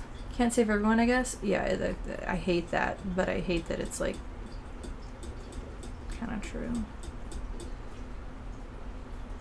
Anyways, I think this is the note that we will end on tonight. This versus this, I really love this. This versus this, I really love this, but I think this one is my favorite of the two.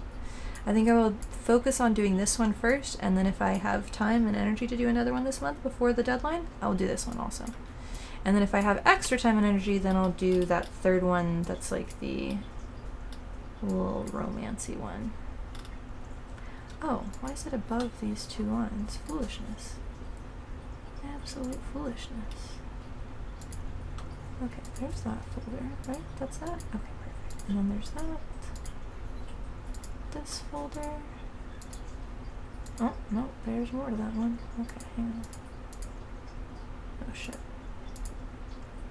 Okay.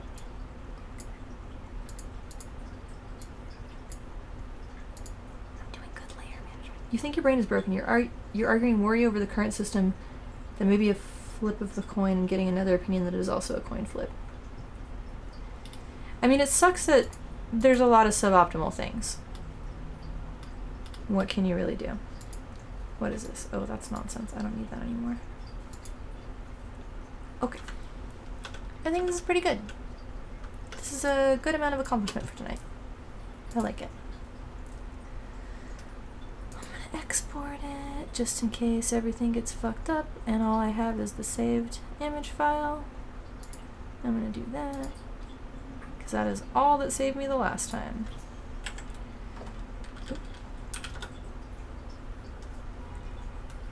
You wonder what is the average efficacy of human doctors? You would be unpleasantly surprised. There's a joke, what do you call somebody who graduated at the bottom of their class from med school? A doctor. So, I feel like I've heard that. Why is it taking so long to export? My goodness. Sheesh.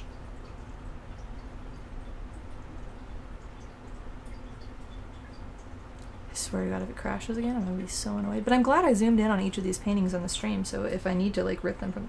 They graduated, right? Yeah. But it also means like they're like the worst in their class. Which has some bearing on things. Hi, baby. Did you find your ball? You gotta bring it over here. I'm not walking over there to go get it. Oh, you're so cute. Hi, I'm not walking over there to go get it though. You gotta bring it over here. Where's your toy? Where's your toy? Where's your mom? Oh my goodness. Oh, she's learning. I think she knows that the bare minimum. Yeah, exactly. Okay. It exported. That's good. I was really scared for a second there. Alrighty. I think I'm gonna go to bed, y'all. Or I'm not gonna go to bed, but I'm gonna eat dinner and be a hermit. But you're not too concerned with quality of doctor as much as I am with access or lack. You should 1000% be concerned with quality of doctor. You should so 1000% be concerned about quality of doctor. I had to make a spreadsheet to find like a good doctor. Oh, we're not getting started on this tonight. It should suffice to say that my current doctor, who is amazing, thinks that I have like medical PTSD from all the bullshit I had from like subpar doctors before I had enough money to afford good medical insurance. And it's really, really garbage how much having money to pay for care impacts your level of care. That's something that I will like fight people to the fucking ends of the earth on, because it's so shitty and the world shouldn't be that way. Anyways, I'm not gonna get super heated. If doctoring is like nursing, it's pretty rigorous. Yeah, there's still, if there's a difference between the bottom and top of the class, that means something. And even disregarding like placement in class, people are people. Some people are just assholes. Some people are egotistical. And this profession like kind of very much facilitates that and enables that. There's so many fucking things. Please do not look at doctors as the be all and end all of authority. They're probably more well educated than like your average person on like Facebook or TikTok, but if you have anything outside like the average human experience and you're not talking to a specialist, you might know more than them. Like, I knew what I had for 4 years before I got a formal diagnosis for it. And I still had people telling me it was like, maybe it's migraines. We'll try you on 7 different migraine meds. Like, if you're not behaving the way that people in their textbooks behave, then you're going to get disregarded. Doctors are fallible. Which is another thing before I go. This is what I hate, because I feel like this has influenced the anti-vax movement. Because people paint doctors as being infallible when they do something wrong, it's easier to like throw the whole baby out with the bathwater and be like, well, everybody says doctors are infallible, so they must all be wrong. They're all working for big pharma. Whereas if you like are like, no, some people are egotistical. Some people just make simple mistakes, like accidents. If you can look at doctors that way, then it's much easier to be like, oh, maybe they were wrong about this specific thing, and not completely disregard all of modern medical knowledge and like transition into like the holistic anti-vaccine camp. Because I've seen that happen in my family where people didn't get good care, and people are like, oh, you should go to a real doctor, and they're like, real doctors didn't help me. And so then they go to the fucking weird ones because nobody told them that like get a second opinion, because not every like normal ass Western medicine doctor is going to be that same way. This is a whole thing that I have like very strong opinions about, because I think that largely the way both sides are going about things is driving us to a really negative place. And yeah, so that was my whole rant. Anyways, that all makes sense, right? That was like my 2.5 glasses of wine, fuck all the systems rant. Sorry. We can talk about it some other time. I'm super down, because I do feel very strongly about this because of personal experience, and then because of like what I've seen and read, and yeah, I do think that I have solidly formed opinion. You've admittedly not interacted with many doctors.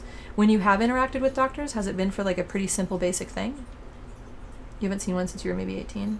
When you did go to a doctor, was it like, oh, you have a sinus infection, oh, you have a broken bone, something like that? Because for general average things, doctors are great. But if you have anything outside that narrow band of like experience, then, and you don't behave like the proper way, then that's where problems arise. Checkups usually. Then yeah. I feel like, especially with COVID nowadays and people getting long COVID, there's a lot of people who are having like a very rude awakening about the fallibility of doctors, unfortunately.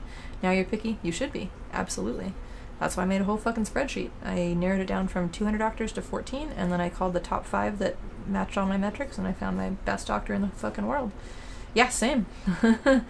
Like, I have ADHD and a chronic nerve pain disorder, so any doctor I go to, I'm like, hey, give me stimulants and opioids. I'm trustworthy.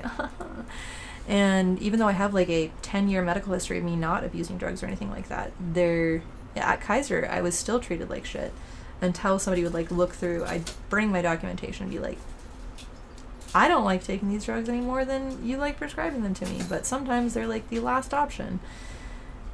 You have to be, if you have anything about you that's like outside the like mean average experience, you have to be extremely picky for your like life. Anyways, what a like intense ranty note to end on. My goodness. I do feel very strongly and passionately about this though, and we can definitely have a stream where I talk more about this, and we can like go over stuff more, and I'll bring like actual information and data and stuff too maybe. But for tonight, I'm gonna go, because he just wanted something for his symptoms. They were like, why do you want antibiotics? The streamer with the dual infection had a similar issue because he just wanted something for his symptoms. They were like, why do you want antibiotics so bad? That's so dumb. I mean, I guess we are entering like a stage of like having like antibiotic resistant bacteria and stuff, but also like, I don't know, you talking about how like people are like, if he had that, he'd be in the hospital. I had a dry socket when I got tooth extraction, and nobody would believe me till I had dry socket, and they made me wait the whole weekend to come in because they were like, you couldn't be talking to us on the phone if you had dry socket. And I was like, it hurts real bad, but like, I don't know, like I have a chronic nerve pain disorder. I think maybe I'm better at tolerating it. And then when I went in on that Monday, they were like, oh shit, wow, how did you get through? And I was like, there are so many, this is what I mean about when you don't behave the way they expect you to behave. But there's no right, especially with chronic nerve pain, there's no good way to behave, because if you act like you're in pain, like, and are expressive about it, then you're just drug seeking. So there's like no way to win if you have something that is outside the normal realm of like flu, broken arm, some shit like that. It's really not, there's a lot, our current system leaves a lot to be desired, and I have had a lot of negative experiences within it, and I want to advocate for people to have the opportunity to have better experiences within it. The medical system is totally fucked. Yep. Like a lot of things nowadays. But yeah. Anyways. I will just put my energy into like spreading knowledge and awareness and advocating as much as I can. But yeah, I'm gonna eat some dinner, and I'm gonna go to bed. But it was lovely hanging out with all y'all on stream. I was super happy to see folks, and I will be back soon to work on these fun pieces more. Either my weekend, I'm not sure what my weekend looks like, but I will definitely be back next Thursday, for sure. But yeah, until then, I will talk to y'all later, and see you next time. Good night.